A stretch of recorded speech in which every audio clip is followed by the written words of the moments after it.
Thanks everyone for joining, and welcome to this meeting of the California Ocean Protection Council.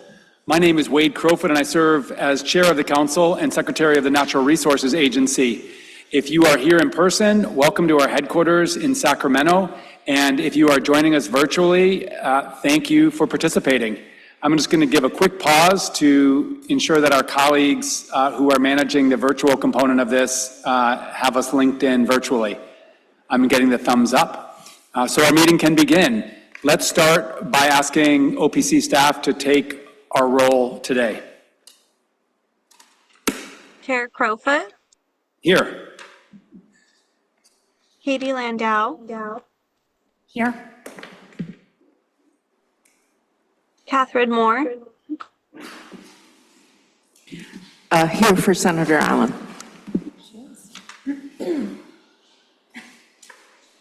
Alexis Jackson. Here. Have Lieutenant Governor Kounalakis. Present. Perfect time. Megan Rocha. Yes, here.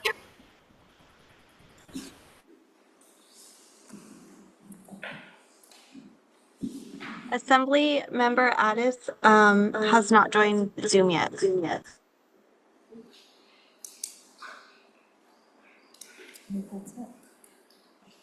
And so just to be clear, when Assemblymember Addis comes, we'll add her to attendance. And so team, just be looking out for her. Councilmember Roca and Assemblymember Addis are joining virtually, and the rest are here in person. I want to welcome the Lieutenant Governor back to the Ocean Protection Council. For those who participate or observe the OPC, know that our chair of the State Lands Commission also serves on our Ocean Protection Council, and that chair rotates between our Lieutenant Governor and our State Controller. So we are very glad to have you back. I also want to recognize that we meet in Sacramento during a very difficult moment in Los Angeles, which is a community that's still recovering from those horrific wildfires in January. And I want to thank you personally, Lieutenant Governor, for being so vocal and clear in the national dialogue that's evolved in recent days over maintaining California's values and keeping everybody safe in Los Angeles. So hugely appreciate your leadership there.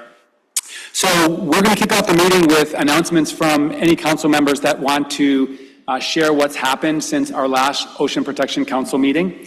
I want to share a few updates, and then I'll provide an overview of our meeting today, and then I'll turn it to the Lieutenant Governor or any of our other council members who want to share updates.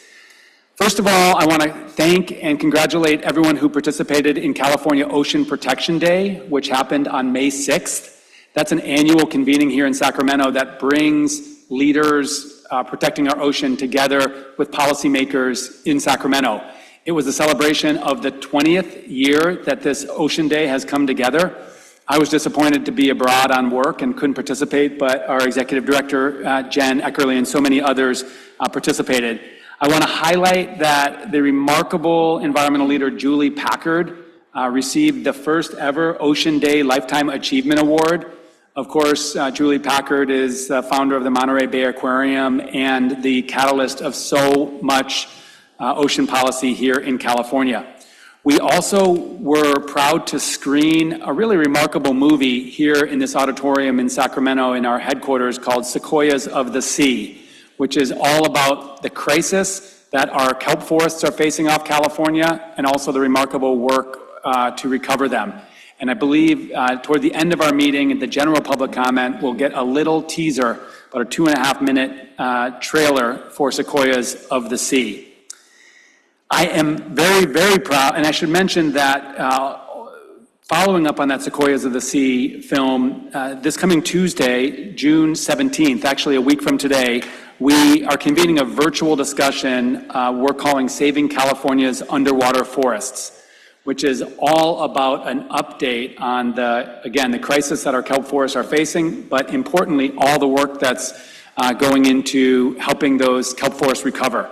So again, that's next Tuesday, a week from today, June 17th, from 12 to 1 p.m. And if you want to register for that Zoom, you simply need to find us on any platform of social media that we're on. We're working to shout it from the rooftops. So lastly, I am so proud to share publicly for the first time that California and our Marine Protected Area Network has just been included in the Global Green List that's maintained by the International Union for the Conservation of Nature, or IUCN. You may know that IUCN is essentially a nature congress that includes leaders from around the world working to protect nature. For so long, it maintained a red list of species, plants, and animals that were in danger of going extinct. And then in recent years and decades, it created a green list, which is essentially a gold standard of protected areas across the world. It's a huge honor when a country or a jurisdiction has a park or a protected area on the green list. And I'm thrilled to share that our marine protected area, this undersea network of 124 parks, is the first network of protected areas that's ever been recognized on this global green list. It's a huge deal.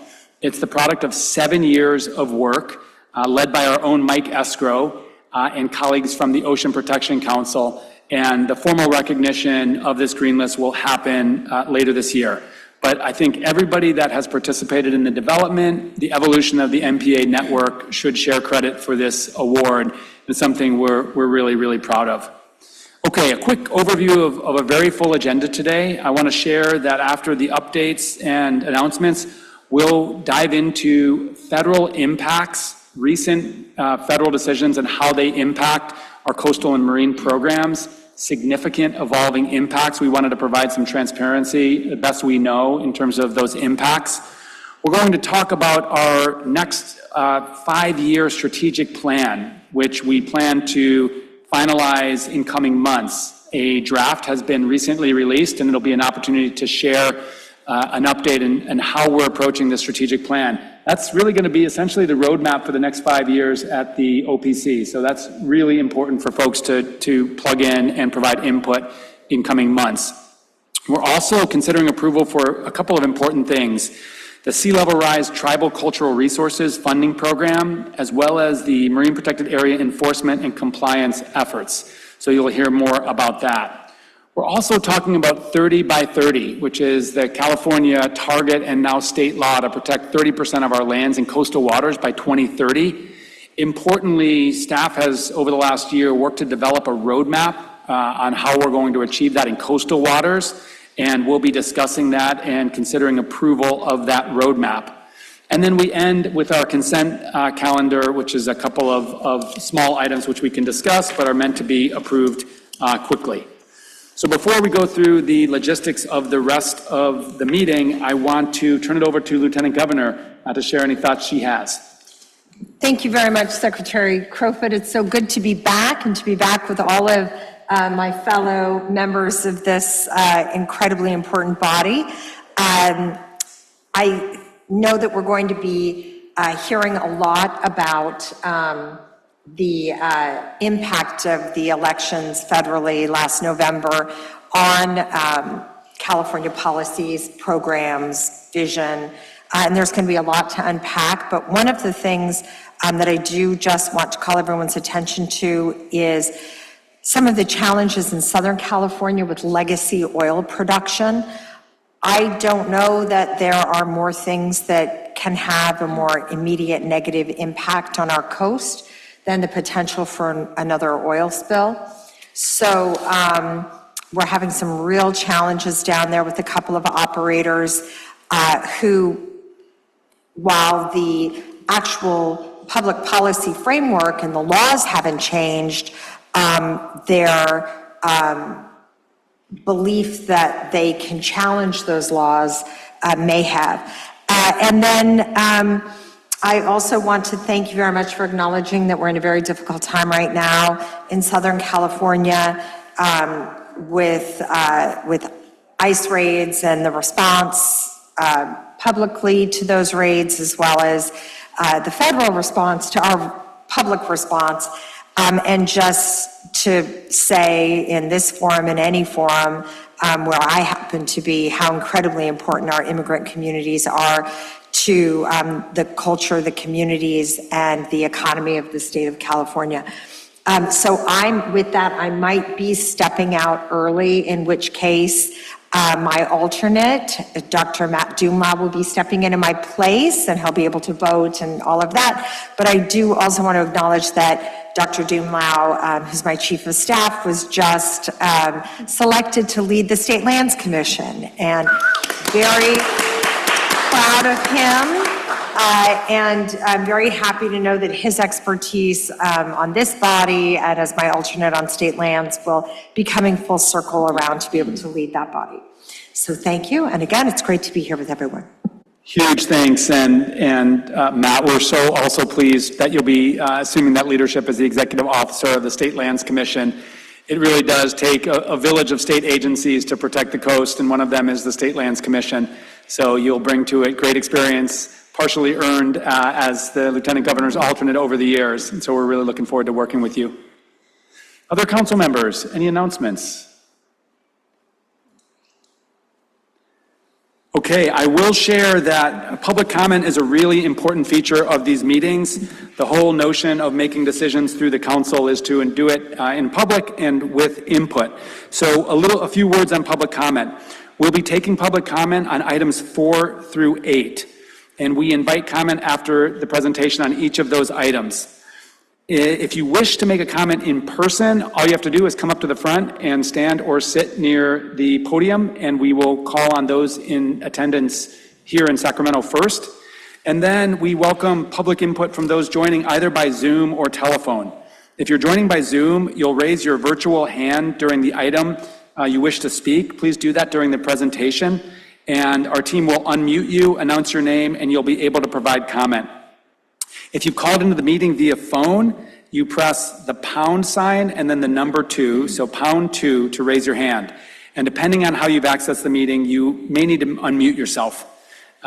We're working to limit public comment to 2 minutes each so we can make it through this long agenda and everyone can be heard.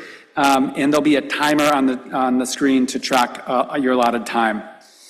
We ask anybody interested in providing public comment, please either raise your hand, press pound, or come up to the front by the end of the presentation so that we can understand how many people are providing the public comment. And then typically hands raised after that time are not placed in the queue for comment.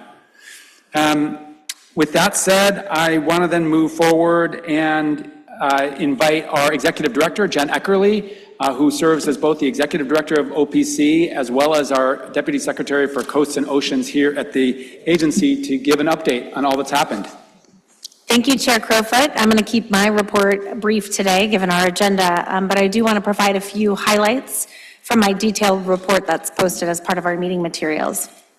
First, on budget, on May 14th, Governor Newsom released the May revision to the FY 25-26 state budget. The May revision proposes to eliminate $37.5 million of an appropriation of greenhouse gas reduction funds.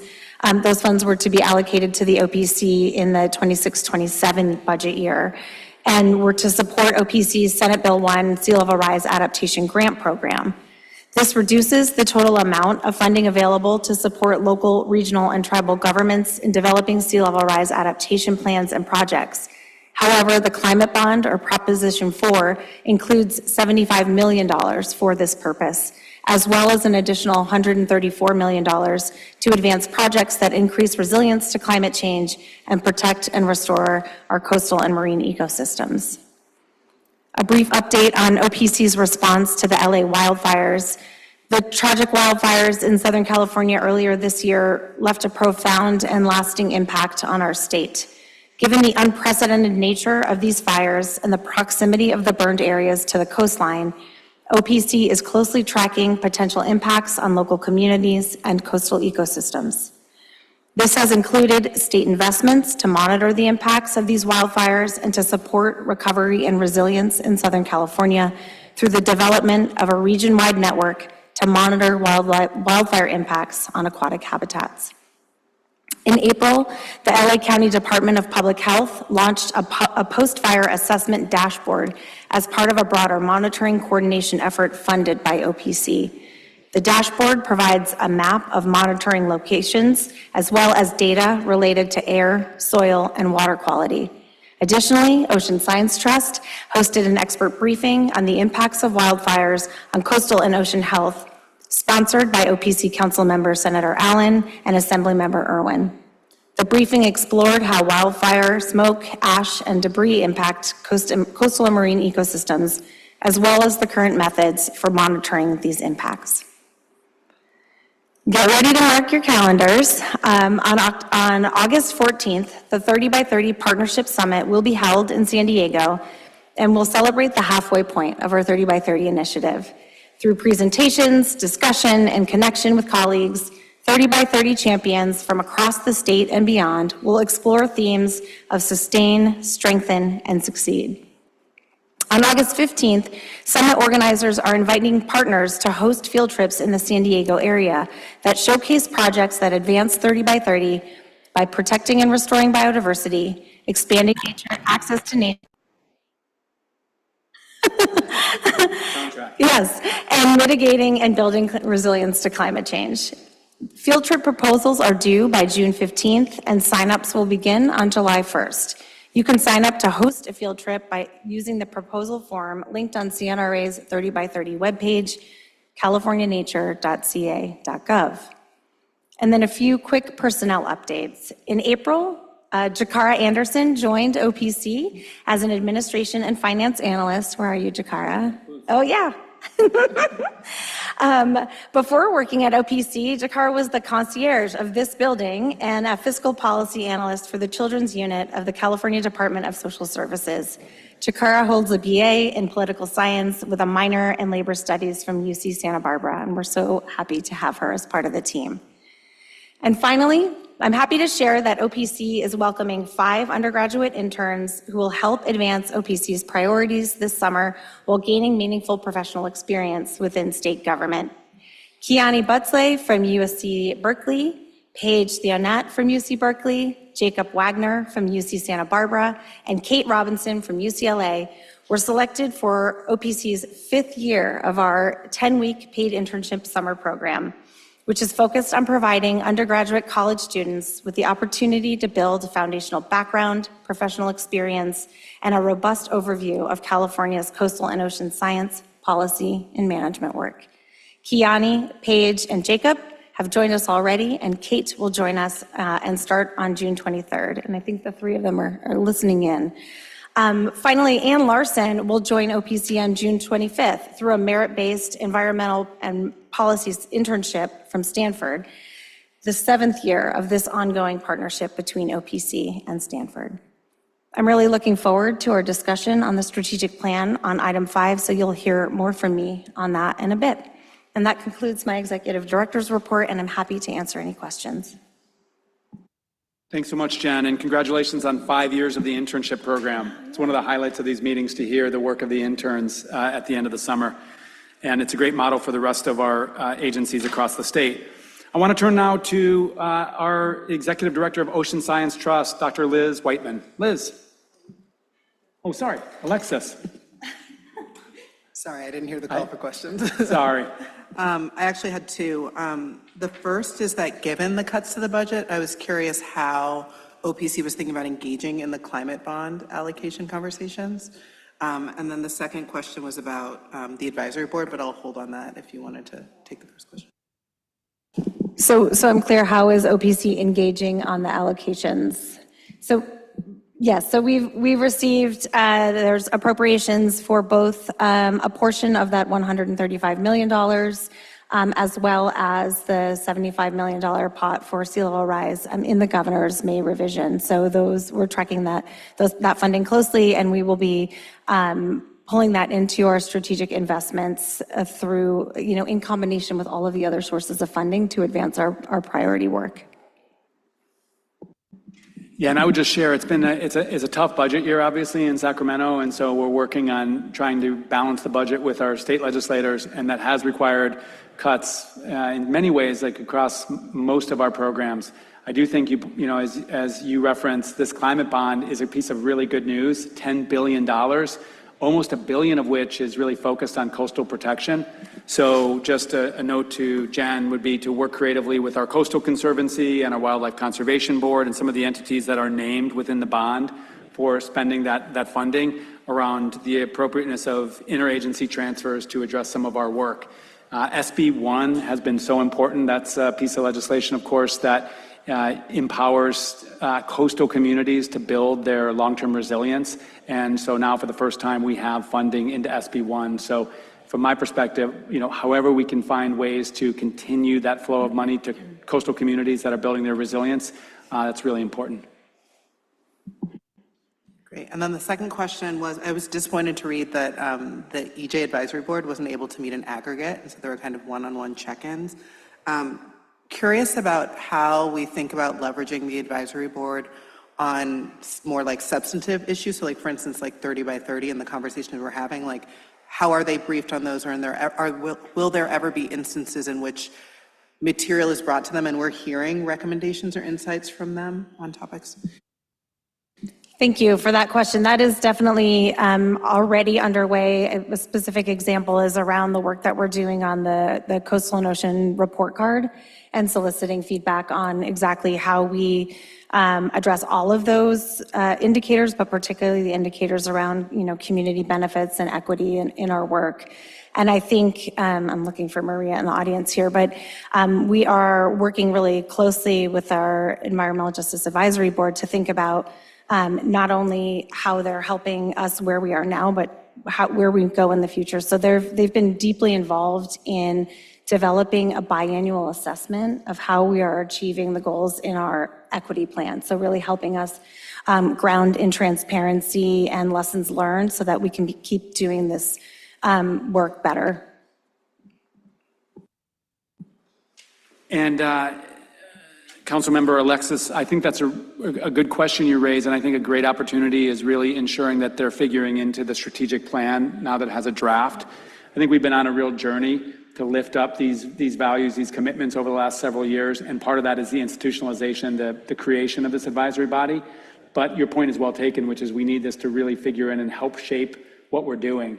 So I do know that the draft strategy that we'll talk today has a major component of fairness and justice, those things that, kind of wrapped up in equity.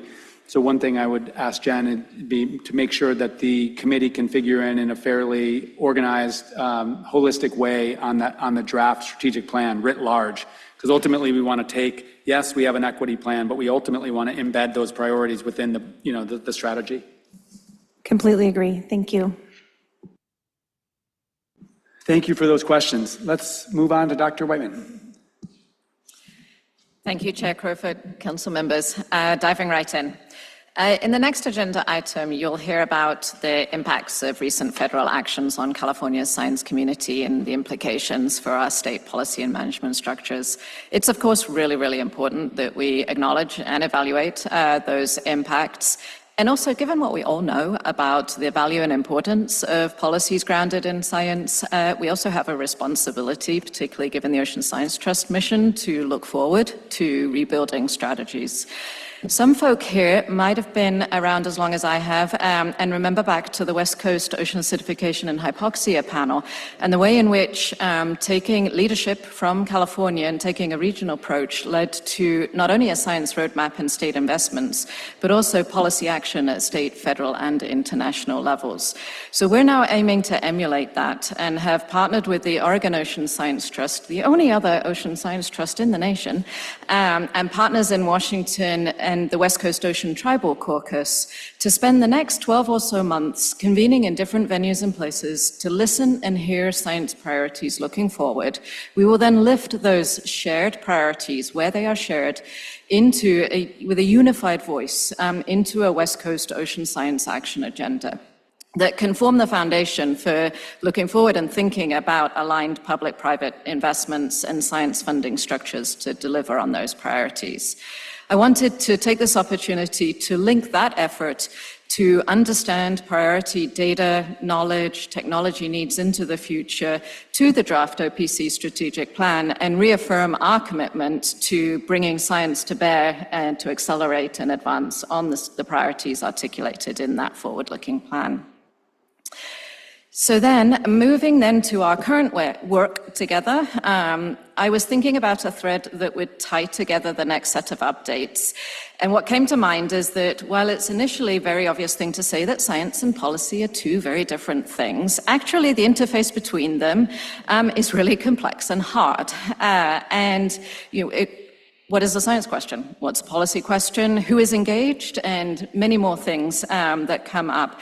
And as we think about what it means to ground policy with science or provide science in ways that are actionable and useful in policy settings, this, as I've said, this work isn't easy. And I'm always so appreciative, and I don't have many venues to call it out, of working alongside OPC staff to be so thoughtful and intentional so that we can be confident in delivering together the best, most rigorous science-grounded policy on a whole range of issues. So with that framing, a couple of updates on specifics. Restoration and mitigation, we're in the middle of convening an expert working group to develop science considerations for coastal and marine restoration into the future. We know that with a changing climate, what restoration looks like, what the goals can be, how to monitor and evaluate progress, all needs to be adapted to a changing and future uncertain world. A quick reminder that this is not itself state policy, but is the science considerations aiming to serve as a foundation for policy and for interagency coordination and a reference for for restoration practitioners on the ground. And this is not just experts off in a room somewhere, but rather developing an impactful product at that science policy interface means that I want to extend gratitude to the input and feedback we've already received from so many restoration practitioners, both inside and outside of state government, informing the work of this expert working group. And advice from this expert working group is also represented in the draft strategic plan, a nice real-time example of science to policy pathways in action. On 30 by 30, obviously Mike will provide more detail here in a later agenda item, so I'll take the opportunity to thank the members of the technical advisory panel for their science and advice and input. And with over a year of conversations, and they all dedicated so much time and input to this process, we are now able to point to a framework that incorporates the latest scientific understanding and the best thinking from the international community, developing aligned frameworks for evaluating biodiversity outcomes. On the report card, 3rd of 4, and I'm almost there, I think the most important thing I can say here is that we're on track to deliver in December. I'll leave it there, Secretary Crowfoot. And lastly, I'll just mention an effort that is launching, and I look forward to, with OPC reporting back later, working closely with CDFW staff and advancing a council recommendation. We're assembling an expert working group to develop social science research and monitoring recommendations for California's MPA network. And I'll close by again noting the intentionality and thoughtfulness as we navigate this science policy nexus and making sure that the working group is assembled with an appropriate diversity of expertise and voices and representation to deliver expert recommendations that will truly serve the state and bolster the social science research of our MPAs. With that, thank you. Thank you so much, Liz, and thanks for all the work of the Ocean Science Trust, really plugging in to help inform and frankly shape the policy that we're developing, including that which we're talking about today. Big thanks there. Any other questions? I will say I'm really excited about the report card. If for those that haven't been following this, the whole notion that we've talked about as a council is breaking down what is real complexity of what's impacting our coast and ocean in a way that a non-expert, a non-scientist, just a regular person can understand. And there's been a lot of attention paid to how do you do this in a responsible way, in an accurate way. And so I thank you for the journey you've been on, and I'm excited to see the draft that we can talk about.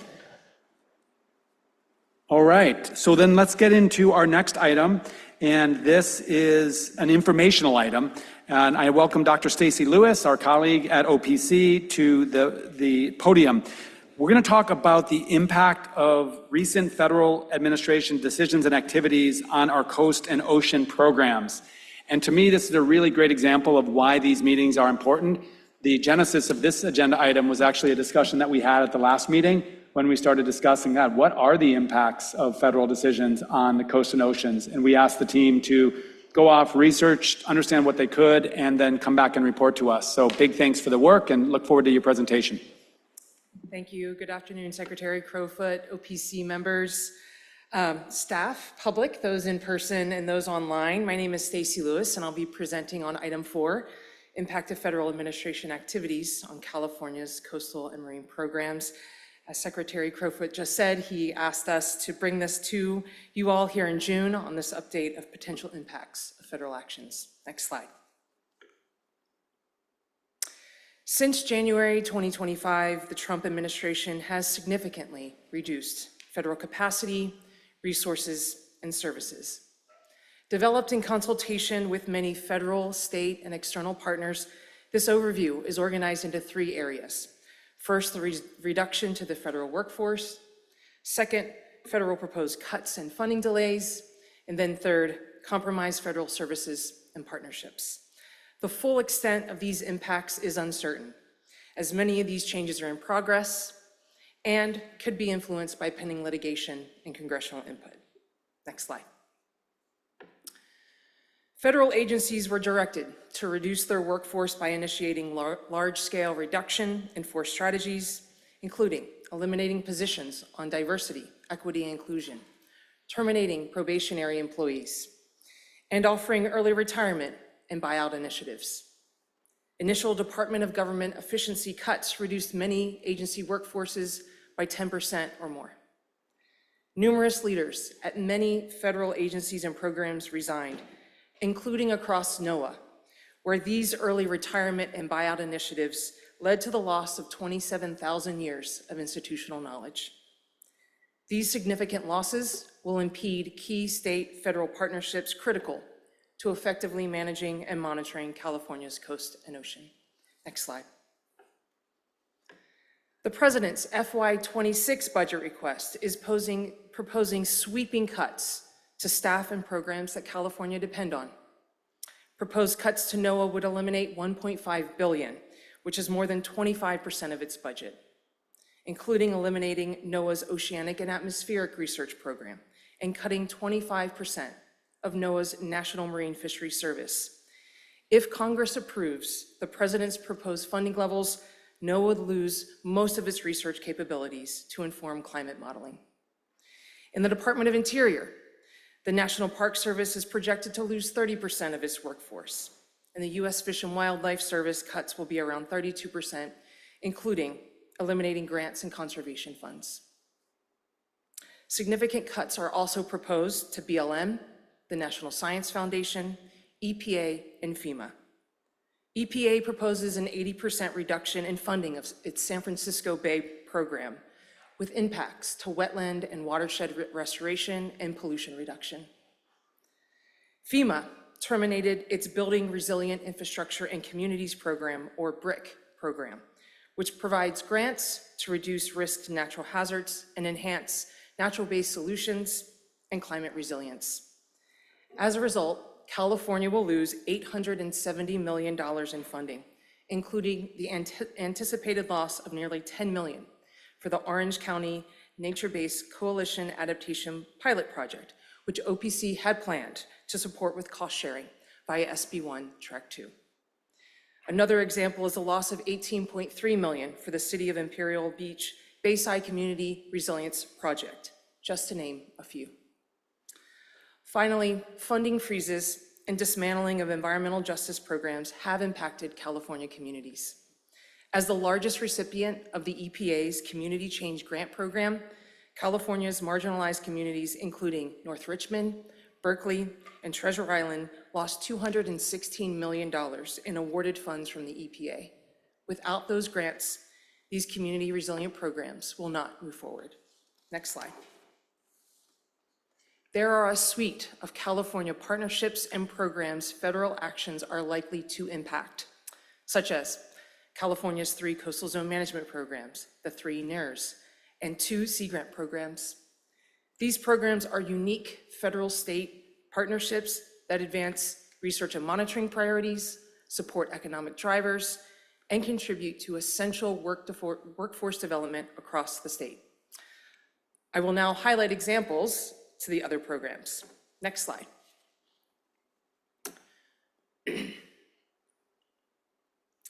NOAA's fisheries data informs California fisheries, including conducting stock assessment and monitoring bycatch. Cuts to the West Coast NOAA Fisheries Science Centers will limit the information available for determining fisheries regulations on salmon, species like salmon, market squid, nearshore rockfish, and Dungeness crab, as well as for making other adaptive management decisions regarding changing ocean conditions. In the absence of federal fisheries data and analysis, California fisheries management could be compromised, with potential impacts to ecosystem health, seafood safety, and the livelihoods of California fishermen. Next slide.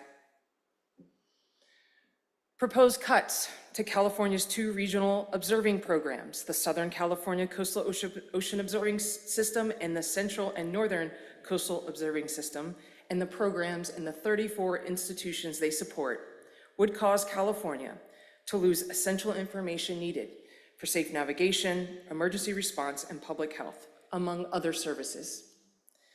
Long-term monitoring initiatives such as CalCoffee, the Multi-Agency Rocky Intertidal Network, or MARINE, the Coastal Data Information Program, and California's 2 long-term ecological research sites are likely affected, impacting valuable data and insights. Reductions to such programs will undermine California's ability to prepare for and respond to climate-driven challenges, as well as understanding and managing our coastal ecosystems. Next slide. The Trump administration's actions will directly impact California's initiatives that rely on federal data and expertise. Dismantling the U.S. Global Change Research Program will hamper climate-informed decision-making, such as OPC's update to the state's sea level rise guidance. The first ever California Coast and Ocean Report Card is reliant on federal partnerships, data sets, and capacity. Nearly all 18 report card indicators rely on federal data. Several of those indicators would collapse if federal data were lost. The development of 5 indicators were led by federal scientists. Furthermore, the continuity of these federal data sets are at risk, potentially compromising future report cards. Next slide. In summary, while the full scale and scope of these federal actions have yet to come to full fruition, cumulative impacts pose significant risks to Californians, especially in the face of climate change. These impacts are likely to impede the state's ability to monitor and manage its coast and ocean resources. OPC remains committed to ensure California's coast and ocean thrive for the benefit of communities and ecosystems. And we will continue to track impacts and changes to key data sets, research, monitoring, and programs. And this may include identifying federal funding gaps that may merit prioritized state investment, identifying key science and data gaps, and engage with partners, including engagement with other states to address urgent gaps, and communicating with federal agency partners to inform them of impacts and risks to Californians. Next slide. Thank you for listening, and I will now take your questions. Thank you very much. One consequence of the abruptness and the scale of the cuts beginning in late January is just a lack of understanding of the impacts. So the work that you and the team did to put these to paper I think are not only helpful to us in the state, but probably a lot of partners that are joining us today. So big thanks for that. I want to turn to any of my colleagues here or online council members who have any questions of Staci. Yes, Lieutenant Governor. Well, first, thank you very much for doing that analysis and really helping to quantify the impact, because we know the impact is dramatic and detrimental to public health, public safety, to combating climate change, to these great programs we're doing. But it's been hard to really be able to pin down and quantify exactly what's happening. So first, that was very helpful. But secondly, I'm wondering if you could explain a couple of the numbers that you gave us. You said $870 million in cuts to funding. But is that just in staffing, or is that in programs? Because then you had a couple of other numbers in there that were also significant. I'm wondering, like, if you were to, like, what are the best numbers that you think we should be attempting to use in order to be able to quantify this as we're talking about the impacts to others? Yes, thank you, Lieutenant Governor, for that question. So the $870 million is for the entire BRIC program for the state of California. So that is statewide, and these are grants, right? So these are going to states, to cities, to local communities and to cities. And so how they appropriate and use those funds are unclear, but we have a running list of all of the programs and projects that are likely to not receive those funds. And the example I provided, in some cases, there's cost sharing that the state has already wanting to provide to these projects as well. So the number is actually greater if you think about the state funding that is on the line as well. Yeah, and I would note that $870 million that Dr. Lewis references, that's only from one program, BRIC, it's known as, within FEMA. So then when we talk about all of the cuts to science, et cetera, I think you're still getting sort of a full assessment of just the numeric total, right? Yeah, and the EPA, the Community Change Grant Program that I mentioned, the $216 million, that's a different number, different agency that is going to impact California's marginalized communities. And those were monies that were funds that were already obligated in FY25. Thank you. We are joined by several members of the public, and I imagine some scientific experts here today in Sacramento, here in the headquarters. So I'm going to invite them to the podium to share public comment, and then after that, we'll turn to any participants who want to share public comment virtually. Welcome. Thank you. So I'm Henry Woolwood, and I'm joining you on behalf of the Central and Northern California Ocean Observing System, CENCUS, and thank you for the opportunity to comment today on our ongoing federal funding uncertainty. And so it's a complicated question, set of questions as we've just heard about. So the issues that could potentially impact us are more than 60 members and interested parties, include the council here. And so our funding is from the Central and Northern California Ocean Observing System is from the National Oceanographic and Atmospheric Administration, NOAA. It's our core funding partner. And this funds also 10 other regional associations in the country forming the Integrated Ocean Observing System of the United States. And so we're now in our 21st year in working to translating data into action through the production, curation, and delivery of high-quality ocean information.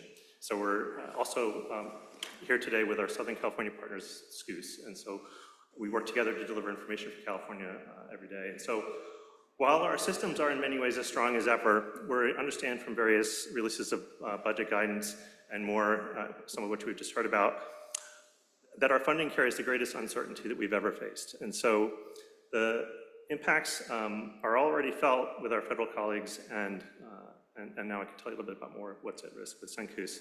So our vision is for a healthy and prosperous California coastal ocean powered by information solutions. While most Californians are not aware of our work, our systems deliver data used by millions every day in improved ocean weather forecasts. This comes from both data that we generate and data we integrate on behalf of others. Whether it's a ship bringing goods or people into and out of our ports, national defense operations, a response to a spill or marine accident, a Coast Guard helicopter or vessel embarking on a research and rescue mission, these efforts are informed by data we produce and share. We work regularly to tailor information for use by numerous state and federal needs and offices, such as for place-based management. And so what does that mean? So this is information for decision-making by marine and natural resource managers across fisheries, marine protected areas, offshore energy areas, and other managed ocean spaces. So other benefit areas include various forms of ocean monitoring covering seafood safety, ocean acidification and hypoxia, aquaculture, kelp cover, and so much more. We look forward to working with the council to address these risks and understand these evolving situation. And thank you. And look forward to also supporting the strategic plan as it develops and update as we can on these changes. Thank you. Yeah, and thanks for all the work you do. I think I speak for myself, but we take so much for granted in what the information that we get on our phones about not only the weather, but emergency conditions, et cetera. And the point you make is that this information, this data is actually feeding what we're already utilizing. Yeah, thank you. Excuse me, we do have Megan Roja's hand up for the discussion part. Thank you so much. And sorry about that, Megan. We're going to hold off on public comment for just a moment. Over to you, Megan. Okay. Can you guys hear me okay? We sure can. Okay, good. So I'm sorry to not be there in person with you all today. I'm actually up in Canada at the First Nations Guardian Watchman program, which is pretty inspiring event. But I really want to thank Staci for her presentation. It's pretty remarkable to see the impacts from the cuts in federal funding, and just note there's been pretty significant impacts to tribes as well, who rely on base EPA funding to do some critical work, programs such as the Pacific Coastal Salmon Recovery Fund and other things that have also had an impact. So I think if there is a way to also weave in some of those impacts to tribes and the contributions that they make in terms of for the state of California, I think that would be great. I had a question sort of about how, given the state of, disinvestment by the feds, how sort of that is being incorporated into OPC's strategic plan. And perhaps that's a question for the next item, but I just want to make sure that that is really heavily highlighted, so that as we move forward in the next 5 years, that the state and OPC are able to support investments to fill some of those funding gaps from the loss in federal funding. But thank you again, Staci, for your presentation. It's very helpful. Yeah, Megan, thank you. And great suggestion around integrating the impacts to tribal programs. And Staci and Jenn, I think we'd probably I speak for the council when I say we're hoping that this can be a kind of a running summary of impacts. And given how quickly this has all evolved, I can't imagine that there's a lot of reflection about how these cuts will be addressed within our strategic plan. But I think Megan brings up an excellent point, which is we should understand what the impacts will be and then help that inform our plan. In other words, are there gaps that OPC should be filling? So thanks so much, Megan, for your contribution. And then I would say for the folks in the booth, just feel free to interrupt us verbally if you see Megan's hand go up, or if Assemblymember Addis is able to join and her hand goes up. I want to make sure that they are full participants in the meeting. And with that, we'll continue public comment. Thank you. Good afternoon, council members. My name is Megan Medina, and I am the Deputy Director that serves the Southern California Coastal Ocean Observing System, SCOOS. And we are also the IUS Regional Association serving Southern California. For over 2 decades, SCOOS and our sister to the north, SANCUS, have delivered trusted, long-term ocean data and decision support tools that underpin California's coastal safety, economy, and public health and ecosystems. From high-frequency radar to autonomous underwater gliders to shore-based sampling stations, and our observing systems are deeply embedded in California's climate resilience, public health, and biodiversity strategies. SCOOS and SANCUS provide real-time monitoring of key biogeophysical parameters and deliver data products co-designed and tailored with state partners to meet California's needs. With real-time data, forecasts, and monitoring systems, we support everything from white shark alerts to early warning for toxic algal blooms and real-time storm surge monitoring. In advance of today's meeting, SCOOS and SENCOOS submitted a joint testimony letter highlighting several of our flagship monitoring programs and the critical state users who rely on these. California has previously invested in key components of this infrastructure, including the 62 high-frequency radar network that maps surface currents and the California Harmful Algal Bloom Early Warning System. If federal funding cuts are enacted, we respectfully ask OPC to consider providing support for the many components of the California's Ocean Observing System that directly serve the California OPC priorities. Sustaining this infrastructure will protect California's past investments, preserve services relied upon by the state agencies and communities, and ensure California remains at the forefront of climate adaptation and ocean stewardship. Thank you for your continued partnership and your leadership. Thank you very much. Next comment.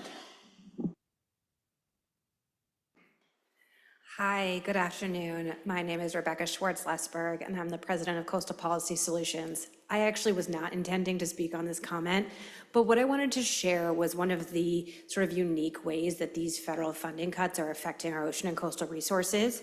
So last December, I stood in front of you and I told you about the establishment of the Richardson Bay Eelgrass Protection Zone, the largest seagrass protection zone in California, which only exists today because of OPC's strategic investment in early planning. That zone also only exists because NOAA has invested in marine debris removal and the US EPA's San Francisco Bay program has invested in eelgrass restoration opportunities. So the success of that location, which is, again, the largest restoration opportunity in California and key to helping OPC meet its seagrass protection goals, the success of that place relies on this federal funding. And not just in the ways that we might expect through these environmental agencies, but one of the ways that we've achieved success here is by providing housing opportunities to people who were living illegally on vessels and therefore destroying eelgrass there. Because ultimately this was not an environmental problem, this was a social problem with environmental consequences.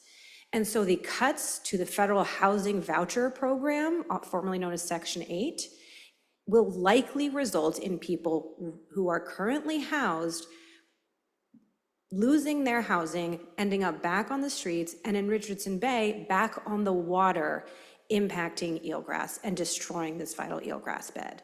Now we're working very closely with Marin County, with Health and Human Services, with all of our state housing partners to try and make sure that doesn't happen. But that's one of the ways that we might not immediately think of other federal cuts are impacting our coast and ocean resources. So I wanted to share that with you today. We're trying to think of creative solutions to protect the Richardson Bay Eelgrass Protection Zone. It's a priority for our organization and our partners, and I thank you for your continued support. Yeah, huge thanks, and for connecting the dots, and I think for our leaders of the observing networks in California, really helping break down what this funding actually means and how it will impact us, and also the scientific data that we lose, what that actually means to the average person. So important to connect those dots. Welcome.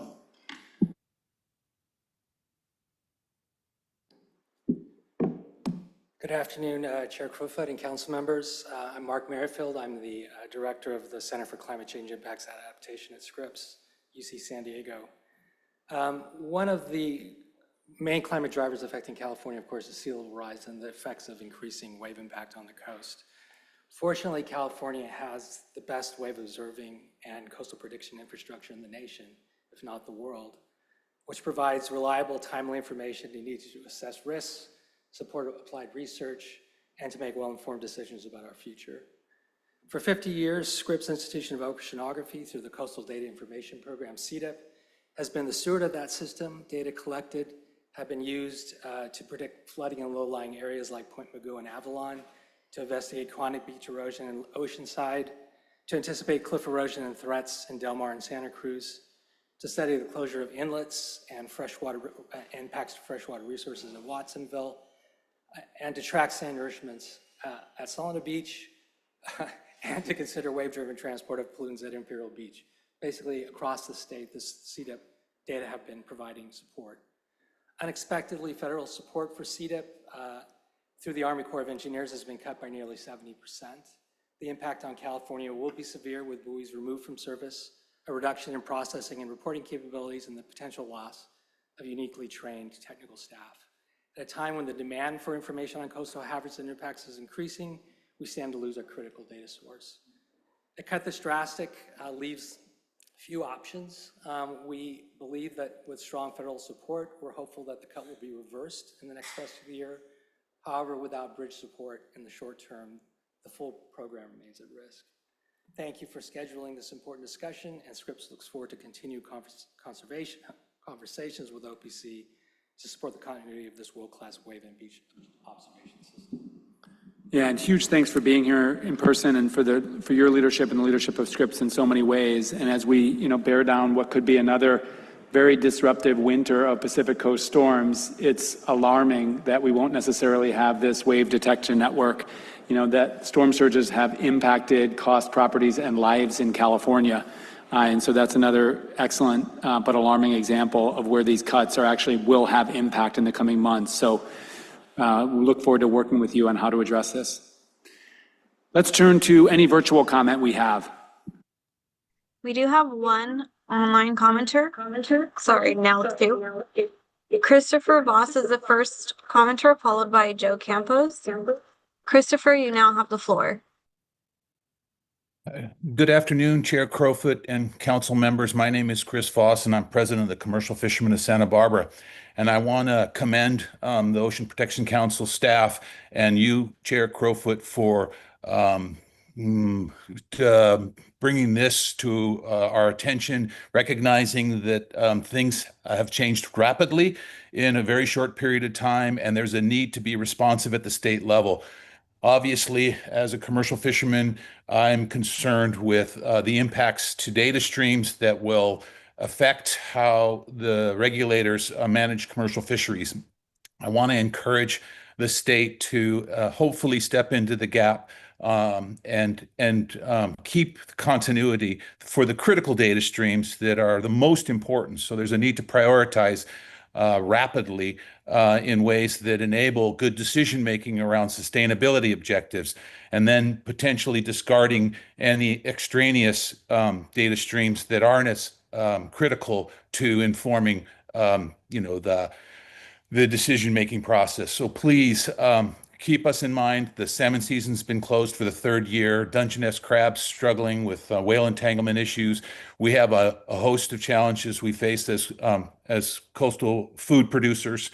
And it's important that hopefully the OPC will prioritize some of the funds that are available to repurpose to meet the federal loss in ways that give us an opportunity to stay on the water and continue to produce valuable fish for the people of the state of California.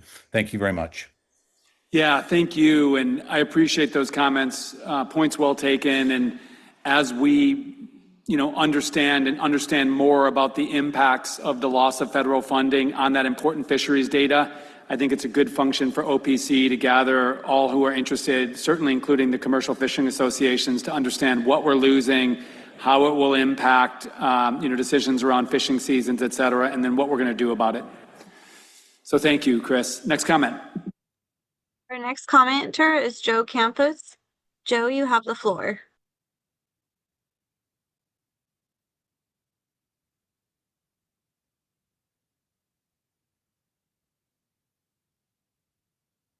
We are not yet hearing Joe.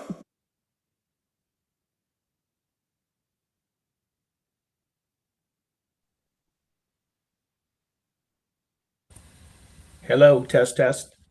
We can hear you, thanks. Hello, Mr. Crowfoot, Lieutenant Governor, and esteemed council members. My name is Captain Joe Campos, and I've been working with Chevron in the position of maritime pilot for a majority of my 29-year career. I am a lifelong Californian, and I've raised my family in our hometown of San Diego. Prior to my current employment, I began my maritime career in the U.S. Navy, serving aboard the USS Lake Erie. In line with our written submission provided to the council, I'm here today to speak of the importance of the UC San Diego Scripps Coastal Data Information Program provides to the maritime commerce community. CDIP wave analysis and prediction capabilities is extremely accurate and heavily relied upon in our operations. CDIP provides not only near real-time met-ocean information, they also provide early warning analysis updates, which allows vessels to be safely maneuvered and prioritized in advance of pending large swell data. Just as important, CDIP allows us to target windows of opportunity to return to operations and vessel movements. Sustained funding is critical for the continual success of the Coastal Data Information Program. Chevron has funded CDIP buoy number 28 located in Santa Monica Bay since 2017, and we have already committed to continual future funding of buoy 28, which is a measure of our support of the CDIP program. Accurate sea state and weather is the greatest source of information to ensure safety of navigation in open sea roadsteads and confined waters. CDIP has continually provided this level of information to seafarers, not only through their website, but also through support of the Integrated Ocean Observing System, IOS, assisting other weather agencies with their forecasting abilities to the public. I'd be happy to answer any questions you may have, and I thank you for your time. Huge thanks for joining us today and really helping us connect the dots between this data, which can seem a little bit conceptual sometimes, and actually protecting people who are working on the ocean like yourself. Thank you for that. And again, I think my interest would be for the OPC staff to track these cuts, evolve our understanding of the impacts of these cuts, and then, as Megan pointed out, how we're going to address that in the coming years. But then frankly, in the coming months, to the extent that this is data that is protecting safety of the coastal communities and the commercial fishing industry and the maritime industry. So Joe, thank you for that input. Any final questions, thoughts? I note that this is an informational item, so we're not taking a vote on this today. I would recommend or ask Jenn and Staci to consider subsequent updates. It can be a shorter update too, but just to keep us in the loop at these, quarterly meetings about the impacts and what we're learning and how we're reacting. So thank you. Excuse me, Megan Rocha Sorry, is Megan. ready to talk. Yeah, I really appreciate the public comments and elevating some of the, real world impacts to people in the community. I would just ask if there was a way in, as OPC moves forward in analyzing these and prioritizing, if there could be a clear mechanism for folks from the public and academia, tribes, nonprofit organizations, et cetera, to be able to elevate some of their concerns so that can be integrated into that prioritization in some way. Because it's important to really directly hear from the people that it impacts. Thank you, Chair Rocha. We can, folks can send emails to our public OPC email address or to me or Staci directly, and we can follow up with specific email addresses, but we're available and we want all that. We spent a lot of time talking to as many people as we possibly could. I say we, I mean Staci. And so we want to hear from everyone about how this is going to potentially impact the things we care about. Yeah, and I might also suggest potentially putting out a request for information to partners. I know we have a great listserv at OPC just to seek information. And here, we're not interested in criticizing any decisions. We're interested in understanding what these decisions are, because there's not good clarity or transparency on those, how they impact our state and its people, and then helping us what we can do about them. So Megan, great suggestion, because it's been really challenging in all sectors to understand what these cuts are. So getting information from our partners around these specific impacts, quite helpful. And I'll just note really quickly that the budget process is moving rapidly, and so by the time our next council meeting, we should have clear directions on what's happening with FY26 and as well as what's happening with FY25. Excellent. Thanks so much. Appreciate all your work on that. We're going to move to item number 5, which is also a discussion item, and it's an important one.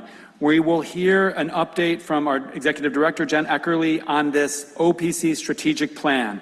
Again, the roadmap that's intended to guide all of the work of our council beginning next year for the next 5 years. So I'll just say for everybody joining in person or virtually, this is a really important document to figure in on because it's really meant to guide the work, the funding, the policy of the OPC for coming years. So over to you, Jen. Thank you, Chair Crowfoot. I am really excited for this discussion today. And just a reminder that we initiated initial discussion with this council back in September of last year, just to start to solicit key priorities for the council and the public. Really wanted to get as much early input as possible before we even put pen to paper. Next slide, please.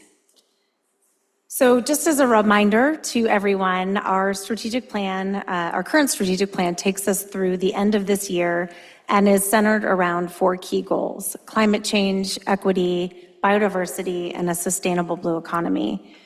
Our draft 2026 to 2030 plan is similarly ambitious to our current strategic plan, but provides increased focus on actions that OPC will lead, as well as elevating actions that are key priorities for collaborative work with state agencies and other partners.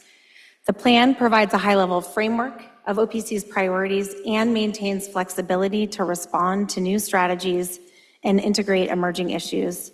It will guide more specific internal work plans to achieve these objectives. So we really were looking at this plan as a way to focus and streamline and really prioritize the areas that OPC can lead. Next slide, please.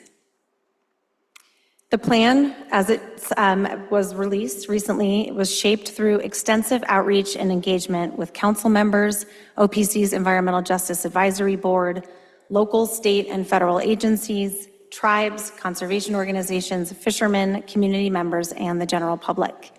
This engagement included a range of discussions, including the initial discussion here with this council back in September of last year, virtual and in-person listening sessions and tribal roundtables across the state through January and February, including meetings in Arcata, San Francisco, Pacific Grove, Morro Bay, Long Beach, and Imperial Beach. These sessions resulted in participation by over 150 members of the public. Public input was also gathered through an online forum. We received about 100 written comments through that mechanism. And as I mentioned, all of this early input really informed our development of the plan that you see today. Next slide, please. So our updated plan provides an ambitious science-based roadmap for protecting and restoring California's coast and ocean through the end of this decade. At the beginning of the plan, we really include some context, a brief overview of the council, our mission and vision, our core values, how we work, and the partnerships that we rely on to be successful. The purpose of this plan is to articulate OPC's goals over the next 5 years and to direct policy and investment priorities through 2030. It also provides our partners and all Californians with a clear understanding of what we want to achieve with the aim of aligning collective action towards these goals. The plan includes clear targets to track progress and success, ensuring accountability and transparency in OPC's work. It also aims to institutionalize our values and maintain critical momentum and continuity for staff and partners through the end of the decade. Investments have been prioritized to maximize impact and our ability to inform and catalyze broader external efforts and build on state fundings. The draft strategic plan also includes a summary of our key accomplishments over the last 5 years. Next slide, please. So for the new strategic plan, we are carrying through the same 4 goals as the previous plan. We're just using more plain language to describe what we strive to achieve in our equity work. The 4 goals include Goal 1, building resilience to climate change. Goal 2, maximizing community benefits and stewardship. Goal 3, safeguarding coastal and marine biodiversity. And 4, enabling a sustainable blue economy that protects ocean health. These goals require OPC's leadership and a network of people and institutions to achieve them. The plan is both a blueprint for our work and a broader call to action to enable a healthy and thriving coast and ocean now and into the future. I'm going to walk you through all of each goal and highlight the associated objectives. As I mentioned on the last slide, we do have specific targets to achieve each of those objectives. I'm not going to go into that level of detail in this presentation. Next slide. So our first goal is all around climate change. Our objectives under this goal include continued work to protect communities and ecosystems from the impacts of sea level rise, coastal flooding, coastal storms, and erosion, and also continued work on limiting the causes and impacts of ocean acidification and hypoxia and harmful algal blooms. Next slide, please. Goal 2, centered around maximizing community benefits and stewardship, includes objectives to strengthen partnerships with California Native American tribes, expand engagement with underserved communities, build an inclusive ocean and coastal workforce, so that includes highlighting things like our summer internship program, and enhancing public outreach, understanding, and awareness of OPC's work, and that includes our Ocean and Coastal Report Card. Next slide. Goal 3 is centered around safeguarding coastal and marine biodiversity, and this is where we include our work on 30 by 30 in coastal waters, strengthening the performance and durability of our MPA, our Marine Protected Area Network, restoring vulnerable coastal and marine ecosystems, and improving coastal and marine water quality. This goal also includes our strengthening our international partnerships to advance biodiversity conservation across the globe. Next slide, please. Finally, goal 4, centered around sustainable blue economy. This includes objectives around sustainable, climate resilient fisheries and aquaculture, all of our work to understand and minimize impacts from offshore wind to the environment and tribes and coastal communities, and an objective centered around reducing impacts from other industrial uses of the ocean. And this includes things like the costs and benefits of full or partial decommissioning of offshore oil and gas platforms, reducing vulnerability of whales from ship strikes, desalination, and the potential impacts of deep sea mining in federal waters and those impacts on state resources. Next slide, please. We also included at the beginning of the document a section on our priority for tracking change over time, and this really feeds in well to the previous discussion we had. We know that fighting complex and interrelated threats, including climate change, biodiversity loss, and pollution, requires consistent, coordinated data collection and reporting, and that long-term environmental and biological monitoring helps resource managers detect changes in real time, track important patterns and trends, and identify priorities for action. Utilizing science and monitoring is also really important for OPC to track our progress in implementing this strategic plan.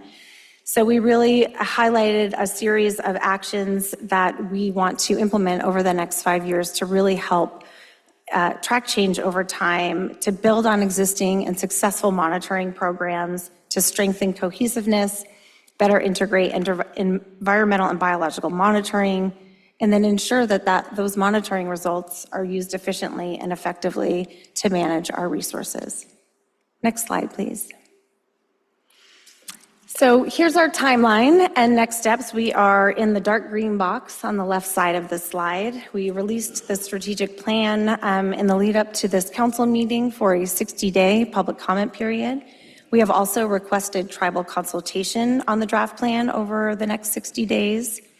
We will host a virtual public webinar and a separate virtual tribal roundtable on June 18th to provide an overview of these plan priorities, answer questions, and solicit feedback. We will close our comment period on August 1st. After the close of the public comment period, we will revise the plan based on the input from tribes and agencies and partners and the public. We will solicit final review and feedback from partner agencies through continued interagency collaboration. And then we will release the final plan in early November for consideration and approval by the council at your December 9th council meeting. Next slide, please. And with that, I just want to extend a huge thanks to the entire Ocean Protection Council team for helping develop this strategic plan. This truly was co-developed across the entire team. And I also want to thank everyone who provided feedback and recommendations to shape our priorities through the end of this decade. And with that, I'll turn it back over to you, Chair Crowfoot, and I look forward to the discussion. Many thanks, Jen, and to the OPC staff for all the work to date. Before we get into any conversations or questions at the council, let's turn to anyone that has public comment, either here in person or virtually. I think we have at least one public commenter here in person that's making their way down. So welcome.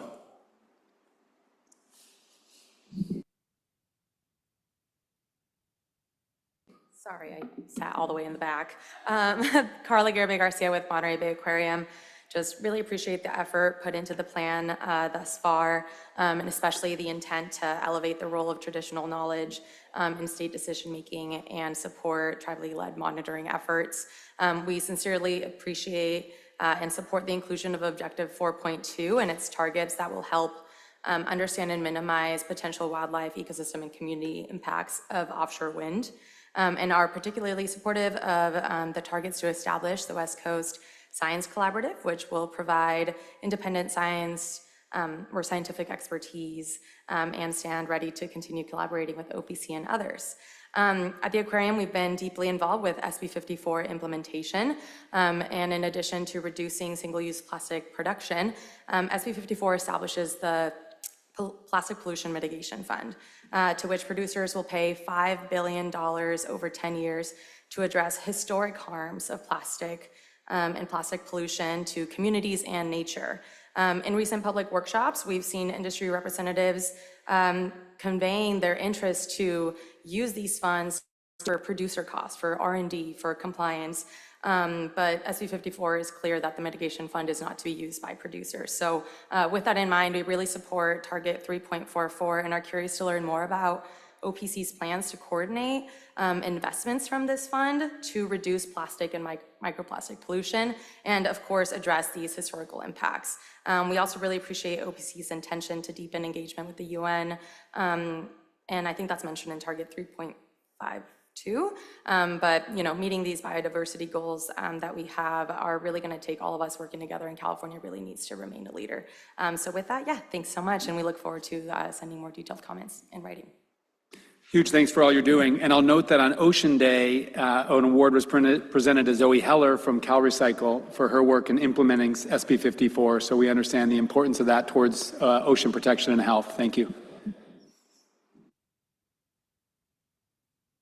Good afternoon, Chair Crowfoot and council members. My name is Susan Ashcraft. I'm the Marine Advisor to the California Fish and Game Commission, and I simply just want to express real appreciation to the council staff for early on engaging commission staff through multiple hours of conversation around strategic objectives that align with and overlap with the commission's work on fisheries, aquaculture, biodiversity, as well as there's a couple other places. So I do want to thank you for that. And the draft is reflective of those.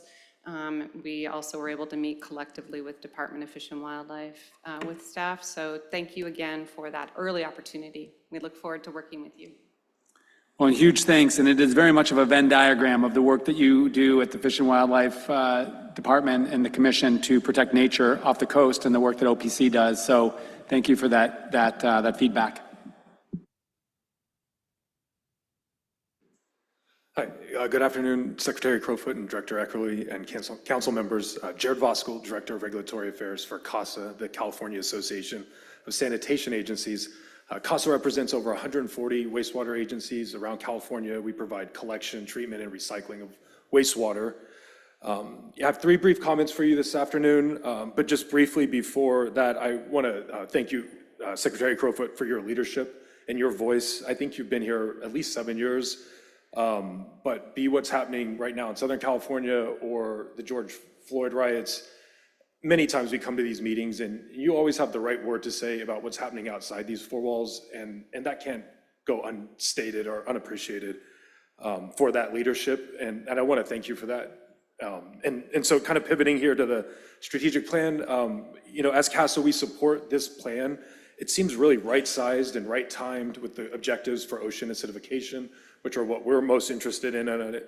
1.2.1 has a 2027 goal for investing funding in projects.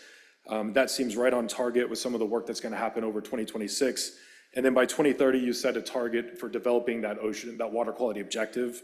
And I think that's right on time too, because DWR is going to have a 2028 water conservation study, and that'll really help us understand how can we get our loads to certain levels based on these objectives. I might need like 30 more seconds. So I think this is right on spot, and I'm very happy about that to give our support here. The two other comments are regarding one, an engineering report that's coming out very near term. It's with HDR. They've worked with the Bay Area agencies, the Region 2 San Francisco Water Quality Control Board, to index the nutrients there and identify solutions. That's kind of culminated in a new watershed permit that was just adopted last year. It's going to be a 40% reduction of nutrient loads to the Bay, and it's going to be $11 billion. And when you think about these watersheds, I just want to kind of contrast that with Southern California, but there in the Bay, you have 40 agencies contributing 85% of the nitrogen load. In Southern California, with this ocean acidification concern, you have 23 agencies. They're contributing 6% of the nitrogen. The other 92%, it's naturally occurring from upwelling. So we want to have a real conversation about our management capabilities. And I think this engineering report will provide a lot of that information to show what these agencies can do. And then the last comment is just encouragement to maybe perhaps invite Dr. Steve Weisberg from SCORP to appear at the meeting in the fall. He just presented last Friday to his SCORP commission about all of the work that they're going to be doing over the next several years, but especially in the next 6 to 12 months, kind of on the heels of an independent review panel that provided recommendations. I think if you kind of hear what he's planning to do with this model near term, it's going to be really fantastic to align with the strategic plan. They're looking to quantify uncertainty in model predictions. They're looking to enhance the model, and they're looking to identify realistic scenarios and modeling simulations. So when you explore regulatory interventions, you'd have a real sense of what can we do if we turn down the Nile on POTWs. And I think some of that work that HDR is doing, we're already collaborating with them to kind of have a handshake so they can provide that engineering understanding to the way the model's calibrated. And I think all this is going to go to really create an even better version of this model that is going to inform these decisions. So with that, I appreciate the extra time, and thank you for all your leadership, OPC. Yeah, thank you. And for the better part of 7 years, you and the association have been really engaged in constructive ways, and appreciate your attention and specific input on our strategic plan. Let's move to any comment that we have from people joining virtually. Our first online commenter is Brad McCrae, followed by Zoe Collins. Brad, you have the floor.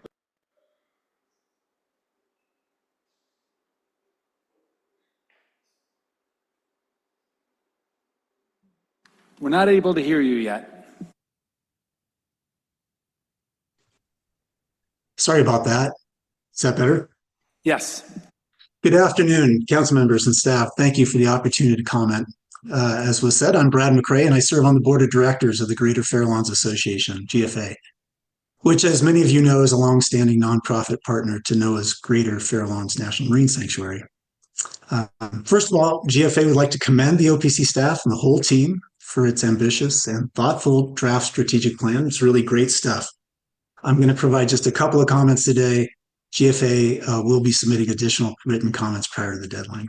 So first, as you refine this framework, we urge you to intentionally leverage existing collaborations that are already delivering results across priority areas. And one example is in Target 1.1.5. The Greater Fair Lawns National Marine Sanctuary leads North Central California's Coastal Sediment Coordination Committee, which is a collaborative body of 17 agencies working to improve regional sediment management. This group directly supports the goals outlined in the draft plan by streamlining permitting and sharing data and advancing sediment reuse. So we encourage OPC to recognize and build upon this and similar regional efforts rather than creating parallel processes.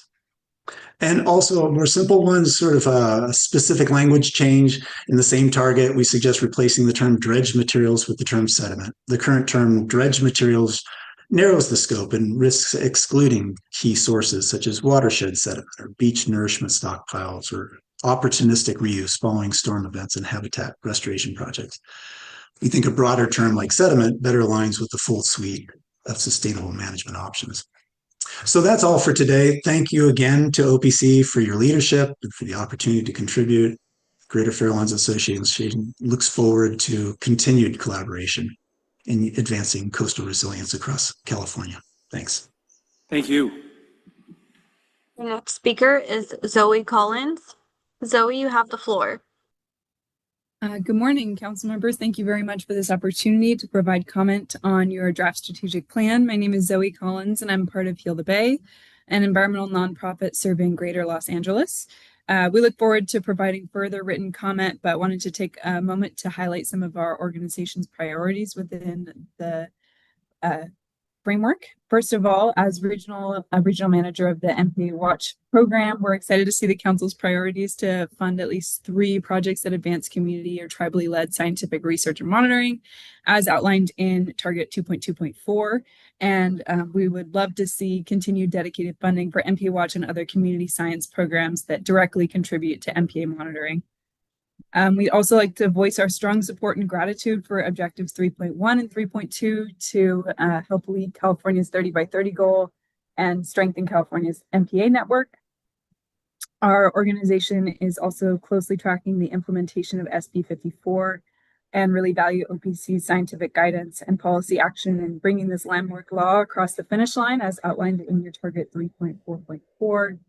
And finally, Heal the Bay has been really involved in water quality monitoring after the Palisades and Eaton wildfires, and look forward to OPC's input in developing wildfire response and water quality monitoring plans as outlined in your target 3.4.3. Our efforts have really highlighted the need for robust peer-reviewed literature in developing baseline public health standards. And really, we just want to thank you all so much for your leadership and for your ambitious plans to help us conserve our coastal ecosystems and watersheds. So thank you. Thank you for all you're doing in Greater Los Angeles. Our next speaker is Anupa, followed by Kaspar. Anupa, you have the floor. Hi, thank you. This is Anupa Asokan with Fish On. I just wanted to thank OPC staff for the thoughtful approach to the strategic plan. We participated in the workshops and I found them really useful. And we're still working through a more thorough review and look forward to participating at the upcoming public feedback opportunities you mentioned. 2 things I would like to highlight here today, though, are 1, the value and importance of investing in underserved communities, particularly with the grant programs that support engagement and access.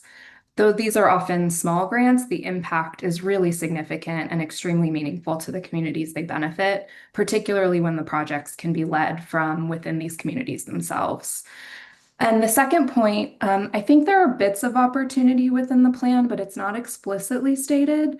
So I just want to highlight the concerns among the recreational and subsistence fishing communities that we serve on fish contamination after recent events like the LA area wildfires, the Moss Landing battery plant fire, and the severe domoic acid outbreak we've been dealing with.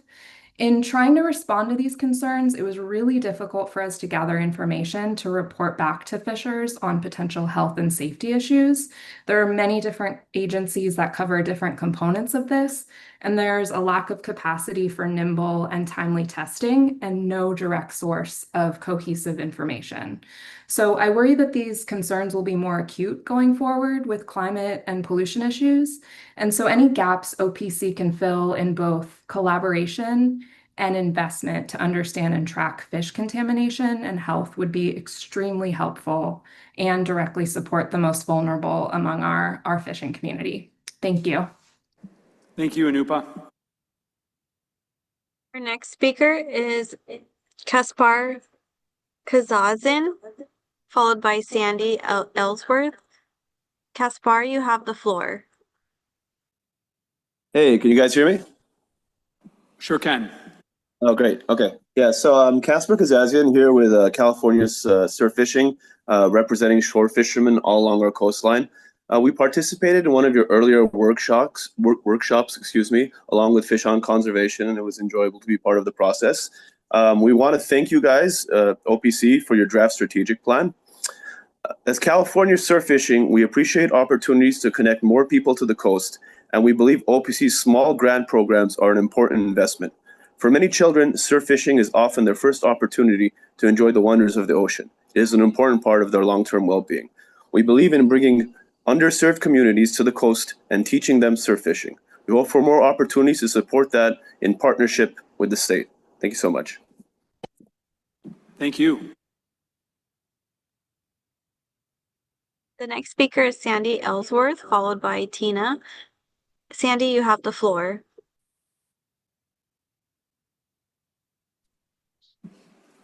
Hi, good afternoon. My name is Sandy Aylesworth, and I'm the director of the Pacific Initiative with NRDC's Oceans program. Thanks so much for the opportunity to comment on the draft strategic plan.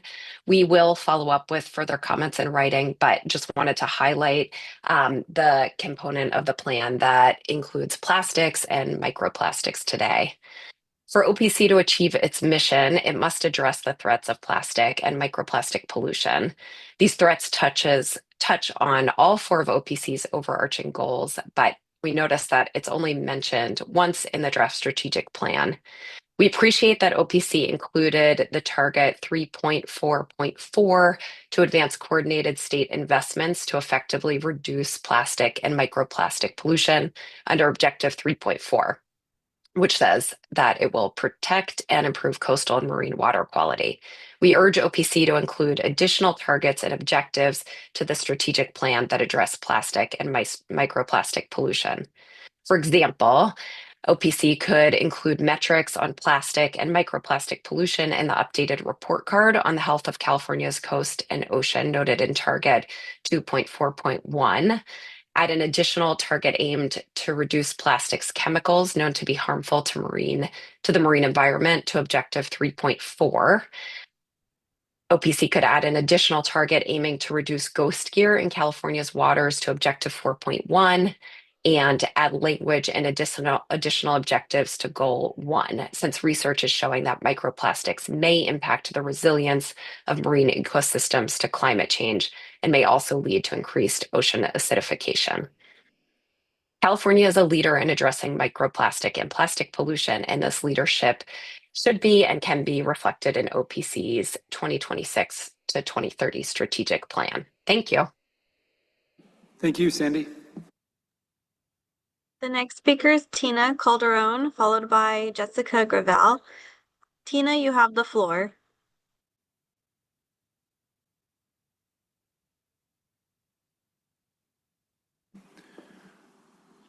We don't yet hear you, Tina.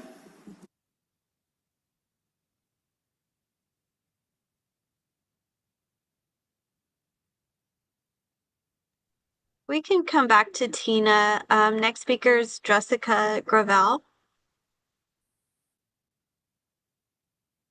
Can you hear me? We sure can. All right, so good afternoon, Chair and Council members. My name is Jessica Gravel, and I'm speaking on behalf of Trinidad Rancheria in Humboldt County. We wanted to thank OPC for all of the work that's gone into the 30 by 30 roadmap and the updated strategic plan. We see a lot of alignment with the values in this document, especially the emphasis on equity, resilience, and partnerships with tribes. As you know, Trinidad Rancheria, along with Tolwa Dani Nation and the Pleclo Tribe of Yurok people, entered into a formal treaty last year to establish the Yurok Tolwa Dani Indigenous Marine Stewardship Area. It's a tribally led government-to-government agreement that outlines a long-term commitment to steward our coastal waters. It is active, it's real, and it's functioning. The roadmap refers to the IMSAs as something pending new definitions or counting methods developed by the state, and we feel that this is not necessary. These areas already meet all of the criteria for what 30 by 30 calls a conserved area. They protect biodiversity, they build resilience, they have durable governance, and they are grounded in tribal sovereignty. So we are asking for recognition of a conservation framework that already exists and is working. Tribal governments shouldn't have to wait for state validation to be counted in this process. And we respectfully ask that OPC revise the roadmap to explicitly include IMSAs as qualifying conservation areas under 30 by 30 without creating new hoops for tribes to jump through. Thank you so much for your time. Thank you. Going back to Tina Calderon. Tina is the final speaker. Tina, you now have the floor.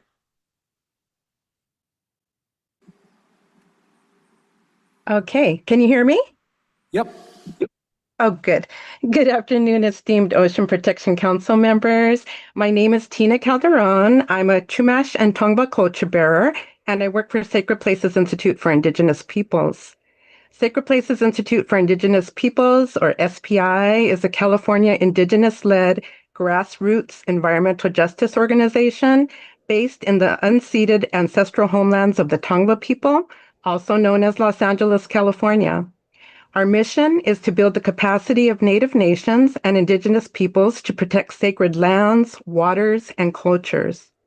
Through all of our work, we support Native nations and their ability to reestablish relationships with their ancestral homelands and waters. Our focus is on creating systems that prioritize Indigenous knowledge and protocols grounded in intergenerational respect, reciprocity, and connection. I'm commenting today in support of adopting the roadmap for achieving the 30/30 protections in California coastal waters. The health of the ocean and the protection of this precious ecosystem and all life that it provides for is of utmost importance. SPI supports the protection and restoration of marine protected areas and other sensitive ocean environments, as well as tribal stewardship areas, including the Chumash Heritage National Marine Sanctuary. We encourage OPC to adopt the roadmap in order to achieve the 30 by 30 goals for California coastal waters and support the rights of all California coastal Native American tribes, federally recognized and non-federally recognized, to protect their sacred coastal lands and waters. Thank you for this opportunity to submit public comment, and thank you for all the good works you're doing around this draft strategic plan. Well, thank you, Tina. And I'll note that Tina and Jessica, I think we're referring to an item that's happening a little bit later in the agenda, the 30 by 30 decision-making framework and the roadmap, but rest assured that your comments will be taken in the context of that item.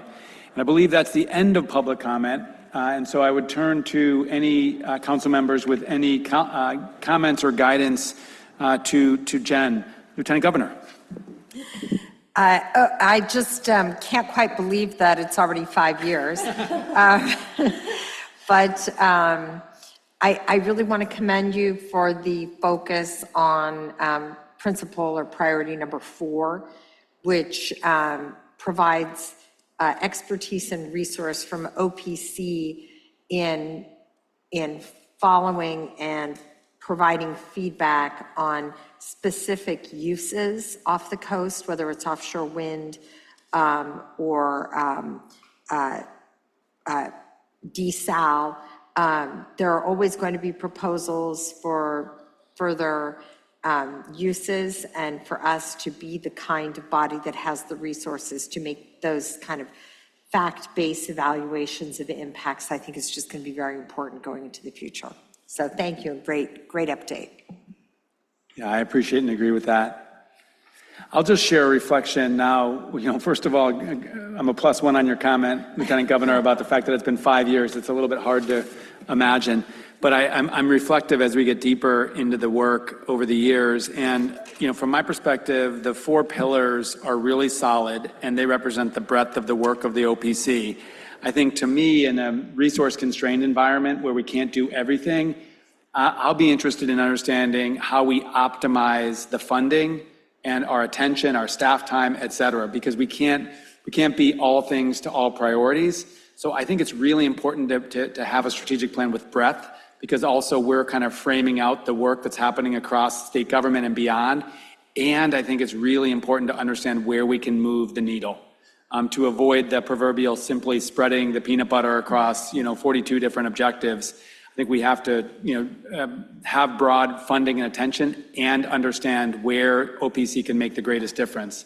I will reference, I've been a nudge on this report card for some number of years, and I will reflect that the report card timing at the end of the year kind of syncs up with the finalization of our strategic plan. I do think maybe at the next meeting that you can preview sort of what you identify as, sort of the biggest threats within the report card. I just want to be informed around this distillation of really what's the condition of the coast and oceans, and really where we can move the needle the greatest. I don't think there's ever going to be a perfect answer to that, but I think we can have a broad strategic plan that's maximally focused where we can actually make change. Yes, Councilmember Jackson. A question and a comment. Well, actually, in some ways, Secretary Crowfoot addressed my primary question, which was really, as we reflect on the successes of the past strategic plan, how are we thinking about where we fell short? How are we thinking about what we deprioritize or what we weight more heavily as we look to the next plan to make sure that we are being more impactful with limited capacity and resources? So that's just, I think, really top of mind, how we do less with more, or how we do less to do more. And then I think the next question, so I think, thank you to staff for a really thoughtful draft strategic plan. I know that takes a lot of time and engagement with stakeholders to develop something like this. I wanted to plus one the comment that was made by NRDC. I was surprised to see a little bit less of the plastic pollution elements in the strategic plan. But I think my biggest concern really comes from Objective 3.3 on restoration. I think we heard Secretary Crowfoot mention the crisis that we've been seeing in our kelp forest ecosystems. In this plan, we speak to things like making sure that we're making science-based decisions, that we're being ambitious in our approaches. And I'm just not sure if I'm seeing in the targets that have been developed that level of ambition, given the level of crisis and decline that we're seeing. In the North Coast alone, maximum extents of like 12,000 acres of kelp, and we've lost 90+% of that. How do we lean in if we really, as California, want to lead on issues of biodiversity? I know that this plan does reflect, what can OPC do, but it still seems like these numbers are a little bit shorter of what we really need to protect some of these ecosystems. Yeah, thank you. Anything you want to share in response? Yes, I appreciate that comment, Councilmember Jackson, and I think those targets certainly merit a further look and additional discussion and scientific foundation to really get at a place that is meaningful for supporting ecosystem conservation going forward, and also is grounded in kind of the reality of what we can achieve over the next 5 years. So I'm looking forward to kind of digging in a little bit more on that with our scientific and academic partners. And I'll just add, just riffing off of what you're saying, Dr. Jackson, targets are helpful because they're catalysts and they sort of define the level and intensity of effort. I think we'll talk later today about 30 by 30, and that's been, I think, really successful in upping our focus on conservation. So I hear your point, Jen, about needing to be somewhat realistic, but I'm hoping we can be ambitious but achievable. I do think that the extent to which we can set targets for some more, granular or focused goals is helpful. I'm certainly not afraid of that, even if it's ambitious. And really, to your point, Dr. Jackson, getting at targets that are going to make a difference. Yeah, Katie. First, I just want to echo what others have said, of really thanking the OPC staff for all of the work of having the discussions of putting this draft plan together. It's, I think, really helpful to have these conversations just internally to make sure that we're on the same page as to the priorities for the next 5 years, and then also being able to facilitate that conversation with all of our external partners and stakeholders. I was really happy to see that the draft strategic plan includes all of the priorities that we had, discussed for Secretary Garcia in here, including helping to address water quality, ocean acidification and hypoxia, plastics, with obviously some conversations about how to extend that, and then also the addition of the wildfire and the post-fire water quality monitoring. Obviously, that has been a big priority over the last few months. Really looking forward to having those continued conversations, seeing how these priorities evolve over the next 6 months. One thing sort of going on, Secretary Crowfoot's comment of how we can leverage the existing workloads and priorities would be just maybe taking a close look to make sure that the targets are, the dates that we're setting for each of the targets are in alignment, so that, and really this called out in Goal 1 with some of the sea level rise work of, if we're updating guidance, wanting to have that available before we're putting some of the, getting projects in from local groups. So, thank you. Yeah, that's really helpful. And I'll also reference and thank Cal Recycle, which is of course under California Environmental Protection Agency that you help lead with Secretary Garcia. The partnership on plastics and plastics pollution between Cal Recycle and OPC has been really important.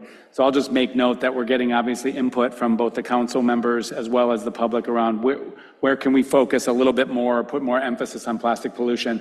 We'll want to make sure you all are really aligned with what comes in here because of the close working relationship between Cal Recycle and OPC. Excellent. Well, I want to make sure that Councilmember Roca, if she has any comments or questions, can be heard. I don't see you yet on the screen. So there you're on the screen. Maybe just saying, hey, I want to make sure. No, I don't have any additional comments except just to say I really appreciate the thoughtfulness that the staff have taken with this and the opportunities for the public comment and really listening, I think, to the direction that the council gave at previous meetings to make sure that things were within OPC scope and really trying to, maximize the limited resources and prioritize and focus to be most effective as possible. So I look forward to additional public comments and tribal consultation prior to the finalization. So just thanks for all the good work. Thank you for that contribution. And I'll just last point, what Dr. Jackson said about ensuring that our advisory committee on environmental justice has an opportunity to really figure in on this in a sort of a holistic way as a group. I think that'll be really important. I know that they've been engaged, but just want to reflect that comment. With that said, that is a discussion item. We're not voting on it. So we're going to move on to the next item, which is an action item. And it is for us to consider and potentially approve the disbursement of funding, specifically for a tribal cultural resources funding solicitation. And we have Ella McDougall, who is OPC's Climate Change Program Manager, joining us today to present. Welcome. Thank you. Good afternoon, Council. Chair Crowfoot, thank you so much for your time and attention today. My name is Ella McDougall. I'm OPC's Climate Change Program Manager. And today we're going to discuss the Sea Level Rise Tribal Cultural Resources Funding Program. Slide, please. Before we get into the program details, I want to level set and share some of the context around why this funding opportunity was created. California Native American tribes have stewarded California's coast and ocean since time immemorial. And that connection to those places is central to their unique culture, identity, resources, and lifeways. But the impact of climate change, including sea level rise, erosion, and flooding, are threatening those places and their access points, resulting in the risk of losing or degrading culturally significant sites and resources. And we also know that many state funding programs have not been set up in ways that work for tribes, often requiring land purview or planning structures that don't necessarily benefit tribal governance systems. This program that we will discuss was created to begin addressing those gaps and to make state funding more accessible, flexible, and responsive to the unique needs of tribal communities. Slide, please. To answer this need and address this risk, OPC created the Sea Level Rise Tribal Cultural Resources Funding Program. This program is designed to support tribes in assessing sea level rise vulnerability to ancestral lands, cultural sites, resources, and ways of life, and plan for adaptation in a way that benefits the tribe and its governance structure. It will also build the tribe's capacity to consult and engage in local and regional planning processes where input on tribal resources, as appropriate, is vital to make informed, equitable land use decisions. To do so, OPC is prioritizing 2 project types. The first is pre-planning, which can include initial visioning and priority setting for the tribe, vulnerability assessments, background information gathering or assessing of information and data, and or coordinating with neighboring partners. The second project type is planning, which includes identifying adaptation strategies or priorities, creating tools for coordination or consulting, resource development, or other types of planning that benefit the tribe. This program is meant to meet tribes where they are, whether they are just beginning or whether they are further along in their planning process, whether they own land or don't. Maybe they're just starting to gain an understanding of the vulnerability of their ancestral lands to the impacts of sea level rise. Slide, please. A few more details about the structure of the program. All California Native American tribes are eligible to apply. That includes federally recognized tribes and non-federally recognized tribes, the latter through a nonprofit partner. This is a non-competitive program, meaning that applications that fit within the priority project scope, pre-planning and or planning, and have met the cross-cutting priorities of all projects as noted in the solicitation will be moved forward. Proposals will be accepted on a rolling quarterly basis so that tribes can apply when they're ready. There are anticipated to be 4 rounds of funding or until the funds have been spent. Unlike the SB1 Track 1 funding program, this program does not require projects to lead to a land use plan. It can support tribes in offering consultation to local or regional governments that are doing land use or sea level rise planning, which is how it ties into the greater SB1 grant program and the SB1 and SB 272 legislation. The solicitation was developed in very close partnership with CNRA's Tribal Affairs team. OPC sent letters for a 60-day consultation with targeted questions and the draft solicitation to tribes. We did recently receive feedback from 2 tribes. Those comments were highly informative and offered helpful comments to make the program clearer and more useful for tribes. And we will be making updates to the draft solicitation based on those comments and feedback, with a final draft being released in a few days or weeks. One of the main comments that was noted was a potential lack of clarity between this funding program that we're discussing right now and the SB1 Track 1 program. And I want to take some time to address that right now and hopefully clear it up.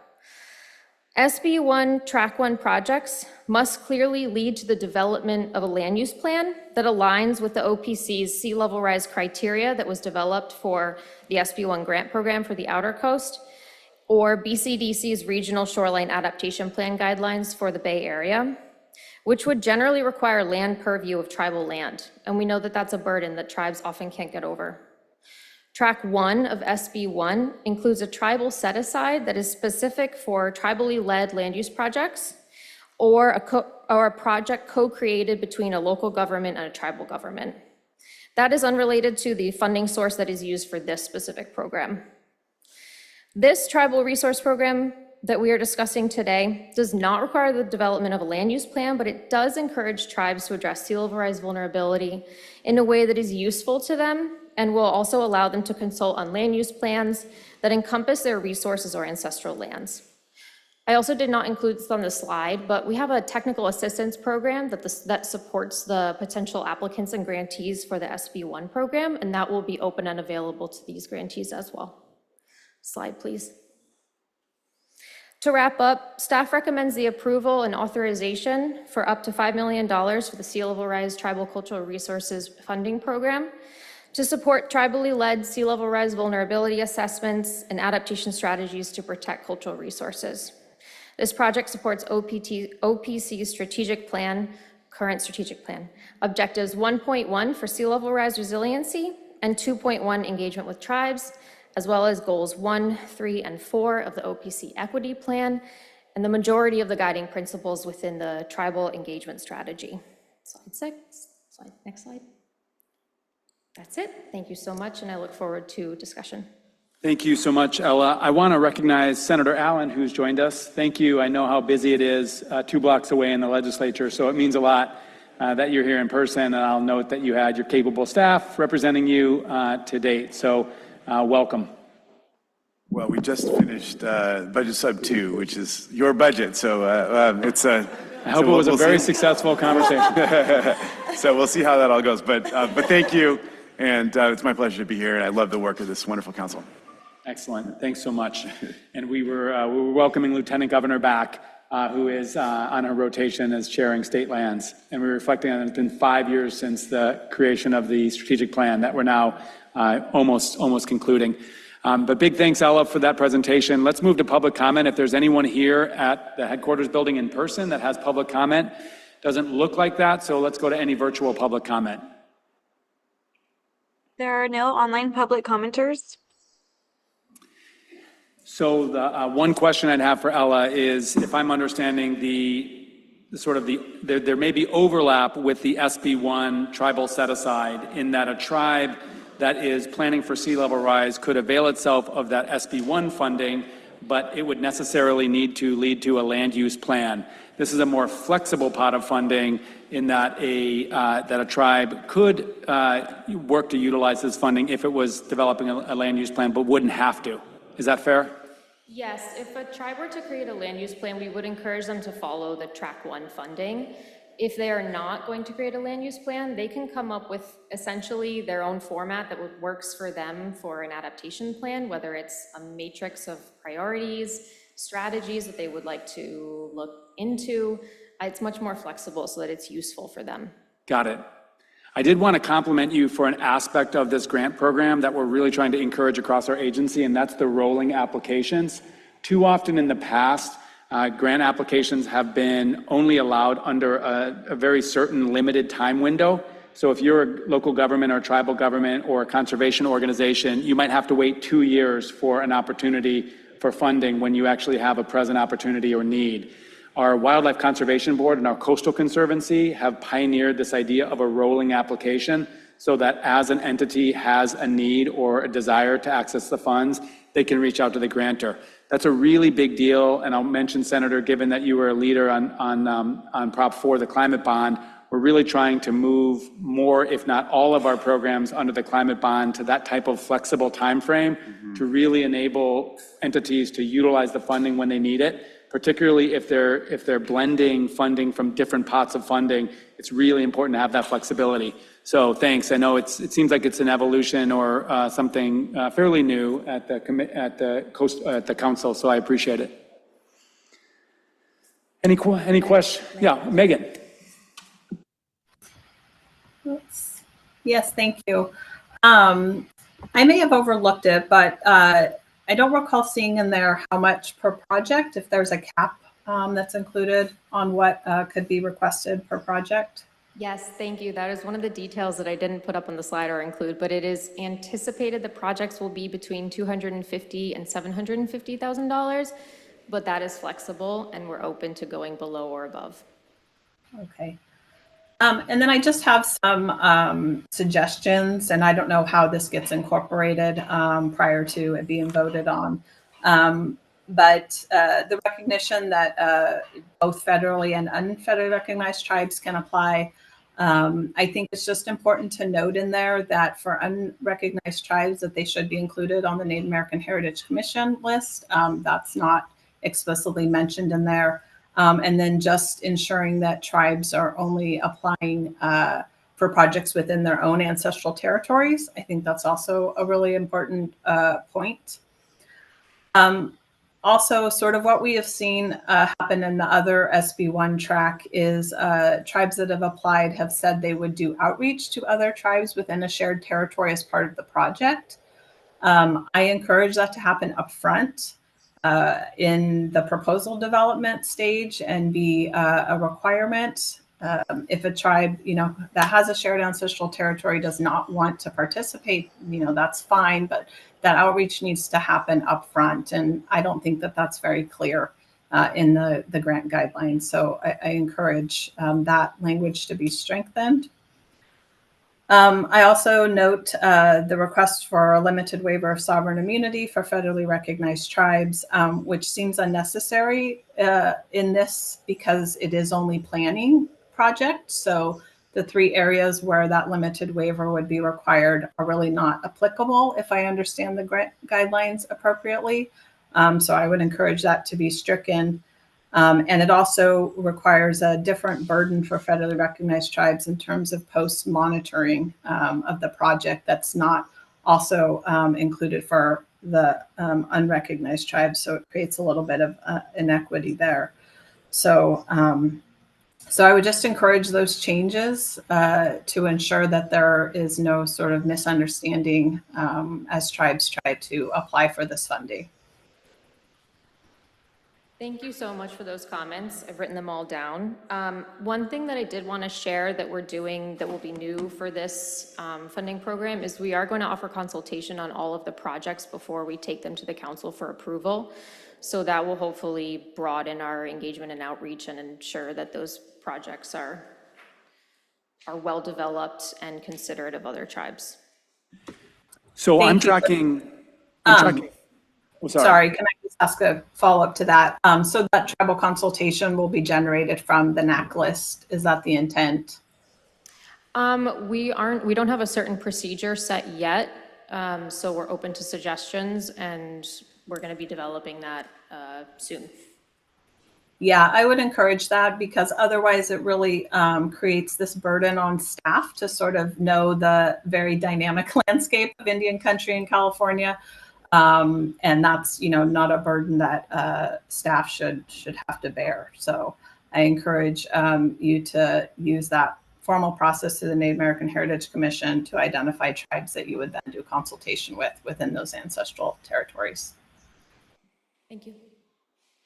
So Megan, I'm tracking 4 suggested amendments to this recommendation. The first would be for the staff to utilize the Native American Heritage Contact List, which is maintained by that commission to identify non-federally recognized tribes eligible for this funding, which is something that gets utilized a lot. Parenthetically, we're working through the Native American Heritage Commission to update that process through a regulatory process, but this is a list that gets used in situations like this. So I'm tracking, that's the first recommended amendment. The second would be that require tribes to utilize funding within their ancestral territories.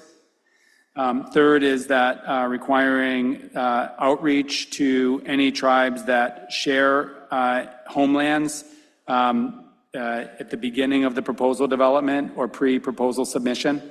And then the fourth, it would be, which one I'm a little over my head legally on, but I think Megan is recommending not requiring waiver of limited sovereign waiver of immunity, which is a really important concern among tribal governments, and it's been a sticky wicket, so to speak, with state grant making. So we don't have our legal counsel here today. So I would say if we can make that, if we could, Megan, have that be an amendment moved, and then per consultation with our counsel, I think that would be great. In other words, I don't have a problem, Megan, making that amendment. I would just want to double confirm that we can disperse state funding with that amendment made. Is that fair? Yes, it is. Thank you. So then, can I be so bold as Megan to suggest that you might recommend the adoption of the proposed findings and the approval of disbursement of funding specifically with these 4 amendments made? Yes, I will do that. Excellent. Is there a second to the motion? So moved. Okay, Lieutenant Governor seconds. Could we have a roll call? Chair Crowfoot, Yes. Lieutenant Governor Kounalakis, Aye. Katie Landau, Yes. Alexis Jackson, Yes. and Megan Rocha. Yes.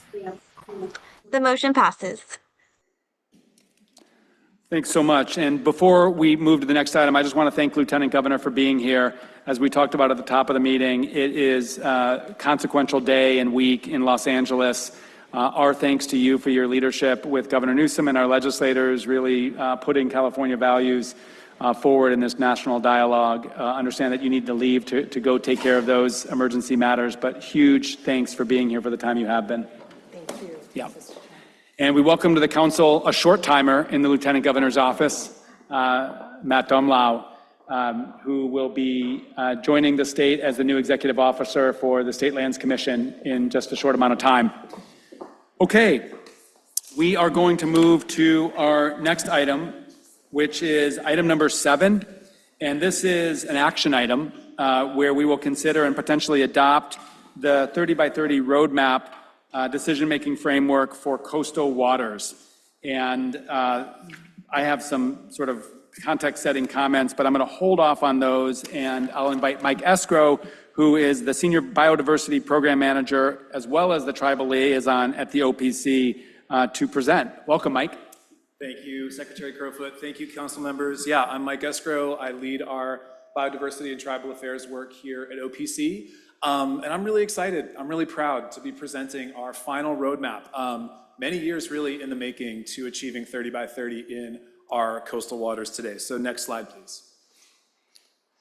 So let's start by level setting and grounding ourselves in our state's 30 by 30 goal. So as we know, in 2020, Governor Newsom issued this ambitious executive order committing our state to conserving 30% of our lands and our coastal waters by 2030. And 2 years after that, after an extensive public process, the Resources Agency released Pathways to 30 by 30, which is this really groundbreaking strategy document that provides an ambitious definition of a 30 by 30 conservation area for California, and then also establishes 10 pathways for how we're going to achieve that ambitious goal. Next slide, please.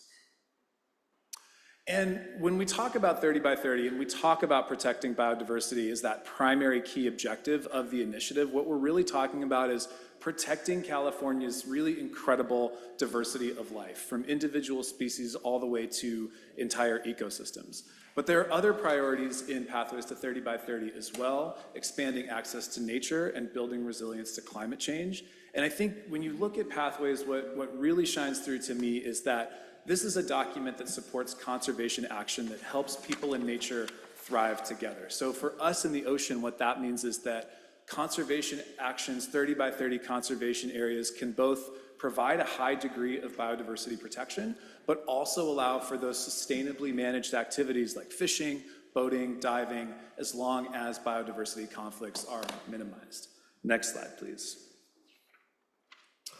So since the establishment of the 30 by 30 target, we've been working really closely with fishermen, with conservation organizations, with Native American tribes, with key partners up and down the coast to chart a course for how we're going to translate that definition in coastal waters and how we're going to achieve this ambitious goal. And I also think it's important to just kind of zoom out for a second and remind ourselves that 30 by 30 is just one small piece of all of the work that OPC is doing on protecting coastal and marine biodiversity. So that's sea level rise adaptation and coastal resilience, that's ocean acidification and hypoxia, all the work we've done on kelp forest protection and restoration and marine protected area monitoring and evaluation, as well as our emergence really, if I may say so, as a global leader, I think, in marine conservation. Next slide, please. So when Pathways to 30 by 30 was initially published, the state counted the area covered by our marine protected area network as 30 by 30 conserved areas. And so I'm going to explain a little bit about why we made that initial call. So California's 124 MPAs were designed and are managed to function as an ecologically cohesive network that protects biodiversity across the state. The vast majority of this network has a very high level of protection. More than half of the network is fully protected by no-take state marine reserves. And we have extensive monitoring and evaluation data, including data looking at the connectivity between these individual MPAs that really shows the extent to which these areas are providing meaningful protections for biodiversity, including in the first 10-year management review of the MPA network that was released a couple of years ago. And I just could not be more thrilled about the news that you shared earlier, Secretary Crowfoot, about our addition to the Green List, really recognizing this entire network the first nature network in the world as the gold standard of marine conservation. So we feel really, really confident in that initial determination.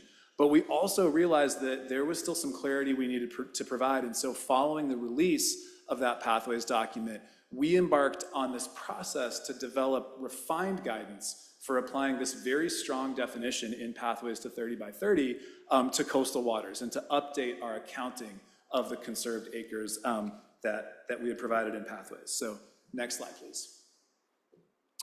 So before we get into the meat of the roadmap, I just kind of want to reflect a little bit on our journey. Like I said, it's been many years in the making, our 30 by 30 journey here, and I'd be really remiss if I didn't thank Abby Mohan, also my colleague, Dr. Ann Deep. Both have since moved on to more senior positions, but they were instrumental in a lot of the work I'm going to talk about, as well as Dr. Staci Lewis, who jumped in really after that staff shuffle and really helped bring this plane home. So really, really appreciate all of you. You know, this engagement really started following the publication of Pathways. Initial conversations with key partners, really helping to build out our 4 approaches, which I'm going to talk about in a little bit, which we've been consistent on for the last several years for how we're going to achieve 30 by 30 in the ocean. And that has included several periodic updates to the council that have provided a really good venue for public comment and council member direction as well. Next slide, please. Another really important next step or step in this process was that technical advisory panel that Dr. Whiteman referenced earlier. Some really, really key experts from across the world in area-based marine conservation that helped us translate some of these high-level policy objectives for 30 by 30 into more concrete criteria. That technical advisory panel helped us develop that draft decision-making framework we talked about a little bit earlier that was presented a year ago, last June.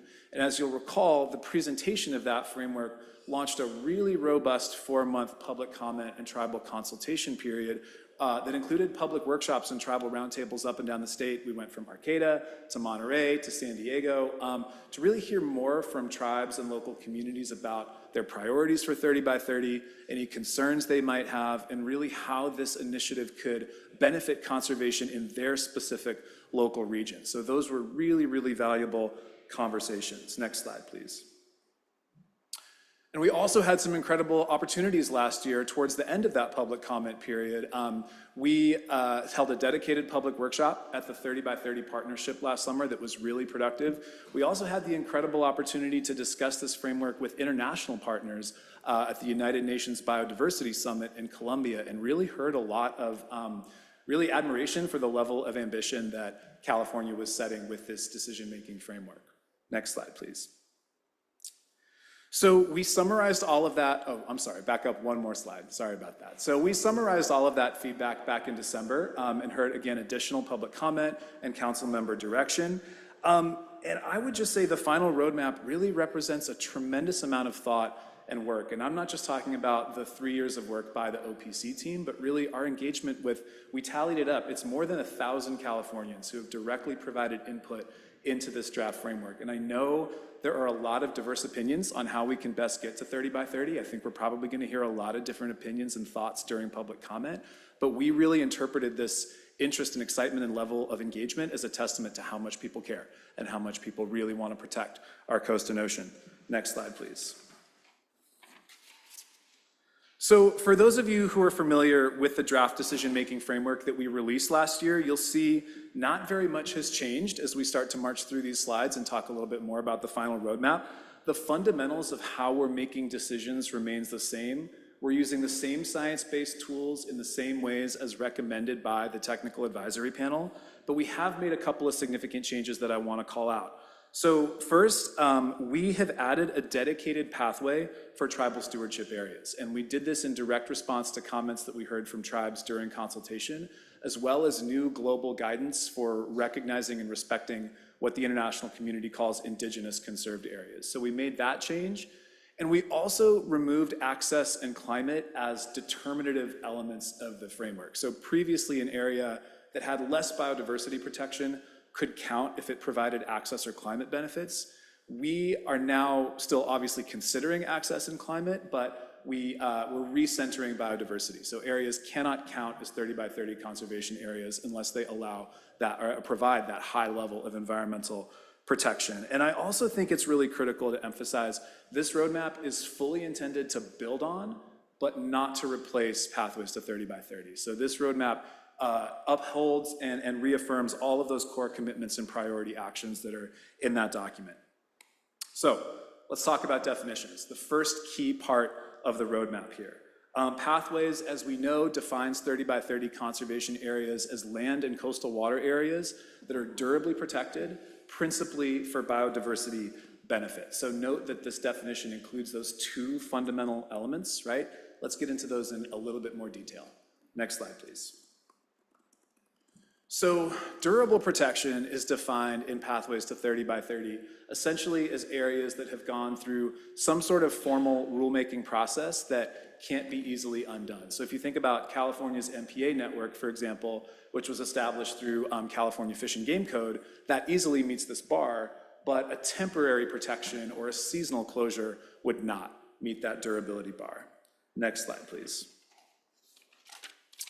Now, the second part of the definition, this management principally for biodiversity benefit, is a little bit more complex. And Pathways to 30 by 30 is really explicit in saying that 30 by 30 conservation areas can take many different forms, have their own management plans, have their own metrics and methods of evaluating success, but they all have to provide that high degree of environmental protection to count. So let's talk about some of these different types of areas in coastal waters in more detail.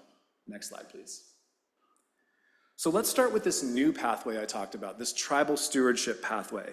These we're defining as areas that are formally and collaboratively managed and stewarded and cared for by tribes in ways that achieve significant biodiversity benefits. Like I said, we added this pathway directly in response to comments received from tribes. And the comments that we heard were really, look, conservation and stewardship have always been part of tribal cultural lifeways. And we know that the separation of tribes from their ancestral homelands, from their traditional practices, has harmed not just tribes, not just people, but also nature. And so really restoring and revitalizing that tribal stewardship is a key component of protecting biodiversity. And a really exciting flagship example of a tribal stewardship area in California's coastal waters is the new Chumash Heritage National Marine Sanctuary. Next slide, please. So the Chumash Sanctuary was designated last year after a decades-long effort that was championed by local Chumash tribes. And it is completely unique among California sanctuaries, unique to the extent that we felt it's best evaluated via this new special and separate pathway.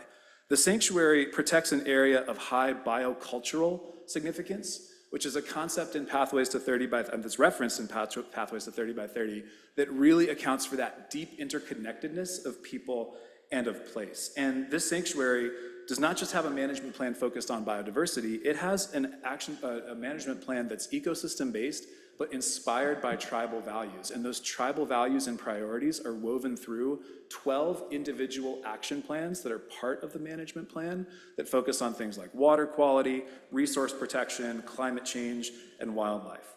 And maybe most important of all, this management plan includes this explicit and binding framework for collaborative co-stewardship between the federal government, state government, and Native American tribes. And that's completely unique among sanctuaries. So Chumash represents just under 6% of coastal waters. Next slide, please. So now let's shift gears away from these tribal stewardship areas and towards formal marine protected areas. So these are areas that are set aside for long-term conservation intentionally.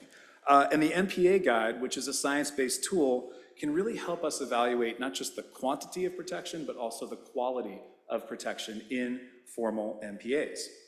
Fully or highly protected MPAs have the greatest potential to protect and restore nature because they allow no or very limited extractive or destructive activity with very low total impact on biodiversity. So an example is California's MPA network, like we talked about earlier, which functions as that one cohesive, highly protected network. Next slide, please. Now, lightly protected MPAs are a little bit more complicated. This is a really, really broad category that includes areas that may benefit some habitats and species, but allow a moderate level of extractive or destructive activity that may have some kind of moderate or intermediate impact on biodiversity. And so it's a really, really broad category that is a spectrum. It includes some MPAs that are very, very close to fully or highly protected. It also includes some MPAs that are more closely on the minimally protected end of the spectrum. And so what we're proposing to do with these is to go through these areas case by case. There's not very many of them. They represent about 3% of California's coastal waters. And so we propose to really look at these areas and identify what are the actual conservation benefits being provided by these lightly protected MPAs, and most importantly, what opportunities might there be to strengthen protection in these areas? Next slide, please. And finally, minimally protected MPAs. These are areas that allow significant extractive or destructive activity with high total impact on biodiversity. And so these areas, just categorically, we are saying will not count as 30 by 30 conservation areas. But that's not to say they're not important. They may still provide, important economic or recreational benefits. Next slide, please. And finally, our coastal waters contain a lot of different designations that are not formal MPAs, but might still contribute to biodiversity conservation in some way. These we're also proposing to evaluate on a case-by-case basis. And there's a tool, an international tool that can help with this, put out by IUCN, and this is detailed in the roadmap and the draft framework, that really focuses in on specific criteria that get to the question of how do these areas provide protection for the whole ecosystem? So that's really what you're looking for when we look through these areas. We have not done a full assessment yet, but one example that we're confident in counting right now is the University of California Natural Reserve System. So this is a really perfect example. These areas restrict commercial and recreational activity, basically to make natural, undisturbed lands and waters available for research and teaching. And so they're not formal MPAs, but by doing that, they're protecting the whole ecosystem. So we're really excited to add these to our tally as well. Next slide, please. So with the adoption of this roadmap, California will stand at 21.9% of coastal waters conserved. So this includes the 16.2% already accounted for in pathways, an additional 5.7% from the Chumash National Marine Sanctuary, excluding the overlap with what's already counted. And then the UC reserves, unfortunately, they don't get us a ton of acres. It's about 150 across the whole state, but we will take everything we can get. And we're very, very excited about the conservation benefits that these areas provide. Next slide, please.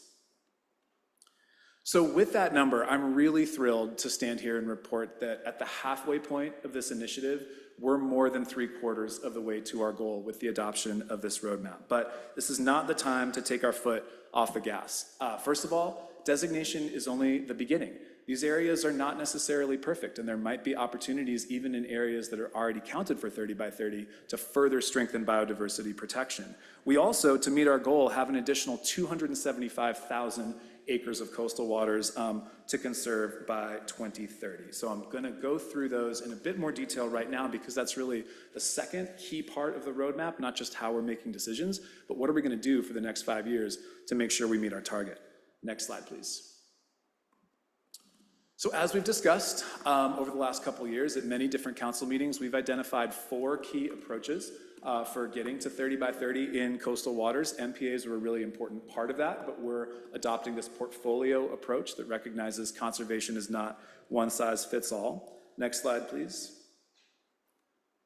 The first step is the adaptive management of California's MPAs. So managing our network to make sure that it continues to provide those strong protections for biodiversity, especially as our climate changes, is a really key component of achieving the 30 by 30 goal. And this is including not just evaluation of petitions that were recently received for MPA change. We're supporting our Department of Fish and Wildlife and Fish and Game Commission partners in that effort, but also other adaptive management actions like strengthening tribal co-management, like protecting water quality or strengthening water quality protections. And I think anytime we talk about MPAs in 30 by 30, it's critical to make this point that while MPAs are a really core component of how we're achieving 30 by 30, and any boundary modifications or adjustments or new MPAs as part of this adaptive management process would count. That process is not being driven by 30 by 30, right? It is driven by the Marine Life Protection Act, the management plan of the MPA network via the Fish and Game Commission's public process. Next slide, please. So our next approach focuses on national marine sanctuaries. Like I said, the Chumash Sanctuary is the first sanctuary to count in California's coastal waters because we felt it was most appropriately evaluated via that separate tribal stewardship pathway because of all the ways we just talked about in which it is unique. But we need to look at all the other sanctuaries. We need to look at them individually and assess them via that MPA pathway to understand the protections they're providing for biodiversity and their alignment with our definition of a 30 by 30 conservation area. So despite all the changes in federal leadership, despite all the changes at sanctuaries, we still remain committed to working with sanctuary leadership and staff to really think about how we can look at the health of sanctuaries and identify opportunities where the state can plug in to support biodiversity conservation. And that includes our ongoing and really productive, I would say, collaboration with the Farallones National Marine Sanctuary on updating their management plan. So that process has been extended by a couple years, but we're still in the weeds on that management plan, helping to align it with our 30 by 30 conservation priorities. Next slide, please. Our next approach is focused on tribally led conservation and indigenous marine stewardship areas. So, one important way in which we're upholding that core commitment in pathways to support tribally led conservation is by supporting and exploring this new concept of indigenous marine stewardship areas. So these areas, and we already heard a public comment at the last item about this, these areas are envisioned in pathways as special areas designated and managed by tribes for biodiversity benefit. And we're committed to supporting this by not just developing a formal pathway for the state to recognize and lift up and support these areas, but also by funding the development of IMSA monitoring plans or management plans, and then also funding tribally led monitoring and stewardship programs. And these areas, just to be very clear, would be considered also via that tribal stewardship pathway in our decision-making process. Next slide. And finally, like we talked about, we've got all of these different kinds of areas, the lightly protected MPAs, the non-MPA areas that we have not had time to fully assess yet. We want to make sure we're doing that transparently and with adequate scientific and public input. So these would be, national estuary and research reserves, wildlife refuges, national seashores, those non-MPA areas like state water quality protected areas. Next slide, please. And while we haven't sketched out concrete evaluation criteria yet, some examples of the types of criteria we would want to ask about these areas are things like, does the area have a management plan that's focused on biodiversity, right? Are there any extractive or destructive activities happening that could reduce biodiversity? And on the flip side, are there stewardship activities happening that could support biodiversity? And again, like we're asking about all these areas, could protections be strengthened to improve conservation based on what the actual threats in that region are? Next slide, please. So we're planning to kick off this evaluation process by hosting a public webinar this summer to share a little bit more information and opportunities to provide input. And we'll be undertaking this case-by-case evaluation in very close partnership with the managing agencies of these areas and other key partners, tribes, conservation community, fishing community, ocean data partners. And we're looking at sharing results and recommendations from this case-by-case evaluation, including any update to the percent of coastal waters conserved with the next Pathways Progress Report. Next slide, please. So to wrap us up, staff is recommending today that you adopt the roadmap to achieving 30 by 30 in our coastal waters, which will bring our total area conserved to 21.9% and chart what we really see as an ambitious but achievable goal to meet our target in the next 5 years. Next slide, please. So thank you so much for your time with that presentation. I'm looking forward to public comment, and Jen and I are here to answer any questions you might have after public comment. Thanks so much, Mike. We will entertain council member comments and questions after public comment. We'll move to that now. I want to recognize we typically defer to other governmental leaders to kick off public comment. And my understanding is that there may be tribal leaders joining us either here in person or remotely by the phone or Zoom. So I would ask first that we move to tribal leader comment. So if you are representing a tribal government or tribe, I should say, and you are here virtually on Zoom or on the phone, please make yourself known and our team will identify you. And then if there's any tribal leader in the room speaking on behalf of a tribe, please come to the podium. Does not look like there's any leader here in the room in person, so let's move to virtual.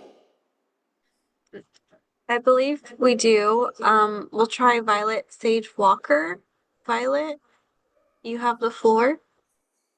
Thank you. Thank you, Secretary Crowfoot and the entire council for the discussion today. It would be the honor of my lifetime to see Chumash Heritage National Marine Sanctuary part of the 30 by 30 goals. And I'd like to thank Michael again for all the hard work and Jenn Eckerle and all the staff at OPC for working on this excellent work and tribal consultation with this roadmap and strategic plan that they've presented to us. Last year, we celebrated, as you all know, the final designation of the Chumash Heritage National Marine Sanctuary. We've been working to protect this part of the coastline for threats for nearly 3 generations, going back more than 50 years.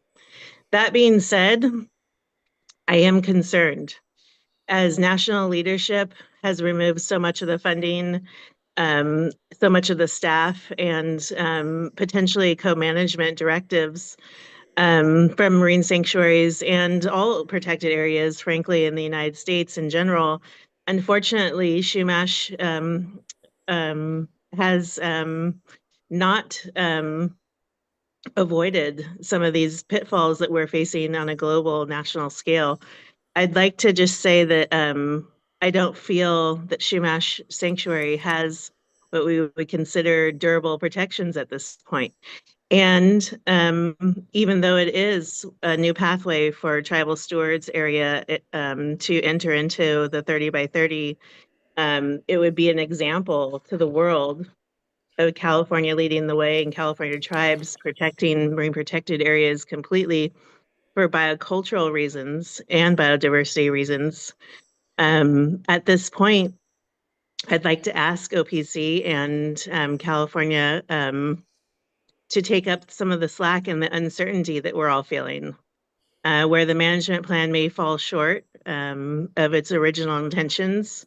The funding may fall short of its original goals. Designation is still as we speak there. I would like this opportunity for OPC to be the plan B, the security blanket that Chumash Heritage has to encourage and expand 30 by 30 goals, to strengthen our tribal stewardship network, to highlight California's unique commitment to tribes, and to be the first to lead the way in case the other options fall short. And not to get into too much of the management plan, but I'm concerned and I would really like to feel comfortable that Ocean Protection Council and the 30 by 30 initiative not only help strengthen Chumash heritage, but also look at all the ways that national marine sanctuaries can be enhanced, management plans can be updated to include tribes, and that we can work to get these marine protected areas and more fully protected. Honestly, I am all for more fully protected marine areas, especially in Chumash heritage.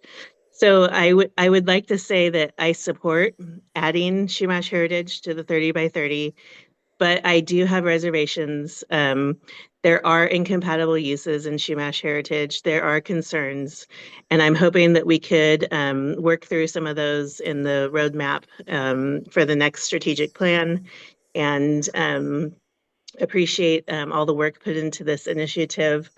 Like I said, this is my life stream to see this area protected. We've made lots of compromises. We've made compromises with stable pipeline, offshore wind, decommissioning of Diablo Canyon. There's so many compromises that we've made along the way. I don't feel that this is a durable protection. So I'm wondering if OPC in the state of California and your leadership can make us feel more comfortable that Chumash heritage will have better protection in the future. Thank you for your time. Thank you, Violet, and for all your leadership establishing Chumash National Marine Sanctuary. Are there other tribal leaders that are joining virtually that can recognize themselves to be heard at this point? We do have next speaker, Kenneth Kahn. Chair Kahn, you have the floor. Thank you. Can you guys hear me okay? We sure can. Excellent. Well, first I want to thank Michael. Certainly appreciate the presentation. I mean, tribal stewardship and co-management are extremely important to us. My name is Kenny Kahn. I'm the chairman for the San Ynez Band of Chumash Indians. We're certainly glad to be a part of this presentation today, and certainly want to extend a thank you to Secretary Crowfoot and the members of the council. Thank you for reviewing the Chumash Heritage National Marine Sanctuary for possible inclusion for the 30 by 30 conservation area. I know we submitted a letter back in February. We've been working on this effort as well for the Chumash Heritage National Marine Sanctuary for almost a decade now. And as Violet Sage Walker had pointed out, funding is a concern. It's a concern for us as well. We were just in DC last week, working with many of our partners, and I know in this period of uncertainty, we've kind of looked at some of our neighboring sanctuaries like Channel Islands or Monterey Bay. We certainly appreciate the partnerships that we've had with Channel Islands, and also working on a lot of the MPAs as well. Co-management of this Chumash Heritage National Marine Sanctuary, it'll allow the tribe and our tribal partners to protect our historic ocean territories and conserve the many unique species. And so, we just want to echo our thanks and our concerns as well. But certainly much appreciated to the OPC for entrusting the tribe with the Chumash conservation areas as well. So thank you again. Much appreciated. Thank you, Chairman. Appreciate you coming on today and your leadership establishing the Chumash National Marine Sanctuary. Our team, any other tribal leaders that want to be recognized at this point? This doesn't eliminate their opportunity to be heard later in public comment, but we just wanted to defer to them now.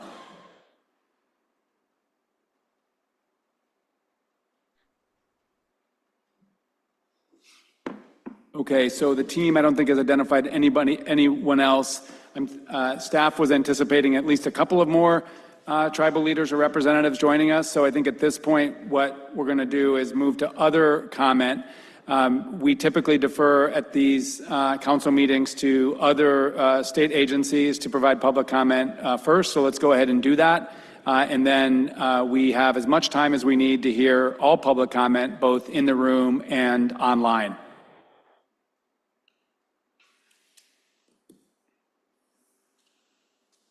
Thank you. Good afternoon again, Chair Crowfoot, members of the council and OPC staff. I'm Susan Ashcraft, Marine Advisor for the California Fish and Game Commission, and I'm here today to express appreciation for the release of OPC's roadmap for achieving 30 by 30 in coastal waters. The document clearly represents thoughtful consideration and integration of scientific, public, and agency input. We commend the council for making a clear distinction in the roadmap between the statewide 30 by 30 process and the separate adaptive management process for the state's Marine Protected Areas Network.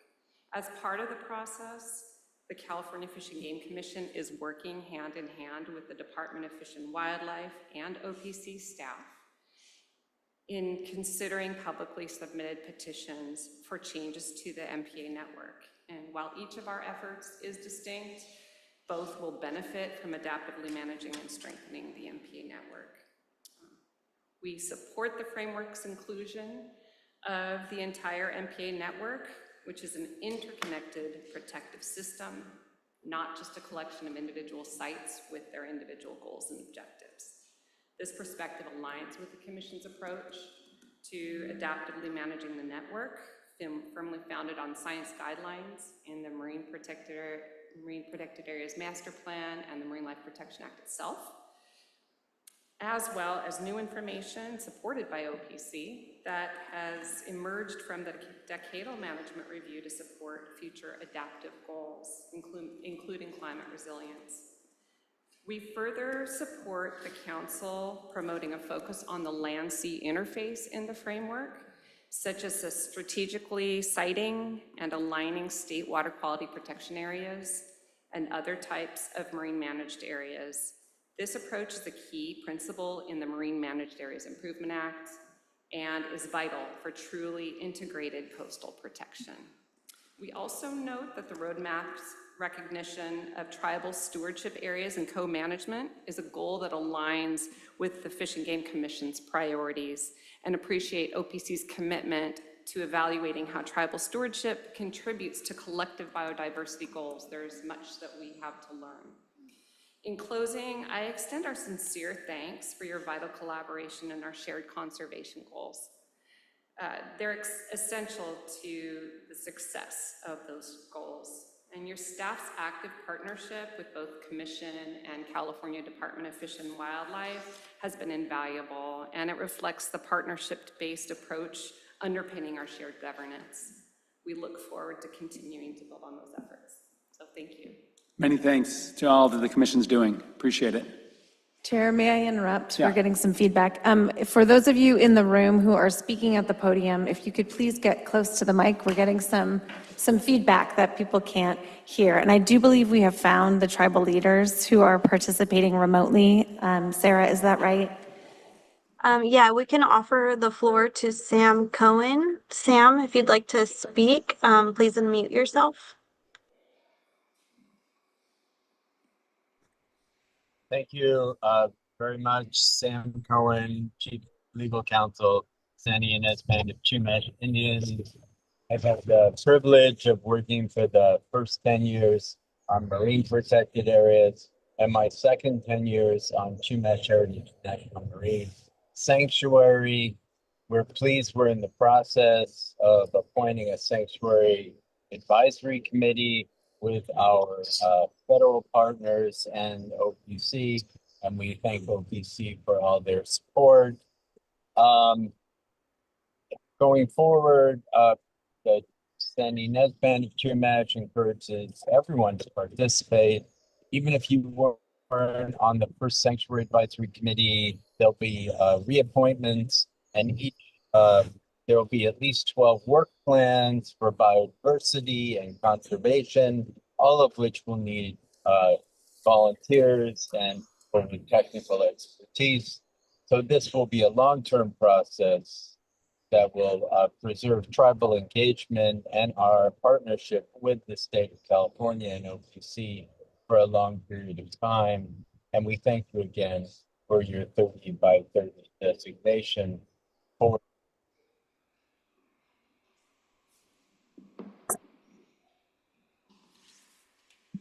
Sam, we were following you. We just lost you. I just wanted to invite everyone to participate in work plans for the Chumash Heritage National Marine Sanctuary. This is going to be a long-term process to protect the area encompassed by the National Marine Sanctuary, and we look forward to robust biodiversity and conservation efforts. Thank you. Thank you very much. And we caught all of that, Sam, so thank you. And then our next tribal partner will be Nakia Zavala.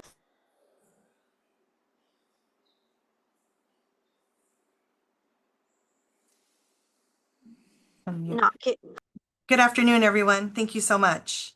Haku, everybody. Makduka Nakia Zavala, Alapala Hulapo, Nisamala Chumash Ino, Nasanin's Band of Chumash Indians. Good afternoon, Ocean Protection Council. Thank you for this time to speak. I am the Tribal Historic Preservation Officer for the San Ynez Band of Chumash Indians and also the Cultural Director for the tribe. And I just want to take this moment to continue to emphasize and really thank you all for the inclusion of tribes in this process and recognizing the importance of our ocean and coastline. I do want to thank you for supporting the designation of the Chumash Heritage National Marine Sanctuary. And, definitely look forward to this work that we'll be doing and really the access to our sacred waters and our coastlines for our people and our children and our elders.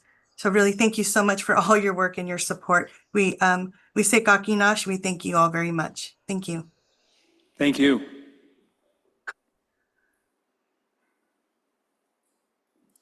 Okay, I think that's the tribal leaders that are joining virtually. Let's then go back to public comment from state agencies. Good afternoon. It's because Mike's so tall. That's why we have to pull this down a little bit further. My name is Megan Hurdle. I'm Deputy Secretary for Biodiversity and Habitat with California Natural Resources Agency. I lead California's 30 by 30 with a focus on the land side. And I'm here today to emphasize some of the points that Mike made, and one of them being that California's 30 by 30 went through an extensive public process in 2021 and 2022, and it set a really high bar definition for what counts for 30 by 30 and a very robust strategy that applies not just to the land side, but also to the coastal water side. And what you see reflected in this roadmap is holding up that definition and holding up that strategy, which also includes commitments to climate and to equitable access. In fact, our definition for what counts as 30 by 30, both on the land side and in the coastal water side, is stronger than many of our international partners and stronger than the America the Beautiful commitment, which was the former US commitment to 30 by 30. On the land side, we use two data sources to track what counts for 30 by 30. The California Protected Area Database and the California Conservation Easement Database, which have a data point called a gap code, which represents biodiversity protection. Unfortunately, on the coastal water side, they do not have those same databases. But what is proposed within this roadmap aligns with that gap code analysis. It's worth noting on the land side that Gap Code 1 and Gap Code 2 count for 30 by 30. Gap Code 1 allows for, it has a biodiversity management plan and it is durably protected. Gap Code 2, same two things, but it also allows for human uses that might lightly degrade the natural areas. Basically, it makes space for humans to coexist with biodiversity. And it's something that we track closely and we reassess, which this roadmap allows. The other thing I wanted to point out is we've really found on the land side that there is not a one-size-fits-all designation for 30 by 30, that we need to think about a multifaceted approach for how we reach this target and how we do it while also improving benefits for biodiversity. Great examples are we have national and state parks that benefit biodiversity and recreation. We have wildlife areas and ecological reserves that protect sensitive species and allow for fishing and hunting. We have private conservation easements that also provide working landscapes, but have biodiversity as their top management goal. And we have national monuments, ancestral land return, and co-management that protects cultural resources and biodiversity. We know we will have to look beyond the marine protected areas to reach this target. The roadmap that you have before you to consider today not only adds to the number for 30 by 30, but it also helps us push for more biodiversity protections, to drive more resources into these areas, and ultimately to acknowledge areas that are providing additional biodiversity protections in our coastal waters. So thank you so much for the time and for your consideration of this roadmap. Thank you.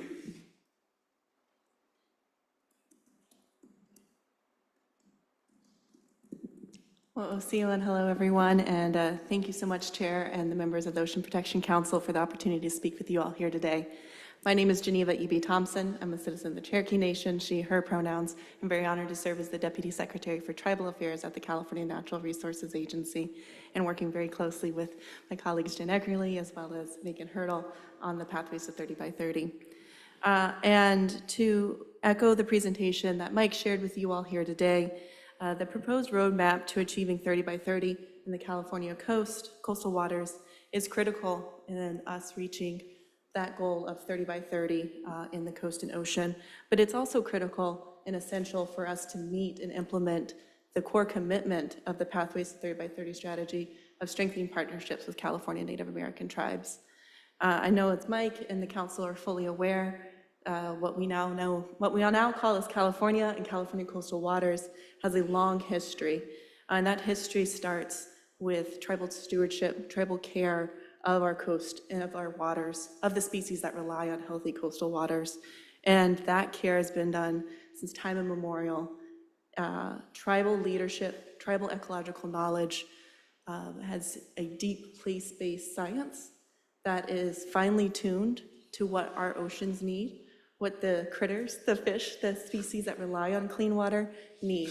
And these oceans have survived and thrived because of that tribal stewardship, because of that traditional ecological knowledge.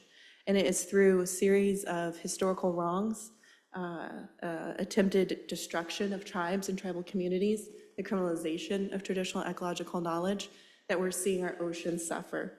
We're seeing the species that rely on the ocean suffer. And so for us to move forward in that spirit of truth and healing and moving forward in strengthening partnerships with tribes, we need to get back to that place where traditional ecological knowledge, tribal stewardship can thrive.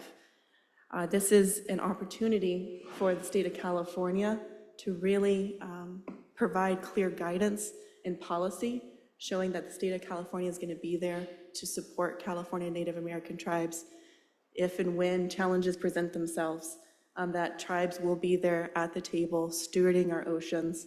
And this roadmap and these pathways set out by the staff of the Ocean Protection Council is going to be a critical tool in our toolbox to make sure that we are there showing up, partnering with tribes in the critical care of our coast and ocean. And so I'm so thankful and so excited to see the tribal stewardship area, the tribal stewardship pathway laid out in this roadmap. I think that is going to be a critical next step for the state of California to strengthen partnerships with the tribes in the spirit of truth and healing. So Wado, and thank you so much for the opportunity to share and appreciate y'all's time. Thank you so much, Geneva. Okay, now we're going to move to public comment in the. Sorry. Sounds like we have another tribal leader on Zoom who has his hand raised. Okay, let's do that, and then we'll move to public comment. So you're close, those who are standing up near the podium. All right, let's move to the virtual comment. Scott, you have the floor. Wagiasham, good afternoon, Chair Crowfoot and members of the Ocean Protection Council. Shahoshi Scott Sullivan, I'm the Vice Chairman of the Tolowadeni Nation, and I appreciate the opportunity to offer comments today. I'm here to comment on the draft roadmap for identifying 30 by 30 conservation areas in California's coastal waters, and specifically the implications it has for Indigenous Marine Stewardship Areas, or IMSAs. To begin, I want to thank OPC staff and leadership for the inclusion of tribal initiatives in this roadmap, and I look forward to continuing to refine this document to make sure it fits the needs of tribal nations throughout California. The current draft includes new elements of a framework that will ultimately determine whether IMSAs are considered eligible for recognition as durable conservation under the state's 30 by 30 initiative. And this version of the roadmap directly impacts tribal nations by introducing criteria and decision points that will be used to evaluate our stewardship practices. One example is decision tree in the roadmap, which asks, is this site formally and collaboratively managed, stewarded, and cared for by California Native American tribes in ways that achieve significant biodiversity benefits? And it seems clear to me here that the state intends collaboratively to mean in partnership with state agencies, but I just want to emphasize that the Yurok Tolowadeni Indigenous Marine Stewardship Area is collaboratively managed, stewarded, and cared for by 3 federally recognized tribes. That collaboration is formal, intergovernmental, and rooted in shared responsibility across our traditional territories.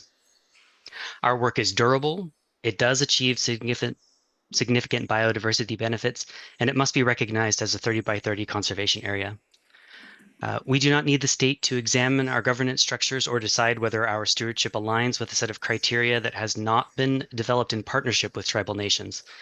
That approach risks invalidating Indigenous systems of care that we have successfully protected these ecosystems since time immemorial. Given the direct applications of this framework, which are being considered today, and that IMSAs are not categorically included as being eligible for a 30 by 30 recognition, I respectfully urge the Council to pause and re-engage in formal, meaningful government-to-government consultations with tribal nations on the metrics that will be used to determine eligibility of IMSAs under this roadmap. Shushaninla for your time. Thank you very much, Scott. Thank you. And sorry to interrupt, but our last state leader is Craig Schumann. Craig, you now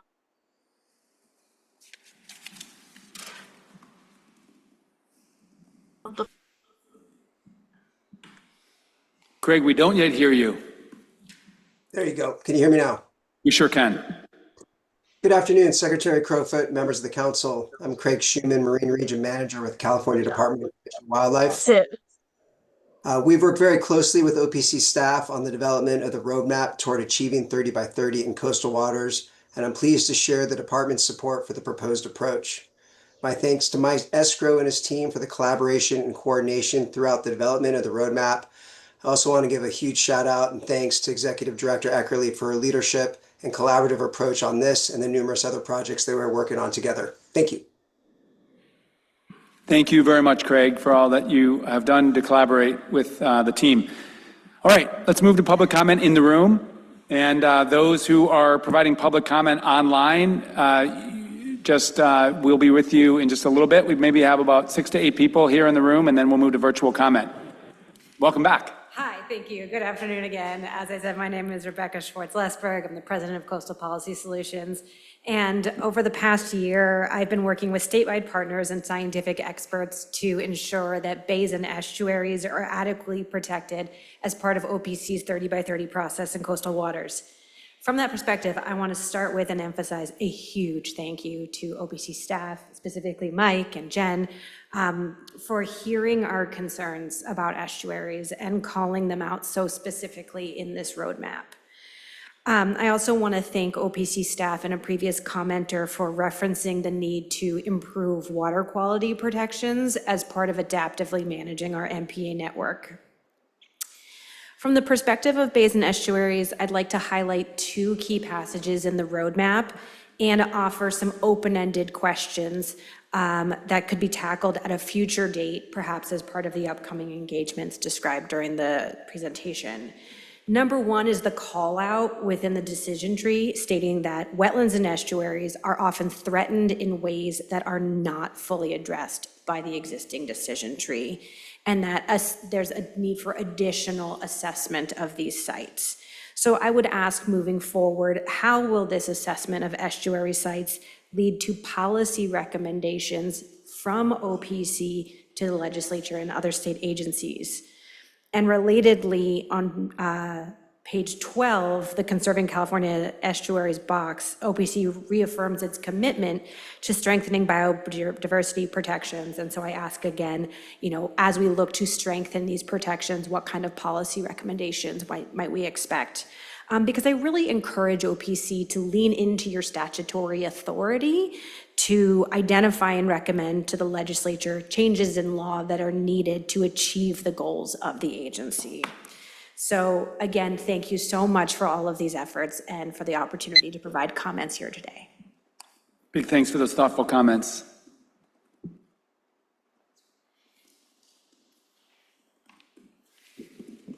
Good afternoon, council members. My name is Hudson Pernier with Environment California. I wanted to just reaffirm some points that were made in the written comments submitted to this council from Environment California along with some other organizations. I respectfully request that the council delay the adoption of the roadmap to achieving 30 by 30 in California's coastal waters and revise the document to address the following concerns. The roadmap lacks clear, detailed standards for what qualifies under the biodiversity management criterion. While it states that lightly protected MPAs in certain non-MPA areas may count as 30 by 30 conservation areas, it does not provide specific guidance on how these areas will be evaluated. Instead, it defers to future case-by-case assessments without outlining the criterion or metrics that would guide those evaluations. Furthermore, the roadmap emphasizes that 30 by 30 conservation areas must offer a high degree of ecological protection. However, it also includes lightly protected MPAs, which allow for some extractive or destructive activities and acknowledges their moderate impact on biodiversity. This appears to be inconsistent with the stated requirement for a high degree of ecological and environment protection. Thank you, council members, for your continued dedication for protecting our oceans. Thank you, Hudson.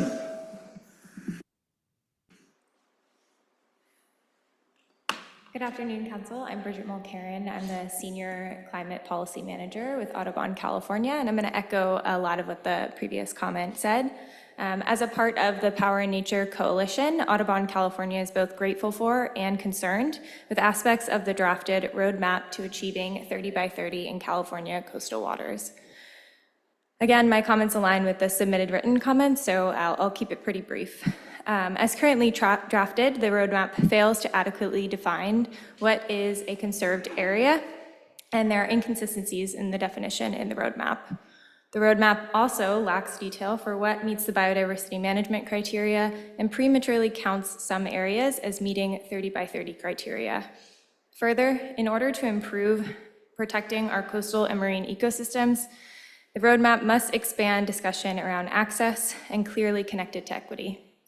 Audubon's 2019 climate report found that we are at risk of losing 389 birds in North America. Those are individual species that could be lost due to climate change. And the more recent 2025 State of the Birds report found that seabird populations are down between 55 and 95%. To support birds, we need a stable climate, so we must strengthen the roadmap by addressing the concern mentioned by myself and others in the Power and Nature Coalition. Thank you for the opportunity to comment and also for your important work on this. Thank you very much. Good afternoon, I'm Paige Barabee with the Nature Conservancy. As a science-based organization whose mission is to conserve the lands and waters upon which all life depends, we strongly support California's commitment to conserve 30% of its lands and waters by 2030. TNC recognizes the critical role of tribally led management and stewardship in achieving California's 30 by 30 and equitable access goals, and we appreciate the roadmap highlights this. We thank OPC staff for the significant time and effort that went into the development of this roadmap. TNC would like to share 4 recommendations for consideration. First, we recommend OPC publish the list of marine managed areas that have been evaluated or will be evaluated using the criteria in the roadmap, as well as the projected timeline for reviewing this list. Second, we recommend OPC establish clearer and more transparent criteria in the roadmap that will be consistently applied to determine which coastal waters will meet the definition of a conserved area. It isn't clear if all national marine sanctuaries have been evaluated as 30 by 30 conservation areas, and we believe sanctuaries provide important biodiversity and conservation and protection, especially considering the extensive network of sanctuaries along California's coast. As OPC determines areas that count, we encourage consideration and application of transparent criteria when evaluating national marine sanctuary management plans.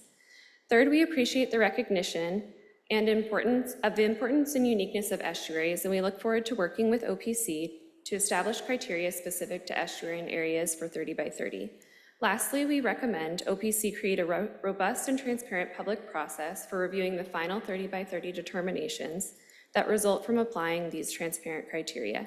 We look forward to continuing to work with OPC as the roadmap is applied and we work towards 30 by 30 goals. Thank you so much.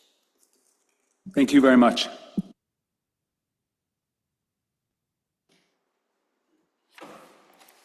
Hello, my name is Keith Rutzard. I'm with the Giant Kelp Restoration Project.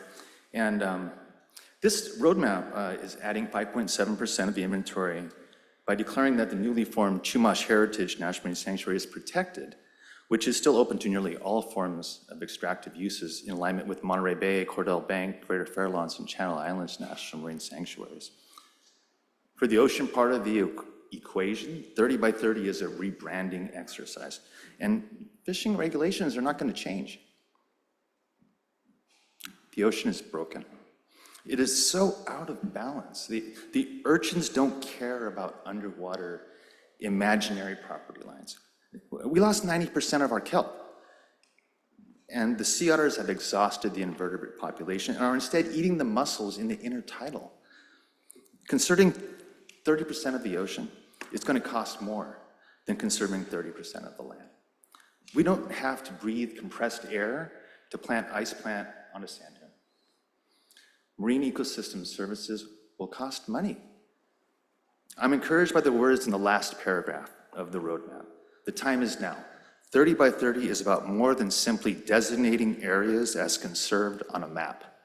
It is a call to action. Thank you.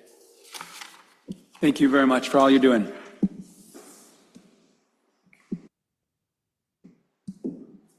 Welcome. Welcome. Good to see you. Good to see you. Hello, Secretary Crowfoot, members of the council. My name is Scott Webb, and I serve as the Director of Advocacy for the Resource Renewal Institute. I'm here to urge the council to postpone finalizing the 30 by 30 roadmap. I'm concerned by the precedent the council is setting by moving forward with the decision to count areas that have active indiscriminate gear types, such as California trawl grounds, towards the state 30 by 30 goals. I fully support the need for working shorelines and strong fishing communities in California. But this isn't about whether we value fisheries, it's about what counts as conservation. We can debate the impact of light touch trawl gear, which each trawl door can weigh up to 500 pounds, over the importance that some of these trawl grounds included in the areas in the Chumash Sanctuary have not had tow observations in the state's most recent assessment. But this isn't a fishery management decision. At its core, this is about maintaining the integrity of California's 30 by 30 commitment. Counting areas where any trawling occurs, an activity recognized as minimally protective or incompatible with conservation, undermines the definition of conserved this state has committed to. No matter the size or scope, including halibut trawl grounds is not a credible strategy for achieving 30 by 30. I respectfully ask the council to please reconsider. Thank you so much. Thank you for being here.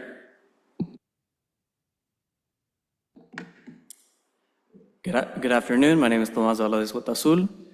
We recognize the hard work and time invested by OPC. However, we do not support the staff recommendation to adopt the roadmap at this meeting today. As written, the final roadmap risks weakening the integrity of the 30 by 30 effort. The proposed roadmap would allow an area with activities that are incompatible with conservation, such as oil and gas production and bottom trawling, to count towards the 30 by 30 goal. It would also backtrack on the state's position that national marine sanctuaries must be strengthened to meet the state's definition of conserved. We instead urge the council to amend the roadmap in the following ways: exclude lightly protected MPAs from consideration, qualify any reference to access in the roadmap as equitable access, require biodiversity protections for national marine sanctuaries to be strengthened before consideration towards the 30 by 30 goal. Thank you. Thank you very much for all of the in-person public comment. And then I'm told we have about 13 people online providing public comment. So let's turn to the virtual. Yes, we do have about 15 hands raised right now in the queue. We'll start with Pamela Hetherington, followed by Chris Voss.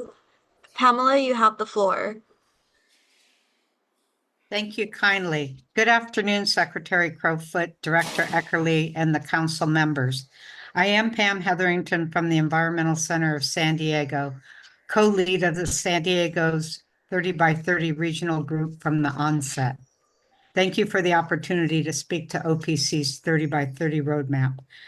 To effectively deliver on the promise of fully and highly protected, we suggest the OPC plan should exclude lightly protected MPAs from consideration, clarify protection level definitions, require biodiversity protections for national marine sanctuaries to be strengthened before consideration towards the 30 by 30 goal, clarify what equitable access means in this document, set measurable area-based targets, link adaptive reviews to upgrading protections, map an actionable upgrade path, build in adaptive review triggered upgrades, integrate stakeholders for balance and real-time safeguards, commit to transparent, regular monitoring and reporting, create a mid-plan assessment that encourages plan recalibration or acceleration based on monitoring and stakeholder input.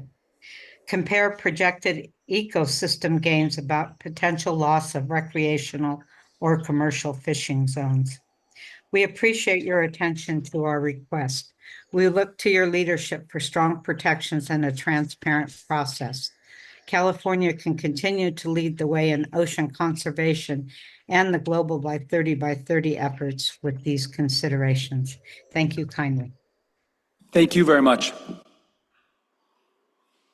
Next, we have Chris Voss, followed by Caitlin Birch. Christopher, you have the floor. Good afternoon, Chair Crowfoot and council members. My name is Chris Voss, and I'm president of the Commercial Fishermen of Santa Barbara. And as you can imagine, there's concerns we have about, especially the co-management arrangement. While we acknowledge the historic wrongs of the past that need to be addressed, and that it is a nation-to-nation dynamic, and the Chumash Sanctuary is unique in relationship to all the other sanctuaries. The concern we have is that there may be decisions that affect commercial fishers that we won't have an opportunity to contribute to that decision-making process. And so I would encourage, in order to proceed forward in a constructive, collaborative, meaningful way, there's some effort on the part of the OPC to include commercial fishers in the decision-making process in some way or another, not in a, maybe not in a significant way, but just to include our input as we figure out how the Chumash Sanctuary is co-managed with tribal interests. It's as you can imagine, a pretty serious concern, given that it appears as though a similar dynamic that exists in the Chumash Sanctuary is going to be applied to the other sanctuaries in an effort to meet our 30-30 objective. So thank you for allowing me to comment. Thank you very much for your comment. Next, we have Caitlin Birch, followed by Merritt McCray. Caitlin, you have the floor. Good afternoon. My name is Caitlin Birch, a marine scientist with Oceana. I want to express deep appreciation to the OPC Council and staff for the monumental work that has gone into developing California's 30 by 30 roadmap. This is a globally significant effort, as you all know, and the complexity of this task is enormous, as you also all know. So thank you for your leadership and dedication, and for the prioritization of tribal stewardship and partnerships, equity, and access. I want to raise a specific concern about the inclusion of one of California's designated state trawl grounds in a 30 by 30 conservation area. These trawl grounds were established to constrain the impacts of bottom trawling in state waters to specific areas, and importantly, to limit the trawling footprint elsewhere. In other words, these trawl grounds are areas explicitly set aside for extractive use by high-impact commercial fishing gear. I do note that in these trawl grounds, there are regulations in place to mitigate the extent of bottom trawling impacts, but management measures to minimize the damage of higher impact fishing gear and methods do not equate to areas of biodiversity protection, including an area established for commercial trawling as conserved under 30 by 30 sets a troubling precedent, and I ask the council today to delay final action and exclude the commercial state trawl grounds in its 30 by 30 tally. Again, I'd like to thank the OPC for leading this effort and recognize the near impossible task at hand here. I also just wanted to quickly say I really appreciate the presentation earlier by Staci Lewis on the impacts of federal cuts to our state and coastal marine programs. Truly commend the OPC for assessing those impacts and working to identify where the state needs to prioritize filling those critical monitoring and science gaps. So thank you very much, and thank you for the opportunity to talk today. Big thanks for your comments. Next, we have Merritt McCray, followed by Julia Chung. Merritt, you have the floor.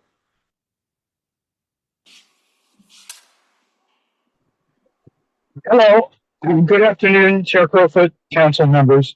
I'm Merritt McCray for the Sport Fishing Association of California. The SAC membership includes commercial passenger sport fishing vessels coastwide.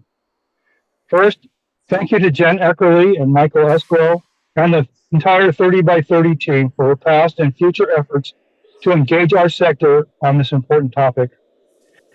The SAC supports adaptively managing our state's MPA network, enhancing conservation in national marine sanctuaries, supports tribally led conservation through indigenous marine stewardship areas, and exploring the role of other marine managed areas in California's coastal waters. From a durability and biodiversity standpoint, we look forward to seeing how the fisheries management work product of the Pacific Fisheries Management Council and California Fish and Game Commission will be integrated into this process. The successful management efforts of these two organizations should assist in framework evolution efforts. Thank you for this opportunity to be heard. Thank you very much. Next, we have Julia Chen, followed by Neil Nathan. Julia, you have the floor. Good afternoon. I'm Julia Chen here with the California Coastal Protection Network, a unique advocacy organization dedicated to protecting California's greatest natural asset, our magnificent 1,100-mile coastline for all generations. We support the comments by NRDC and our written joint comments. CCPN is committed to the success of California's 30 by 30 initiative to combat the many threats facing our ocean ecosystems and to protecting our precious biodiversity. There are several issues in the roadmap that must be rectified prior to approval. We are recommending a no vote unless amended. We implore you to stick with the CNRA official position that national marine sanctuary protection should be strengthened to meet the state's definition of conserved prior to sanctuaries counting towards conservation goals. 30 by 30 areas cannot allow trawling or the operation of oil and gas infrastructure. This must be corrected. At this very moment, the federal administration is currently accepting comments on whether oil and gas leasing should occur in sanctuaries, and I'll speak to that later. We also have concerns about areas categorized as lightly protected, counting as conserved, and the precedent that would set. You are the leaders, and we need to maintain a high bar of protection in order for this to be effective. Please don't inadvertently lower the global standard for 30 by 30 conservation areas today. And lastly, it should be clarified that the priority of carbon dioxide removal and storage only applies to natural coastal and blue carbon ecosystems. Thank you for your time and consideration. Thank you. Next is Neil Nathan, followed by Anupa Asokan. Neil, you have the floor. Thank you for the opportunity to speak, Secretary Crowfoot and members of the council, and thanks to OPC for all of your thoughtful work dedicated to conserving our coastlines and our marine resources. My name is Neil Nathan, and I'm a marine scientist at the Benioff Ocean Science Laboratory. We're based at UC Santa Barbara, and we're an applied ocean solutions lab working on a variety of ocean health threats, which includes the topic of marine protected areas, both within the California network and beyond. I'd like to echo the same concerns many others have voiced today over the proposed roadmap for the 30 by 30 framework, particularly over the broadening of the conservation targets to now include these lightly protected areas.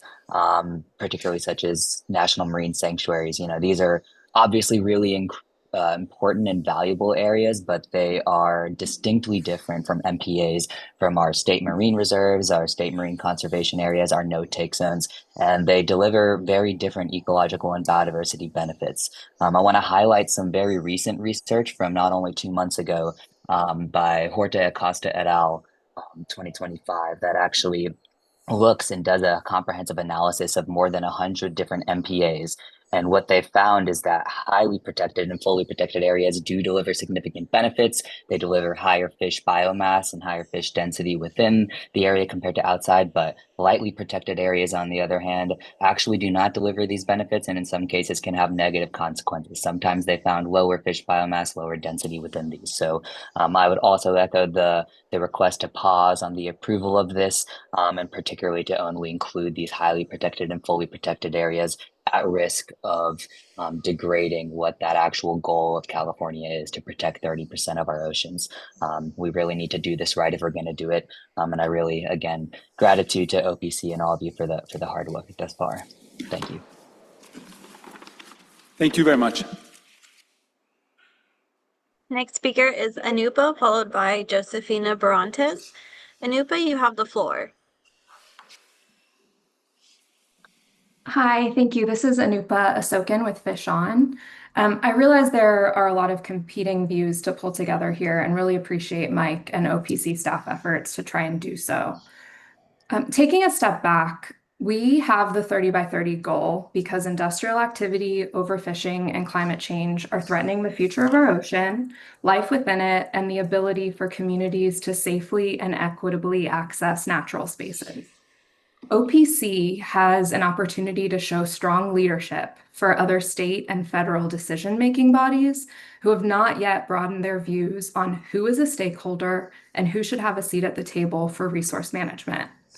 Many of us who try and speak up in defense of our shared coastal resources and equitable access to them are still harassed and ostracized, not to mention the discrimination many communities face while visiting coastal spaces. We are relying on OPC to set the tone and a standard of what a healthy ocean should look like and who is heard as we work through these legacy systems that continue to marginalize people. As written, the roadmap does not set a clear tone and leaves too much room for interpretation. It really must center equity and it must define conservation standards clearly and consistently. Oil and gas activity and bottom trawling are not compatible with conservation, and counting them as such undermines equitable ocean access. I'm less concerned with reaching a 30% goal than I am setting a standard where conservation can be done meaningfully and with lasting impact, where all communities can participate safely, and where there is a mechanism to protect species and habitats that are otherwise unmanaged. We're requesting that OPC update the roadmap before adoption with emphasis on equity and with strong and clear standards for conservation and a commitment to tribal authorities. Thank you. Thank you very much, Anupa. Next speaker is Josefina Barantes, followed by Kaspar Kazazin. Josefina, you have the floor. Hello, council members and Honorable Wade Crowfoot. My name is Josefina Barantes, and I'm an environmental advocate with the Environmental Protection Information Center, also known as EPIC, located on the North Coast. While EPIC appreciates the hard work and time invested by OPC, we do not support the staff recommendation to adopt the 30 by 30 roadmap at this meeting today. EPIC urges the council to postpone finalization and amend the roadmap in the following ways. Exclude lightly protected MPAs from consideration, require biodiversity protections for national marine sanctuaries to be strengthened before consideration toward the 30 by 30 goal, and describe an evaluation process to guide decisions for non-MPA areas. Additionally, since there is halibut bottom trawling allowed within a portion of the Chumash Heritage National Marine Sanctuary, we do not think that it should be counted as conserved under California's strong definition of what is conserved under 30 by 30. California currently has the strongest definition of 30 by 30 in the nation. Approving this roadmap would weaken our definition and make it less effective for recovering biodiversity loss and the significant impacts that our ocean is experiencing due to climate change. Thank you for your time and consideration. Thank you. Next speaker is Kaspar Kazazin, followed by Zoe Collins. Kaspar, you have the floor. Thank you. This is Kaspar Kazazin with California Surf Fishing. I'm going to echo some of the things that I've heard before me. First, I want to say, as California Surf Fishing, we've noticed that shore fishermen are traditionally an overlooked community in fishery management. We definitely appreciate the opportunity to comment on the roadmap to 30 by 30. Many adult shore fishermen go to the beach to find some peace or center themselves after a long week at work. Catch and release is often practiced by shore fishermen, especially with California halibut, which is the primary target for shore fishermen. We believe halibut populations need to remain healthy so that regular shore fishermen can continue to enjoy fishing. As such, counting areas as part of the 30 by 30 where halibut trawling is occurring as conserved, that doesn't quite make sense to us. We're relying on OPC to make sure we're actually protecting areas along the coast so that casual anglers, like shore fishermen, recreational shore fishermen, and people who like to enjoy the ocean can still have access to healthy areas with fish and marine life. Please consider the person who has worked a hard 50-hour work week, someone who's looking forward to going to the beach after the hard work week. Except this time, instead of putting a smile on his face with one or two halibut caught from shore, he goes home with no fish at all. I mean, that's maybe a bit of an extreme, but you don't want to go in that direction, right? We do not want to take this opportunity away from all the regular anglers out there. Please please consider removing halibut trawling in the areas that are counted towards 30 by 30. Thank you so much.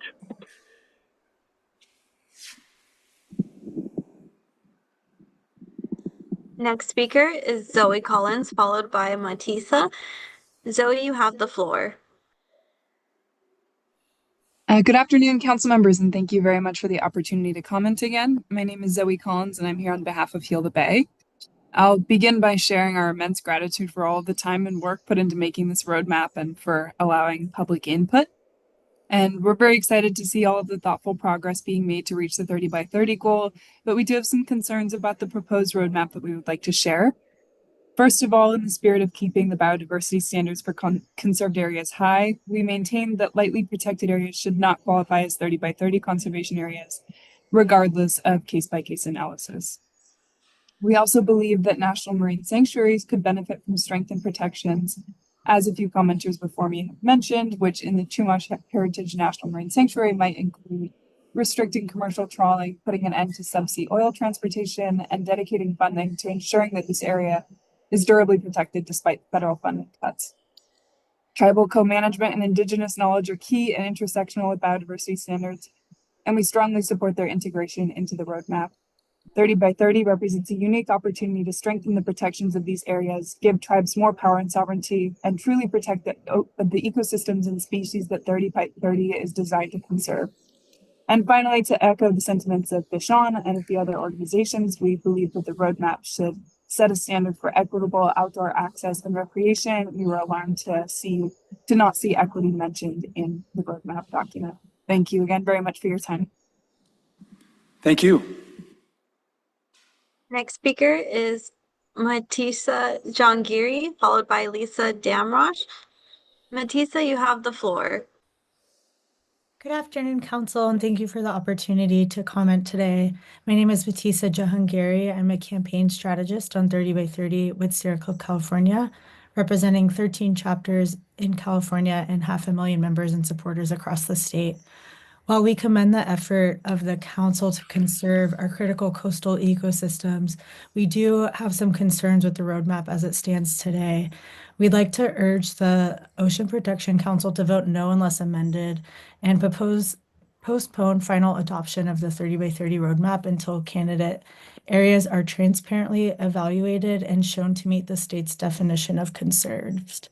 As written, the roadmap risks eroding the protection potential of 30 by 30 and public trust in the process of doing so. So Sierra Club, California believes the roadmap should be amended to require stronger biodiversity protections in national marine sanctuaries before they count towards 30 by 30 and avoid rescinding the state's initial position that national marine sanctuaries must be strengthened in order to count towards 30 by 30.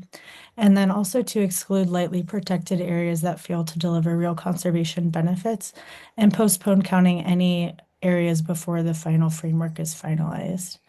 We're concerned that including areas that allow harmful activities like trawling and oil and gas production undermines 30 by 30 biodiversity protections and equity. This initiative must deliver meaningful, lasting protection, especially as we face escalating impacts of climate change. With the development of this roadmap, we have the opportunity to ensure that all communities benefit from healthy ocean ecosystems that are as fully protected as possible, and we'd love to see that come to fruition as intended under the 30 by 30 goal. Thanks for your leadership and consideration today. Thank you.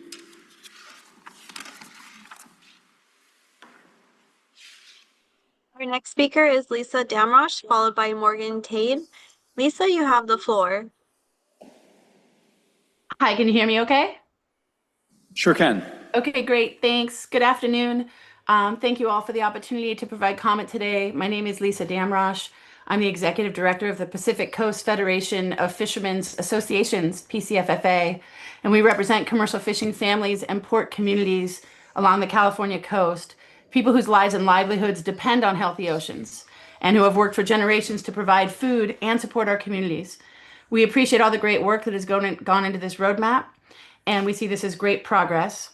At the same time, we think it's important to point out that commercial fishermen are among the ocean's most experienced and invested ocean stewards.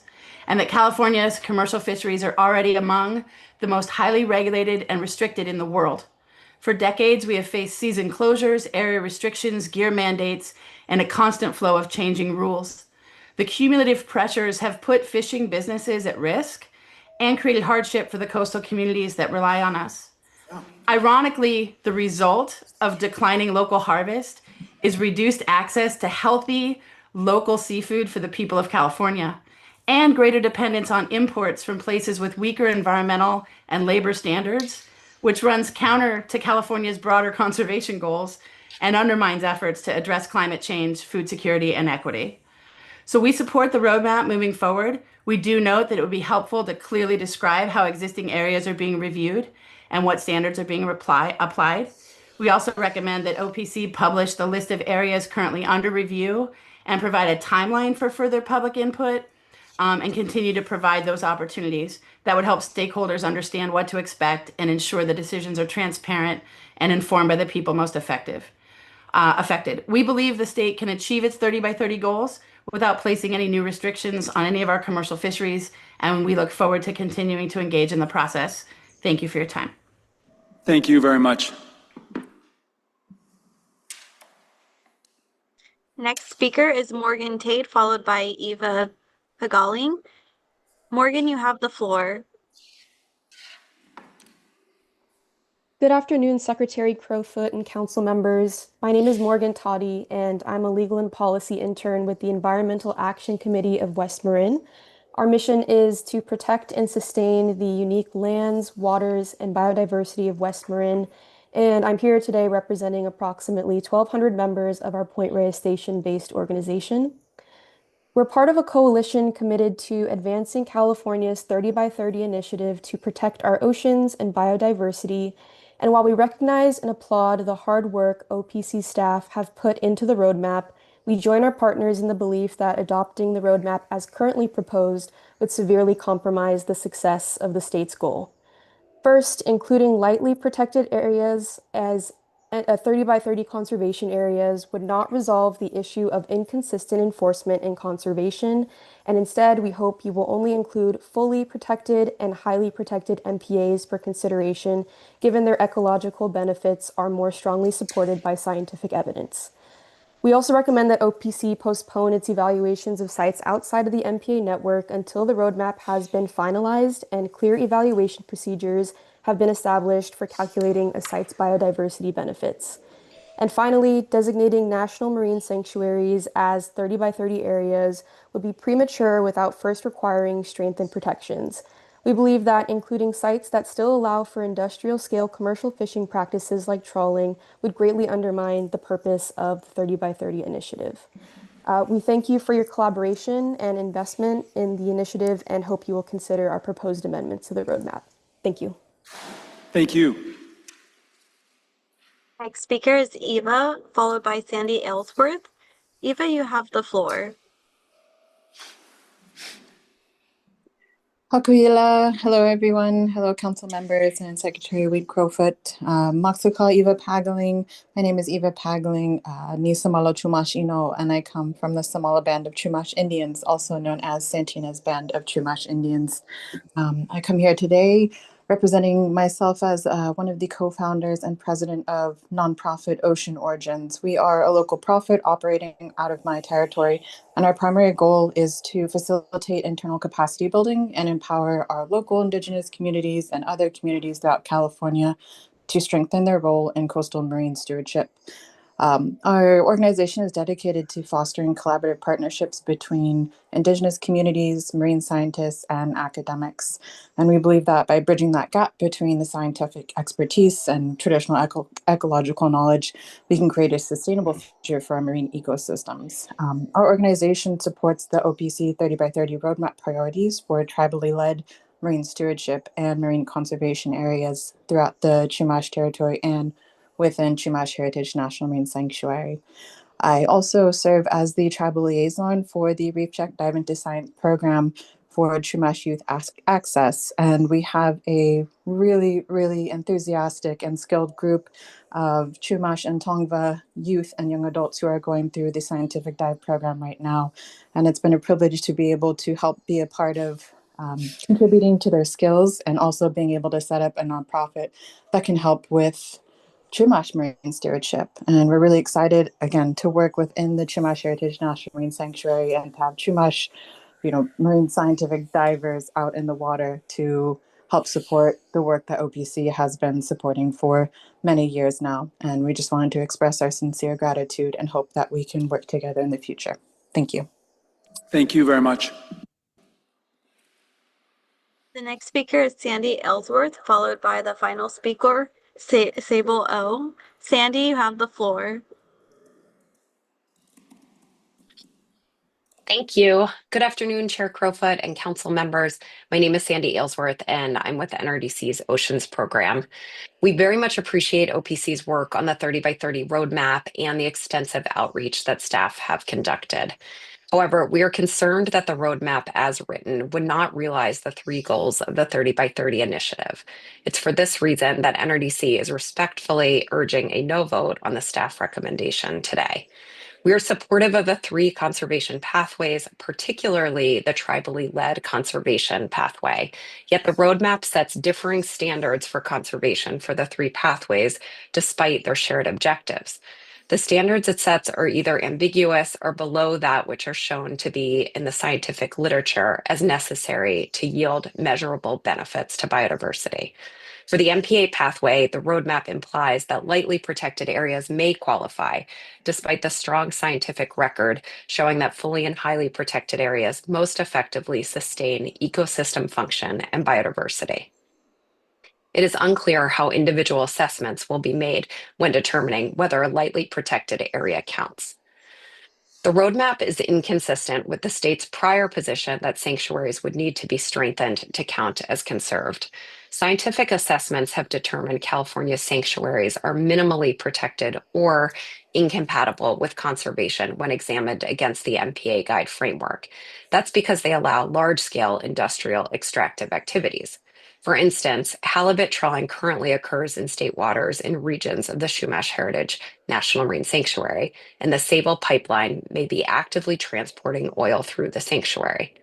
We are concerned that the state is setting a lower biodiversity conservation standard for tribal areas and non-MPA areas. If given the opportunity, we are very eager to continue working with OPC to create a final 30 by 30 roadmap that will advance California's role as a leader in ocean conservation. Thank you. Thank you, Sandy.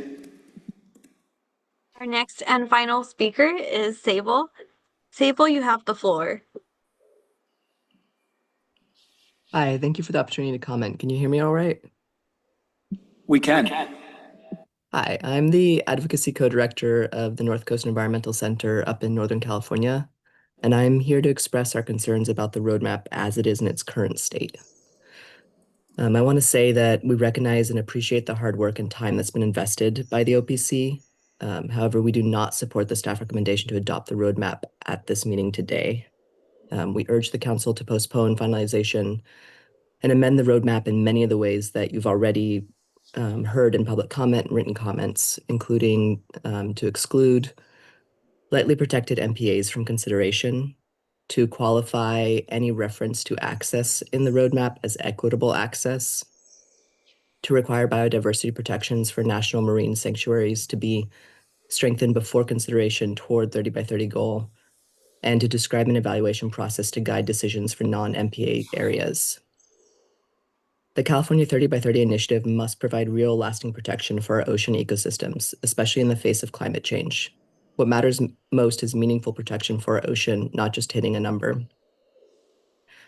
In addition, the 30 by 30 must be done in a way that advances reparation and mitigation of past harm and prioritizes the needs of those marginalized in past decision-making. As one of the oldest environmental orgs advocating behind the Redwood Curtain, the NEC represents community members across Northern California and Southern Oregon. The NEC, along with numerous other environmental orgs, have expressed many of these concerns in previous comments and discussions during the drafting process of the roadmap. If the OPC decides to adopt the roadmap in its current state, we believe that this will undermine the public and stakeholder participation process and not hold true to the stated intentions of protecting and restoring California's biodiversity. 11 days is not enough time for an adequate comment period on the final draft of the roadmap, and the roadmap has yet to incorporate the previously submitted comments into its framework. We appreciate your consideration of our request, and thank you for your hard work. Thank you very much for that comment. So I believe that ends public comment, and I want to first of all thank everybody for their patience, staying on until deep in the meeting and providing those comments. Also, just thank you for the acknowledgement of the hard work of the OPC staff and just the respectful articulation of your position. Whether you're tribal leaders, fishing sector leaders, environmental leaders, I think we all share the same North Star, and that is a healthy and sustainable ocean. I might start with some high-level comments, and I imagine there may be questions from our council members and a fair amount to unpack here. I guess as somebody who has spent the better part of 5 years working to advance 30 by 30, I'm actually encouraged by this conversation. I think it really speaks to how seriously we're all taking 30 by 30 as a catalyst for improved conservation.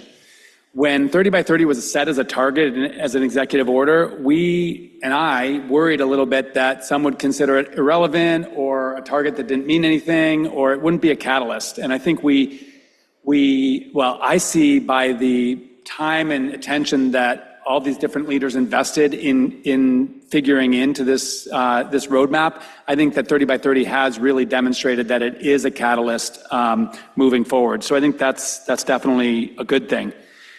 I'll share my point of view that our state marine protected area network is the foundation of 30 by 30 in our coastal waters.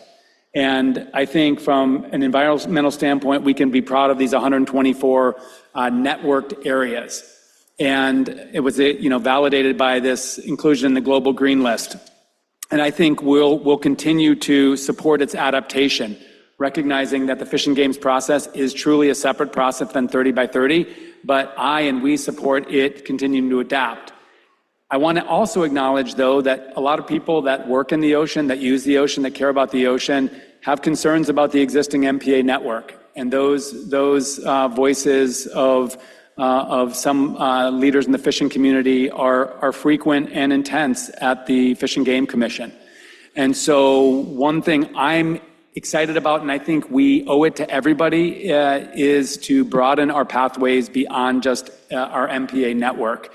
And I liken this to our work on the land for 30 by 30.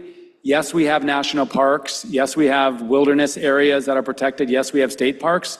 But we've also built a big tent on the land side that includes a range of conservation measures, including conservation easements on cattle ranches, including areas that have active hunting and fishing. Now, I think if everybody were left to their own devices, they might choose one or two types of 30 by 30 conservation that they might exclude on the land side. But I think our power has been building a big tent, and I think we're stronger for it. We maintain the foundation of our conservation, like the parks, like the wilderness areas, and we build on that conservation. And I think that was really the intent here. And so I'll state my clear perspective that we do need more pathways to coastal water conservation than just the MPA network, our state MPA network.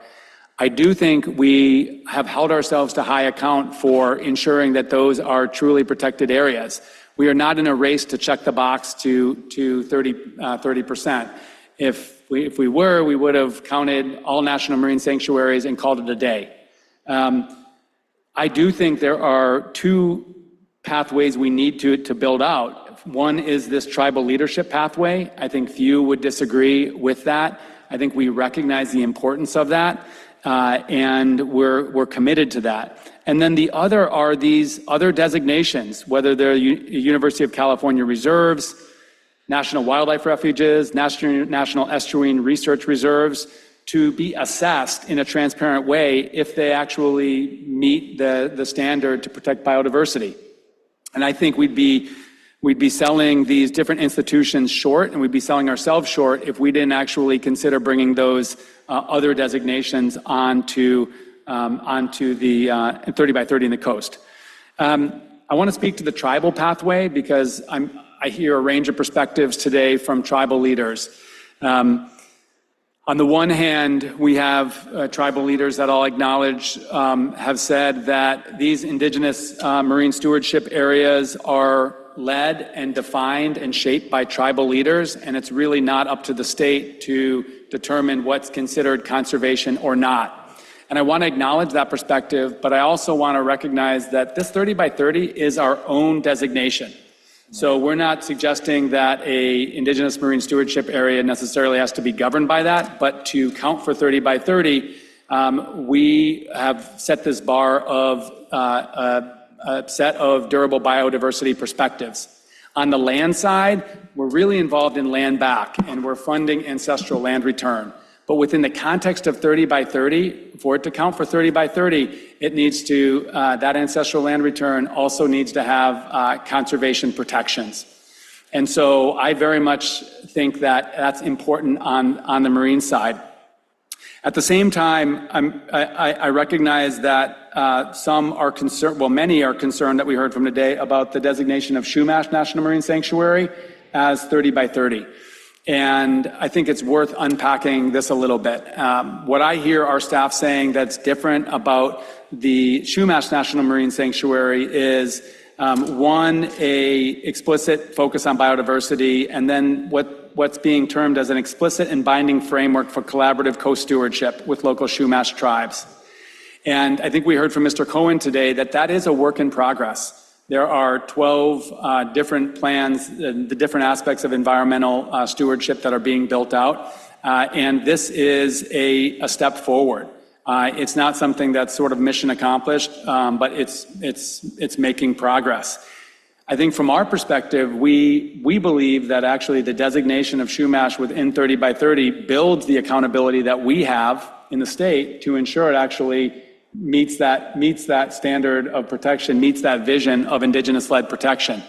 So from my perspective, if we include Chumash in the 30 by 30, we actually build the state's investment in supporting tribes, building that out to a meaningfully protected area.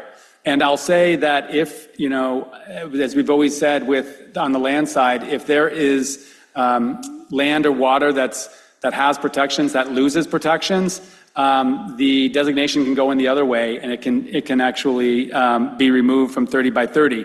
Of course, we're somewhat concerned about that on the land side with national monument threats. So I'll say from our perspective, tribal pathways are critical. We think now is the time to lean forward on establishing this tribal pathway as a legitimate pathway into 30 by 30. And I think we need to hold ourselves accountable if Chumash National Marine Sanctuary is there to actually achieve those biodiversity protections and manifest those. And if we don't collectively meet that together with tribal leadership, then I would be supportive of removing it. And then I'll just say on the other designations, I've heard that there's a real desire to understand what other designations, for example, UC reserves, which were referenced, or national wildlife refuges, what are being considered by OPC, what are the criteria that are being assessed, and then how and when are those being assessed. So I think we need to build transparency there. Again, I strongly support being able to do that, but I think we need to be more transparent. And then maybe lastly on ensuring that when we talk about access, we're talking about equitable access. I would very much support strengthening this document to speak to the priority, access for all, and the priority to build access for those that have been denied that access in the past. That's very much a value that we built and we maintained in 30 by 30, and if we need to give that more clear recognition in the 30 by 30 roadmap, I would very much support that. So those are my initial thoughts. Thanks, council members, for the patience in letting me lay out my thoughts. Somebody who's worked on 30 by 30 a whole heck of a lot in the last several years. Let me turn it to you all for questions, comments, observations, and Megan, we see you on the screen too, so feel free to raise your hand if you want to be recognized. Dr. Jackson. I was similarly going to ask for patience in walking through my remarks, but you've hit on some of the points I was going to make. And so I'll try and be briefer on those and go in more depth on others. So I think as we come to 30 by 30, I just want us to revisit, as this global movement first came about, yes, it was led by scientific research and advocacy and awareness on decline of ecosystems, but the choice of 30% was still a political target. And so I think we have to remind ourselves as California, and we're positioning ourselves as a global leader, to really focus, yes, on the number, but really on the quality of protection, whether we exceed or fall short of that goal, that we're content with the way in which we've approached conservation. So I wanted to start with that framing. And then in reviewing the documents and looking at the staff rec, and then in hearing a lot from the public today, I think transparency comes to mind. So echoing some of the points that you were making around, I think that we could be better about laying out why the decisions were made to include the MPA network, the marine reserves, and notably the Chumash National Marine Sanctuary, which has caused a lot of contention, I think, in its inclusion in today's conversations, especially also given concerns about durable protections in general with the National Marine Sanctuaries. I think we can also be more transparent about those criteria that will be used for evaluation and the timeline. So I think from a public perspective, whether there's agreement or not, transparency at least brings awareness and understanding on why decisions are being made. So I think that's a bar we should maintain. And all that being said, I still think that we have this really tremendous opportunity to be better and more inclusive in conservation. And this is a learning edge and a growth edge, I think, for the state, but I think it's a direction that we have to continue to move towards. And so I think in doing that, we can also make sure that we are being adaptive at our decision making and that we still bring in robust metrics. So in seeing that designation with Chumash being included in the recommendation, can we come back as we have more information and data similar to the ways that we were evaluating the other sanctuaries and make a decision about whether or not we keep it as part of 30 by 30 goals or whether we remove it. But I think the sentiment of moving forward with a tribally co-managed designation is an important pathway that I'd be supportive of. Thank you very much. And I think the idea of really holding ourselves accountable to data in terms of assessing really all designated areas moving forward is quite helpful. The decadal management review for the MPA is a good example of really that level of assessment. Senator Allen. Yeah, well, thank you, everyone who participated, and a big thanks to the staff, of course, for helping to put this together. And I got to say, I was impressed by the thoughtfulness of so many of the folks who commented, including people who were from the tribal organizations who recognized some of the challenges they face, including headwinds from the federal government, and others. I guess my broader question here, you're absolutely right, Secretary Crowfoot, when you say that this isn't a conversation about how the folks there have decided to manage their waters. The question is, should this be considered part of our 30 by 30 designation, which is, as has just been mentioned, is a really important stamp of approval for conservation methods that will really set a standard, not just for our state, but as with so many of our environmental policies, they'll be watched very closely around the world and help to really lay down a framework for the way that 30 by 30 is applied in many other places, particularly for offshore conservation. I guess that then begs the question, if we do this as currently conceived, are we tacitly agreeing to similar designation of 30 by 30 gold star to areas where there's, oil and gas extraction, bottom trawling, et cetera? I understand there's a story behind, these activities in these waters. And I guess my question here is, one of the 30s is 2030, right? We've actually got time to get this right. I think it's absolutely appropriate for us to be looking for this particular marine sanctuary to be a critical part of our 30 by 30 goals. I guess the question is, can we develop some a somewhat, can we flesh out these issues and have a somewhat stronger framework in place before taking proactive action with regards to this designation? But state today our full intention of making this a flagship piece of our 30 by 30 strategy. So I just want to throw that back to you or to others, maybe the staff, and just get some understanding. We've got there's some great stuff in there on cultural heritage protection, the potential for co-management. I love that. I got a chance to go through it, but I think that the challenge is that the biodiversity section appears perhaps a little aspirational, and there's no additional conservation measures that are sought in place. So isn't there a way for us to shore up those areas, no pun intended, in a way that can make everyone feel a little more comfortable? And we got, you heard so many of our friends from the environmental justice movements and these letters.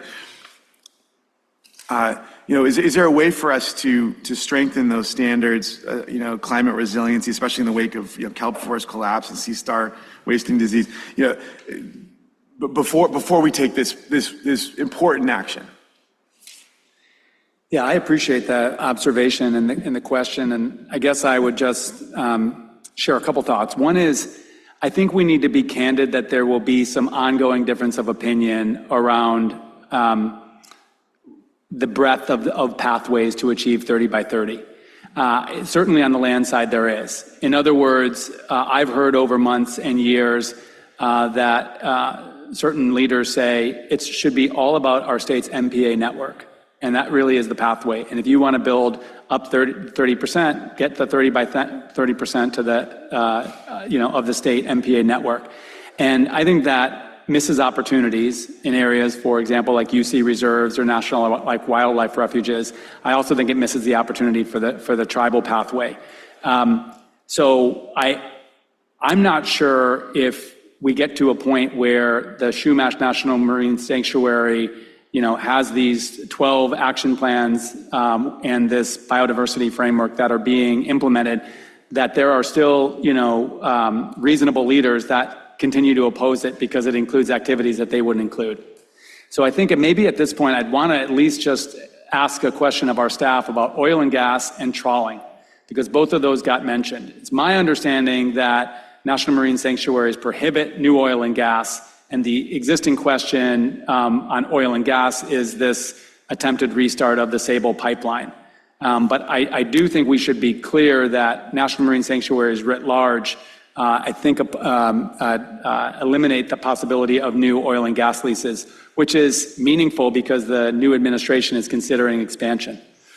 My understanding on the trawling, and this is one that I'll ask for clarification from our team because this was of concern to me, is that the trawling within the Chumash National Marine Sanctuary is limited to certain areas, and that it is at least it is expected to be monitored for its biological impacts and adaptively managed from that. So I think I want to make sure that people don't walk away from this saying that we're considering adopting a national marine sanctuary, Chumash National Marine Sanctuary, that allows for oil and gas expansion or, significant industrial trawling.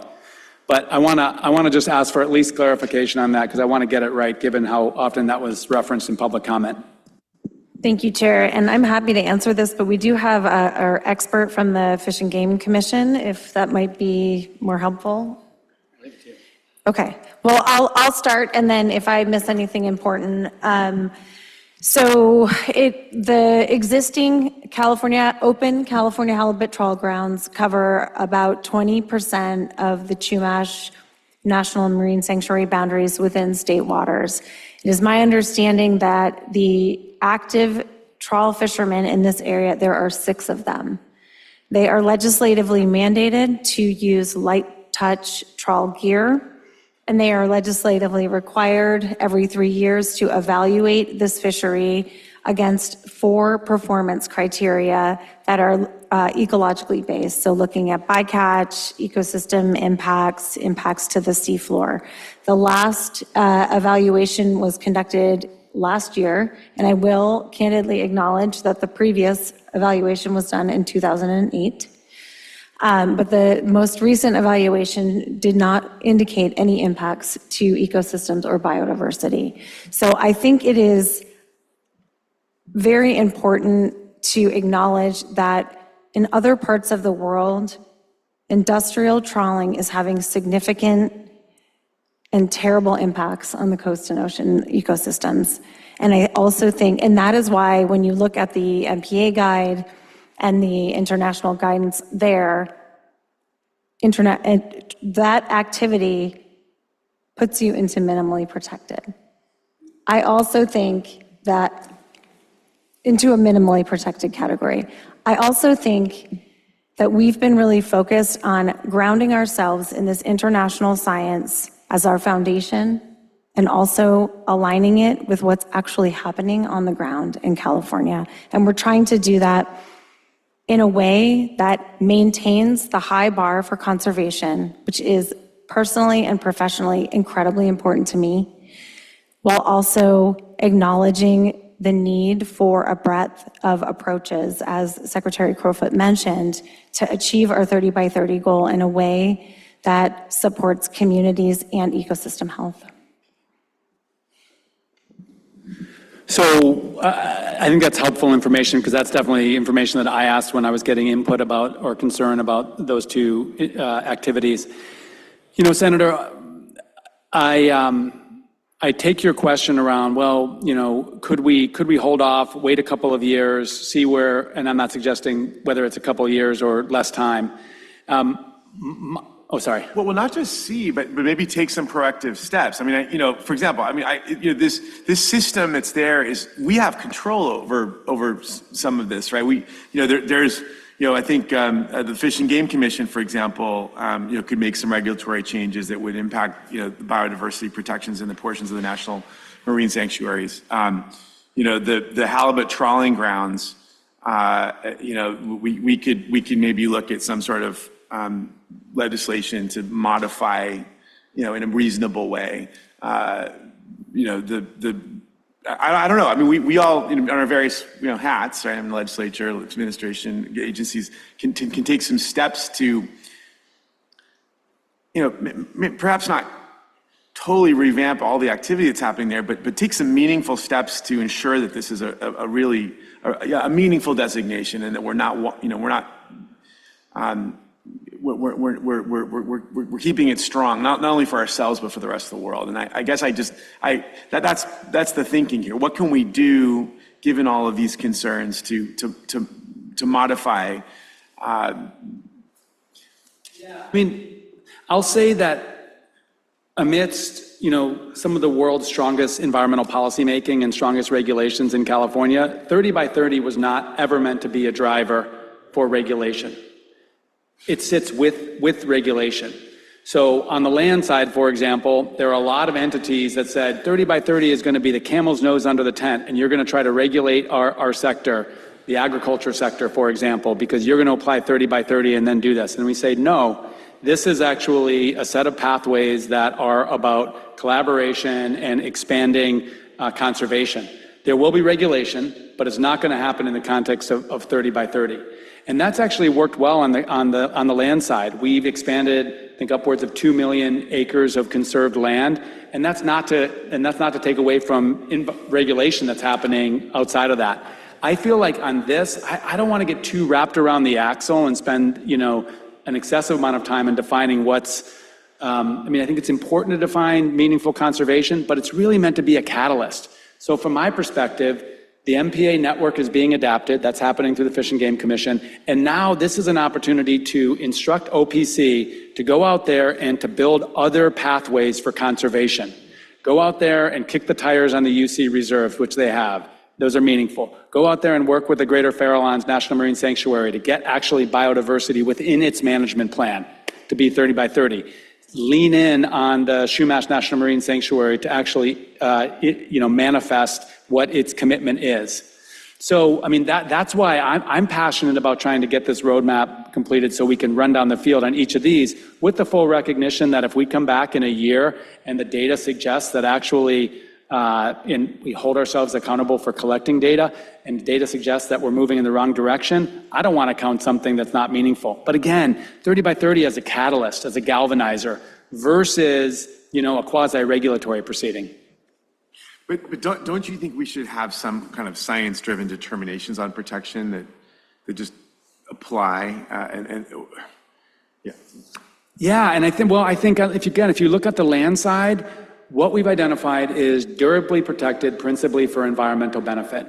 And that means different things to a conservation easement on an active ranch to a federally managed wilderness area. And so, again, I worry about creating spending months or years identifying, a set of numeric criteria that aren't applied or can be applied, that aren't applicable across the 1,100 miles of coastline in California. Again, I think what we're trying to do is, are we setting a meaningful bar, and are we holding ourselves accountable? I'm open to be, from my perspective, I'm open to letting data drive that, but I think we have done what on the coastal side with this recommendation, what we've done successfully on the land side, which is open up other pathways and then hold ourselves accountable for actually ensuring that those have conservation benefit. Dr. Jackson. I do think in that there is still a need to have an understanding as we look to the National Marine Sanctuaries and other case-by-case studies, whether it's a list of criteria or metrics or a clear, consistent framework of questions that we run through. We need to make sure that there's consistency in evaluation. So I would want to see something and make sure that there's a commitment to do that, and whatever we kind of adopt today to make sure that we are taking a data-driven approach, and that I think that will quell some of the anxieties around how are decisions being made for these areas, and also where is there flexibility to pivot if and when it's headed in the wrong direction, to your point. Yeah, I completely agree with you, and certainly from where I sit would commit to that. So if we adopted this or some amended version of this today, we would come back in, next quarter with very, specific, to your point, those questions, the specific criteria, as well as to the points around, what's being assessed and what's the timing of what's being assessed. And then at that point, if there's not satisfaction around the clarity, we could further, modify and even remove, certain places or pathways from this. I see Megan's hand is up. Thank you for being patient. Oh, yes, of course. No, I appreciate the robust conversation on this and all the public input. I've taken a lot of it to heart. I too have similar concerns, I guess. One about sort of transparency and process, and make sure that we are developing a framework that is really clear, that anyone can sort of look at and come to the same logical conclusions, right? And I also sort of feel like there's two things happening here. One, yes, we're trying to develop this roadmap and framework, which is what I was anticipating being asked today to consider. But we've also now jumped into evaluation. And so I think the coupling of those two things has been what has driven some of the concerns from the public. And so my original expectation was, you came up with the draft framework. Today we would adopt a final framework that had a little more of those areas teased out. And then there would be a very comprehensive and transparent sort of evaluation process. And so that's what I would still hope to see. Because I think a lot of the conversation really is about the evaluation and the outcomes, and it isn't really clear to me how that has transpired, and sort of what areas were sort of considered on that list, who was involved in the deliberations, sort of how that went. And so So those are my initial kind of comments. I just want to make sure that we are setting a high standard, that it is something that can be replicated, that the public and sister agencies, tribes, everyone who's committed to this process really understands how decisions are being made through a decision tree. It sounds like there's a lot of sort of nuanced decisions that are happening. And so those need to be really clearly sort of identified, those questions. And so I echo a lot of the comments that Councilmember Jackson shared as well. I think, and I don't want to sort of move forward in something and then reconsider to unravel it, right? So I do have some concerns about moving forward with the roadmap as it is today. So I don't know if it's appropriate to ask OPC staff. I know there was a technical advisory group that was formed to provide input on the roadmap itself. And I'm just wondering sort of on the actual evaluation process, if they could sort of describe how that transpired and how sort of what list of protected areas were evaluated and just the process that they undertook to come to the conclusions that they arrived at and that are being presented to us today. So I'm going to start with this. Thanks for that question, Councilmember Rocha, and then I'm going to send it over to Liz. So the technical advisory panel was tasked with helping us create a robust scientific foundation for this framework. But they were not tasked with going through and evaluating all of these areas to determine whether they were qualifying as a 30 by 30 conserved area. That was a policy decision, and those decisions, as you see them today, were made by and proposed by the Ocean Protection Council. So the staff. So I guess I'll stop there, and then maybe Liz, you could speak to the scientific discussion. Yeah, I'll pause. I think I might just say what you said in a slightly different meeting, which is, you heard me reference in my science advisor update earlier, just how complex it is working at this science policy interface, where you're asking scientists to come and provide science advice in a policy relevant context. And you're asking policy people to engage with scientists in a different venue. And we've tried to do that with the technical advisory panel, but it was very much about providing science advice into a policy relevant context to enable science-founded decisions, but those are not science decisions. That said, the technical advisory panel and us at Ocean Science Trust would be very happy to continue to engage in applying this framework to do the evaluation in ways that create those venues for continued joint science and policy conversations, if that is useful.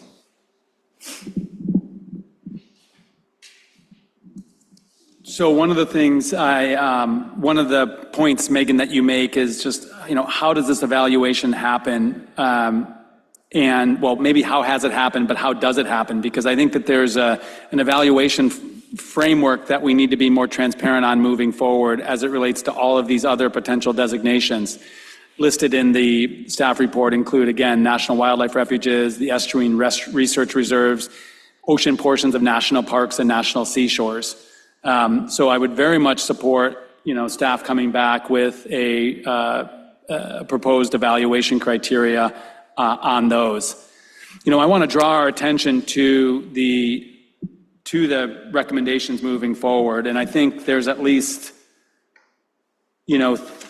three out of four that there's alignment on.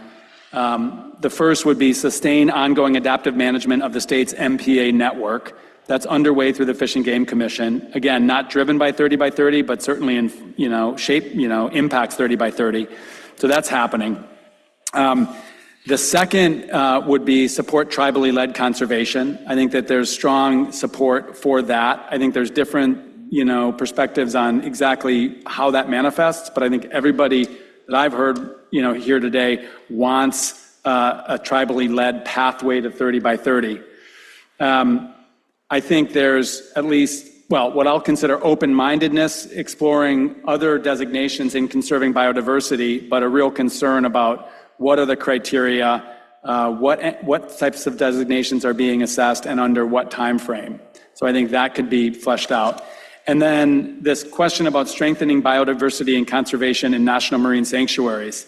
I think that there's only Chumash National Marine Sanctuary is being considered for inclusion, again, because it, from the staff's perspective, took this quantum leap on the explicit framework for collaborative co-stewardship and the biodiversity-focused management plan. And I think the open question, or maybe or difference of opinion, is when do we include this in 30 by 30? Do we do that now and then monitor and adapt, or shift the designation if it doesn't manifest, or do we wait until it does? So I want to get a sense of the group, because we're about 4 hours and 15 minutes into the meeting. So I'm interested in hearing from you, Matt. Thank you, Secretary Crowfoot. So I love this discussion today and appreciate the robust public input. And thank you, staff, for getting us to this point. That was a tremendous amount of public engagement and work went into crafting this. So the way I'm kind of feeling about this is, and this does reflect conversations I had with the Lieutenant Governor before when we were preparing for this meeting, I see this as the beginning of the process. So, the fact that we are including some areas or evaluating some areas, I still see this as the beginning. And as we move along, we gain more information, study the areas more, see how our policy, the policies that we're implementing are affecting these bedrock values of biodiversity, conservation, we can adjust things moving forward. But I do think that it's important for us to see this as something flexible, that just because we are designating or might be designating some area as a 30 by 30 conservation area doesn't mean it is done and our work is done in those areas. It very much means that it is a beginning of a process to really enhance the conservation benefits in those areas. The other word that jumps out to me is durable. And Secretary Crowfoot, you mentioned a lot of this in your opening comments. We cannot have a durable conservation approach if we're not using a big tent. And so I love the fact that we're bringing in our tribal partners as very much, co-equal partners in management of these areas. And then maybe in some cases, they are the true leaders and we are there to support.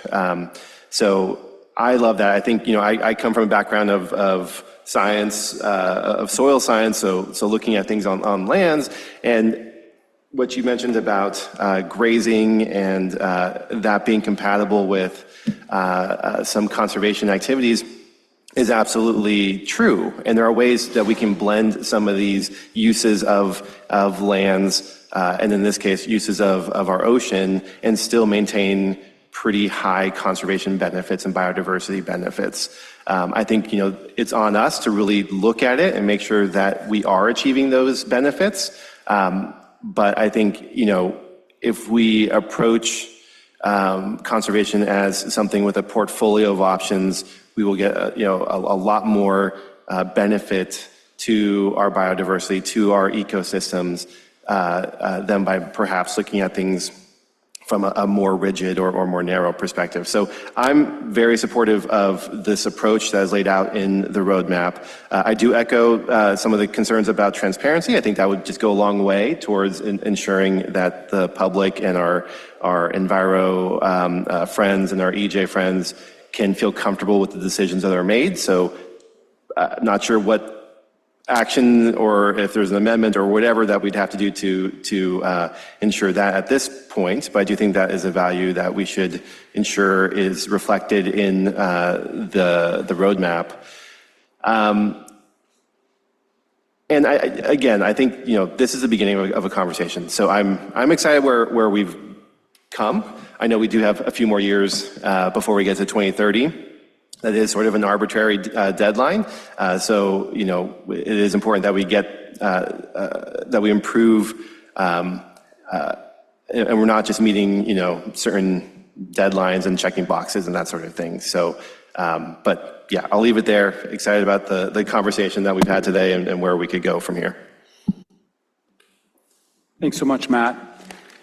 I might suggest an amended version of the action if it's helpful to move forward, and then just see where we're at within this vote, and then as needed we can modify. So what I would recommend is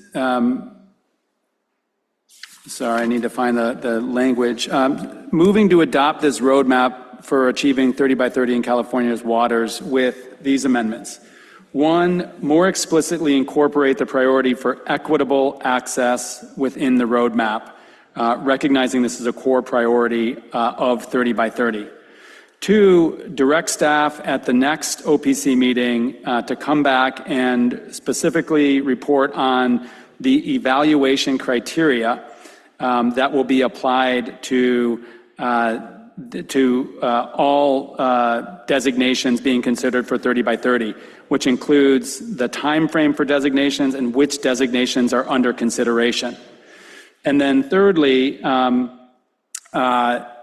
with respect to the Chumash National Marine Sanctuary, come back in a reasonable time, certainly within the next 6 to 12 months, to report on the manifestation of the co-management or co-stewardship agreement, and specifically the management plan centered on biodiversity.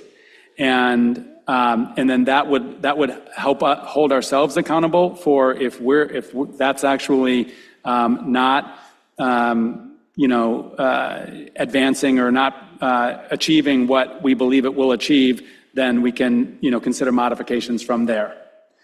So those are 3 more amendments. More explicitly incorporate equitable access, direct staff at the next meeting to come back with specific evaluation criteria, time frame, and designations under consideration, including what's a transparent process to report out on how that goes. And then lastly, come back with a report on the implementation of the co-stewardship agreement and the management plan with those 12 pieces. So that would be my motion.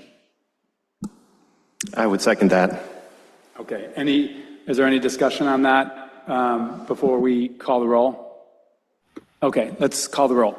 Yeah, I have a question. So everything else would stand as it is in your motion? Yes, we would adopt the roadmap as it stands, but also open to any questions you have on the different pieces. I don't want to cut off the discussion. Well, I just, again, want to understand process. So if that's the case, we're just relying on staff to follow through with those things and then they come back for further adoption, or how does that just process-wise work? I feel like there's some work that needs to happen. So my motion is to adopt the roadmap, to begin this work moving forward, and but specifically then to, again, the staff to come back with changes to the roadmap incorporating more visibly and at a higher priority level equitable access, to provide a presentation on the evaluation criteria for designations under 30 by 30, and then report on the progress implementing the Chumash Sanctuary Management Plan. Okay.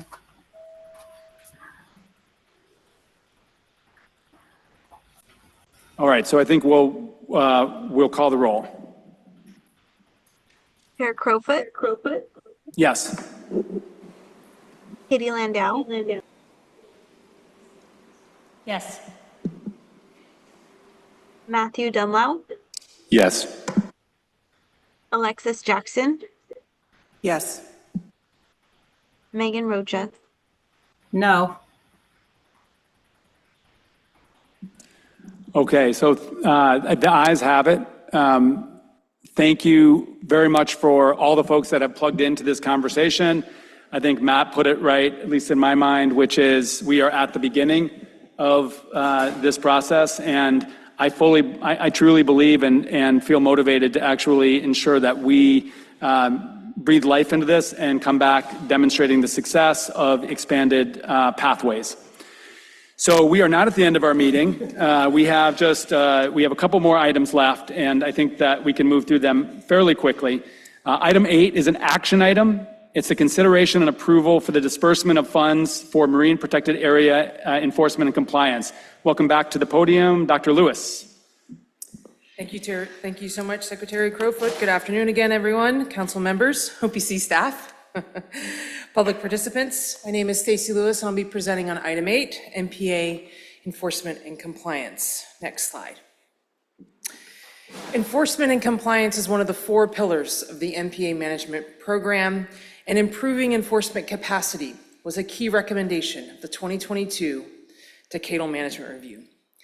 Successful outcomes of the MPA network are directly dependent on the success of enforcement efforts on the water and along our coasts. Improved enforcement leads to higher compliance, maximizing benefits derived from the network for Californians. These 2 investments will improve the efficiency and effectiveness of California's Department of Fish and Wildlife Law Enforcement Division, or LED, and will enhance MPA compliance and engagement by partnering with the MPA Collaborative Network. Next slide. LED is the primary agency tasked with enforcement of California state waters, including the network. Consistent and effective enforcement patrols in and around the network will reduce violations, improving compliance to MPA regulations, and optimizing the network's ecological outcomes. Previous OPC funding helped LED achieve consistent enforcement efforts statewide, and this investment will further its capabilities to enforce MPA regulations through increased patrols to achieve higher spatial and temporal coverage inside and outside the network, supporting more robust data analysis of enforcement statistics, maintaining critical enforcement equipment, and acquisition and implementation of advanced surveillance technologies such as infrared devices and mounted cameras, all to enable improved predictive policing. Next slide. Another key recommendation of the Decadal Management Review was strengthening compliance through outreach and education. Community-driven groups like the MPA Collaborative Network can bolster engagement, fostering more effective and equitable MPA management. With previous OPC funding, Collaborative Network has helped to strengthen compliance through conducting enforcement trainings, increasing awareness and prosecution of MPA violations, and supporting community outreach campaigns. Next slide. With a mission to empower diverse communities to engage in MPA stewardship, the Collaborative Network is poised to enhance community engagement across California and to improve enforcement coordination. This investment will support the Collaborative Network to connect law enforcement partners to support capacity sharing, collect enforcement data from various allied agencies to more comprehensively measure the needs and accomplishments of improving compliance and enforcement, produce and disseminate MPA officer reference guides, and broaden the reach of MPA engagement into new and diverse communities to inform state priorities for more effective MPA management. Next slide. Safeguarding our coast and ocean and protecting the areas that enhance biodiversity provide benefits for Californians. Thus, OPC staff recommends the disbursement of up to $5,081,000 across these 2 projects for 2 years. These investments are critical to advancing enforcement and compliance, and they will also contribute to the adaptive management of the network. Next slide. Thank you for listening, and I will now take your questions. Thanks so much. Before we ask any questions we may have, I want to call to the podium a colleague of ours, Eric Cord. from the Department of Fish and Wildlife. He serves as Assistant Chief of the Marine Enforcement Division. First of all, huge thanks for your service, protecting people and nature on the coast. Really appreciate it, and the floor is yours. Thank you, Chair Crowfoot. As you had mentioned, Assistant Chief for our Marine Enforcement District for Law Enforcement Division. We have about 50 officers in the Marine Enforcement District that are dedicated to just ocean patrol and on patrol boats. And so those officers are obviously involved with a lot of MPA patrols. So I have a really fun job in overseeing all that. And as for today, on behalf of myself, Deputy Chief Eric Amanes, Chief Nate Arnold, we'd like to thank you for the opportunity to collaborate on this project. An enhancement like this absolutely can be beneficial to our enforcement efforts in and around marine protected areas. Mainly here to introduce myself and answer any questions you might have on marine enforcement. Well, again, thanks. And your enforcement, the Fish and Wildlife enforcement is absolutely critical to these marine protected areas. And I know it's been a journey initially setting these up and letting members of the public know that are boating and fishing where the marine protected areas are. So big thanks for your patience. We really feel, I feel very energized by all the progress we've made thanks to your enforcement efforts. So I'm certainly supportive of ensuring these funds get to your folks. Questions or motion? I move that we adopt the item as described in the staff report. Sorry, you know what? I'm sorry. It's the end of, sorry, Alexis. We may have other members of the public that want to comment, so let us move to that. If there are any members here in person who would like to comment, please come on down to the podium, or let's move to the virtual public comment. Our first online commenter is Aubrey Fowler, followed by Aaron Ristig. Aubrey, you have the floor. Sorry about that. Good afternoon. I'm Aubrey Fowler, South Coast Specialist and Policy Lead at the MPA Collaborative Network. The Collaborative Network, a key player in the MPA statewide leadership team, works closely with the state as a liaison and facilitates on-the-ground MPA stewardship through 14 locally based collaboratives across sectors and backgrounds. Among many other priorities, we are an organization that endeavors to support enforcement partners, including LED and allied agencies such as state and national parks, local rangers, lifeguards, and harbor patrol, to help fill a longstanding need for enhanced MPA compliance and enforcement data collection and assessment. Our Beyond a Decade-long compliance initiative, which provides enforcement trainings, officer reference guides, supports projects that enhance compliance, and conducts outreach to district attorneys and court officers, is vital for marine resource management. Our work builds trust, facilitates multi-agency coordination, and uplifts diverse and underserved voices. This approach not only boosts compliance, but also advances the equity goals of OPC. This investment is critical. LED plays a vital role in safeguarding our marine ecosystems and ensuring the public trust is protected through boots on the ground education and patrols. Increased patrol presence and other tools and technology will help deter violations and protect the biodiversity we collectively serve as coastal caretakers. We encourage you to approve the funding proposed today in item 8 and strengthen enforcement and compliance across California's MPA network. Thank you. Thank you very much. Our next speaker is Aaron, followed by Liz Paracenti. Aaron, you have the floor. Hello, everyone. My name's Erin Ristig, and I'm speaking on behalf of the California Marine Sanctuary Foundation. We strongly support Action Item 8 and applaud OPC's continued investment in fisheries and MPA enforcement and compliance. MPAs are only as effective as the enforcement behind them, and without meaningful compliance and monitoring, they risk becoming paper parks. Thankfully, the California Department of Fish and Wildlife's Law Enforcement Division has done an outstanding job patrolling this vast MPA network with limited resources, and we deeply appreciate OPC's continued commitment to supporting that work. We're especially supportive of efforts that strengthen enforcement capacity through technology. We've partnered with CDFW's Law Enforcement Division for nearly a decade to support tools like eFINS, which is a data collection system used by officers, and Marine Monitor M2, which is a shore-based radar system.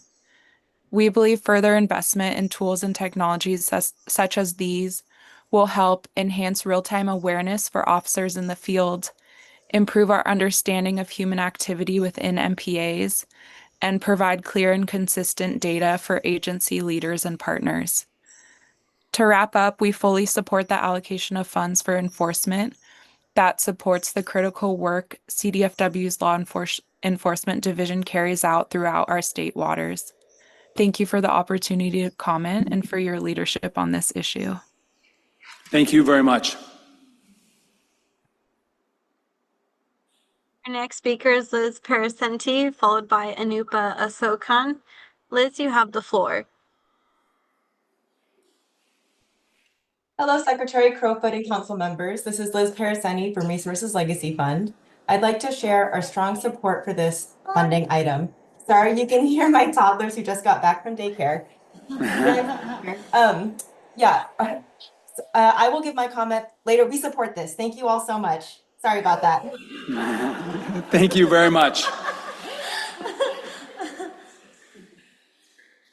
Our next speaker is Anupa, followed by Morgan Toddy. Anupa, you have the floor. Hi, thank you. This is Anupa Asokan with Fish On. I'll be quick and just say that the MPA network is a really meaningful way for our communities to connect with nature, understand how climate change is impacting our ocean, and to ensure against the limitations of fishery management. And a successful MPA network really relies on the ability of communities and enforcement to be able to educate ocean users and appropriately cite violators so that we can protect our shared resources. So to that end, we support the disbursement of these funds to do this important work. Thank you. Thank you. The next speaker is Morgan Toddy, followed by Jamie Dimon. Morgan, you have the floor. Good evening, council members. My name is Morgan Toddy, and I'm a legal and policy intern with the Environmental Action Committee of West Marin. Thank you again for the opportunity to provide public comment. As part of coalitions committed to advancing California's 30 by 30 initiative and supporting our statewide MPA network to protect our oceans and biodiversity, we join our partners and support Agenda Item 8 for the disbursement of funds for MPA enforcement and compliance, because without adequate enforcement and compliance, MPAs become virtually meaningless. Increasing patrols in the MPA network and implementing data-driven enforcement strategies will disincentivize potential future violators and effectively promote healthier ecosystems. Additionally, OPC's investment in the MPA Collaborative Networks Compliance Initiative will increase overall engagement with ocean protection and broaden awareness of our MPAs, ultimately furthering our state's conservation efforts. Once again, thank you for your investment in the initiative and for prioritizing protection of our MPA network. We greatly appreciate your collaboration and continued effort. Thank you. Thank you. The final speaker is Jamie Dimon. Jamie, you have the floor. Good afternoon, everybody. I am Jamie Diamond, owner of Stardust Sport Fishing in Santa Barbara Landing out of Santa Barbara. My husband and I and our kids own several charter passenger fishing vessels, and we love our ocean and our resources. I just want to say thank you for considering additional funding that will help enforcement. Anything that we can do to make their jobs easier on the water and from land is much appreciated, especially by the charter fleet. We know that their job isn't easy, and getting them the materials and training necessary to help with interactions, especially around MPAs where tensions may run high with some folks, or maybe it's just a complete lack of awareness. We really appreciate the assistance and the funds that will go towards helping our enforcement friends. Thank you so much. Thank you very much for your participation. And given that's the end of public comment, I make a quick comment, which is one of the commenters mentioned paper parks, and that there are so many parts of the world that want to protect their land and their water, but they don't have the resources or they don't have the personnel to do that. And last month, I participated in a conservation conversation in San Francisco and met the leader of Belize's largest MPA. And he lost two of his staff members who were killed actually doing biological monitoring of their MPA by drug cartels. So that just that just helps me understand how fortunate we are to have our peace officers that are protecting these waters, not only to protect the nature, but to protect people on the water. So hugely and eternally grateful for what you do. With that said, Matt, I think you were making a motion. First, I completely agree with those comments. Thank you very much for your service and for keeping our waters safe. So I move to approve the staff report, or the item as outlined in the staff report. I'll second. Please call the roll. Chair Crowfoot, Yes. Katie Landau, Yes. Matthew Dumlow, Yes. Alexis Jackson, Yes. Megan Rocha. Yes. The motion passes. Excellent. We are on to the consent items here, and then followed by that, we have one last round of public comment for any items or any topics not covered in our meeting agenda.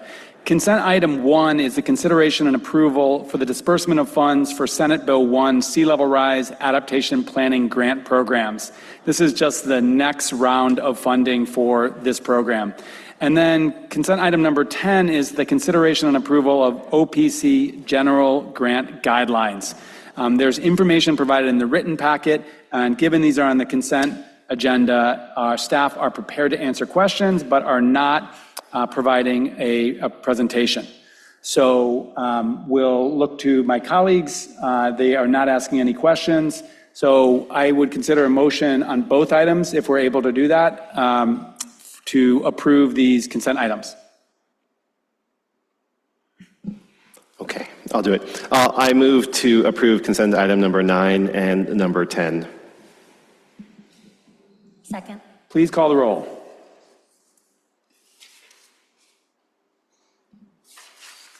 Roll call, please. Secretary Crowfoot. Yeah. Yes. Katie Landau, Yes.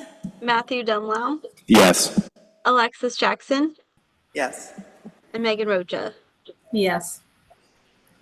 And I just want to thank the team that's managing the audio and the virtual. You've done an incredible job, as you always do. Let's move to the second to last item, public comment on non-agenda items. This is an opportunity for members of the public to speak on any topic that we don't cover in the agenda. And I think we're going to call first Natasha Benjamin, who is a filmmaker. She did the film, or produced the film, directed the film Sequoias of the Sea, which debuted in Sacramento in this very auditorium. So I'm not sure if Natasha, we're able to call on Natasha, and she's going to show us a brief clip of the film. Hello, can you hear me? We sure can. Great, thank you. I will keep this very brief so the film can speak for itself. My name is Natasha Benjamin. I'm a filmmaker and the Associate Director of Blue Frontier. I'm very excited to share this short clip about California's unfolding kelp crisis, which we've heard about today. But more importantly, this film is a film of hope, highlighting the North Coast community and how they are rising up to save these underwater forests. The film has premiered at the International Ocean Film Festival in San Francisco, and we are now launching the film all over the world to tell this very important California story. Before we show the clip, I also just want to commend the council for its work on the kelp restoration and management plan, so important to restoring these critical habitats. And please follow us at sequoiasofthesea.org to find out where the full film will be playing. Thank you. Thank you very much, Natasha.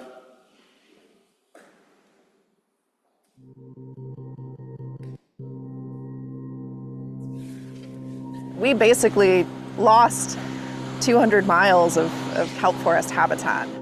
A few years ago, these kelp forests stretched all up and down the Northern California coast, but they have been decimated. They are known as the redwoods of the ocean, and this is one of the last patches left.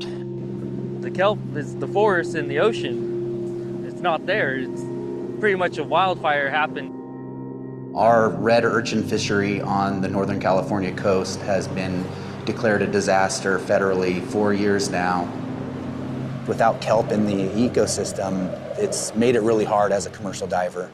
How we would feel if we lost 96% of the big trees in the Sierra, that would be devastating to us. That would be front page news every day. Destruction that's occurring is worse than the fire that burned down my house and 10,000 other homes in Sonoma County. Kelp has formed such a critical part of coastal ecosystems. I've been a witness to their decline by about half. Kelp does need help. If you enjoy breathing clean air and enjoy the ocean, enjoy nature, you should care about kelp forests. They also provide us with food so that we can eat, and they provide us with shelter from big waves that hit our coastline. I was lucky enough to be able to transition over to restoration diving, and the pay was better than diving deep, and the risk was a lot lower, and I was benefiting more than just myself with a paycheck. I was benefiting the environment. There's often a little bit of this between science and fishing sectors, and I think we both acknowledge that and respect that we both have our different way of perceiving the world, but we certainly have, I think, a shared common interest in seeing kelp grow. This is where I hope to do work, restoration, kelp, abalone. I do want to get more tribal members out here that care, want to see it thrive, but also want to understand it, especially from how we used to use it, how it used to look.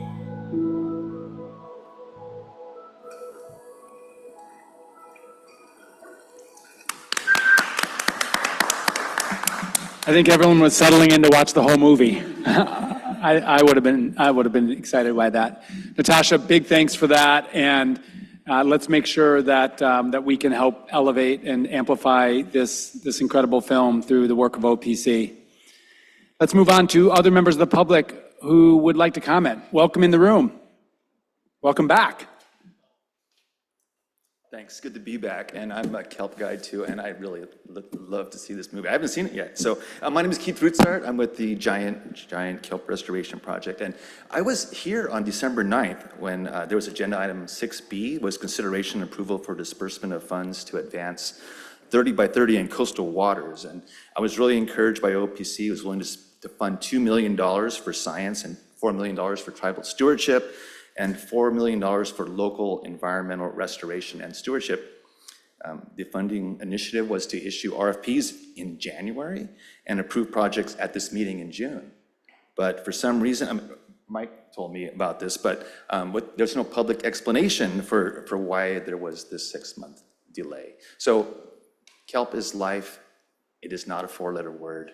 Let's get on it. Thank you so much. I appreciate that. That then begs the question, where are we at on that? Thank you for that question. I really appreciate it. So we were holding off on issuing that request for proposals until we finalized our roadmap for 30 by 30. So now that we're done with that, I think we are actually poised to release that out in the next couple of days. Yeah, I'll just say on the kelp front, given this severity of the crisis, let's make sure that we use these meetings to maintain progress. While we're moving a lot of things forward, I've been really proud, and I think we're all energized on the council by the work that's happening. So just really, I think we're conveying the continued urgency with that, and just reporting back on the funding that's getting out the door, the experimental science, the monitoring, et cetera. I think this is one of these areas where I feel like I really want OPC to move the needle. We have to. Other members of the public that want to make comment virtually? We have Richard Charters, followed by Rebecca Loomis. Richard, you have the floor. Thank you. My name is Richard Charter with the Ocean Foundation. As you know, the Department of Interior is currently soliciting formal input from the state of California on their preparation of the 11th National OCS Oil and Gas Leasing Program, with comments due no later than June 16th.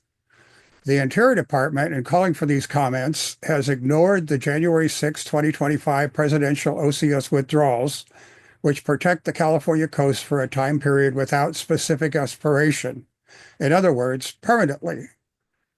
Unlike prior 5-year OCS program planning in recent decades, which avoided national marine sanctuaries, the Interior Department now claims they only need to respect national marine sanctuaries designated as of July 14th, 2008.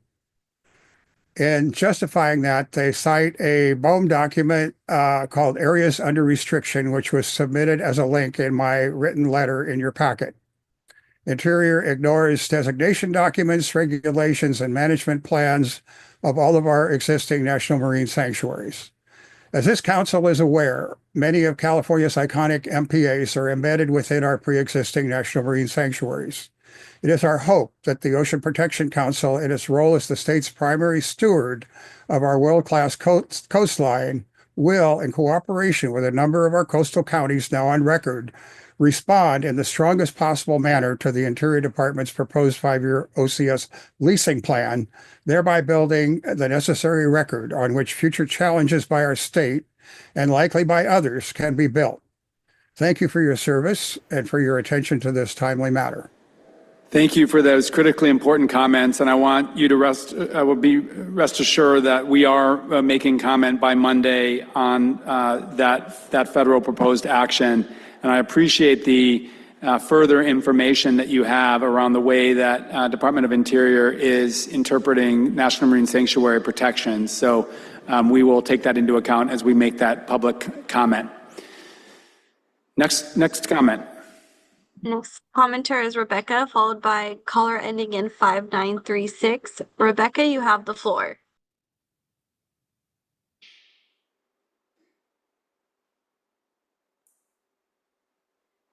Thank you. Good afternoon. My name is Rebecca Loomis. I'm a staff attorney at the Natural Resources Defense Council, NRDC.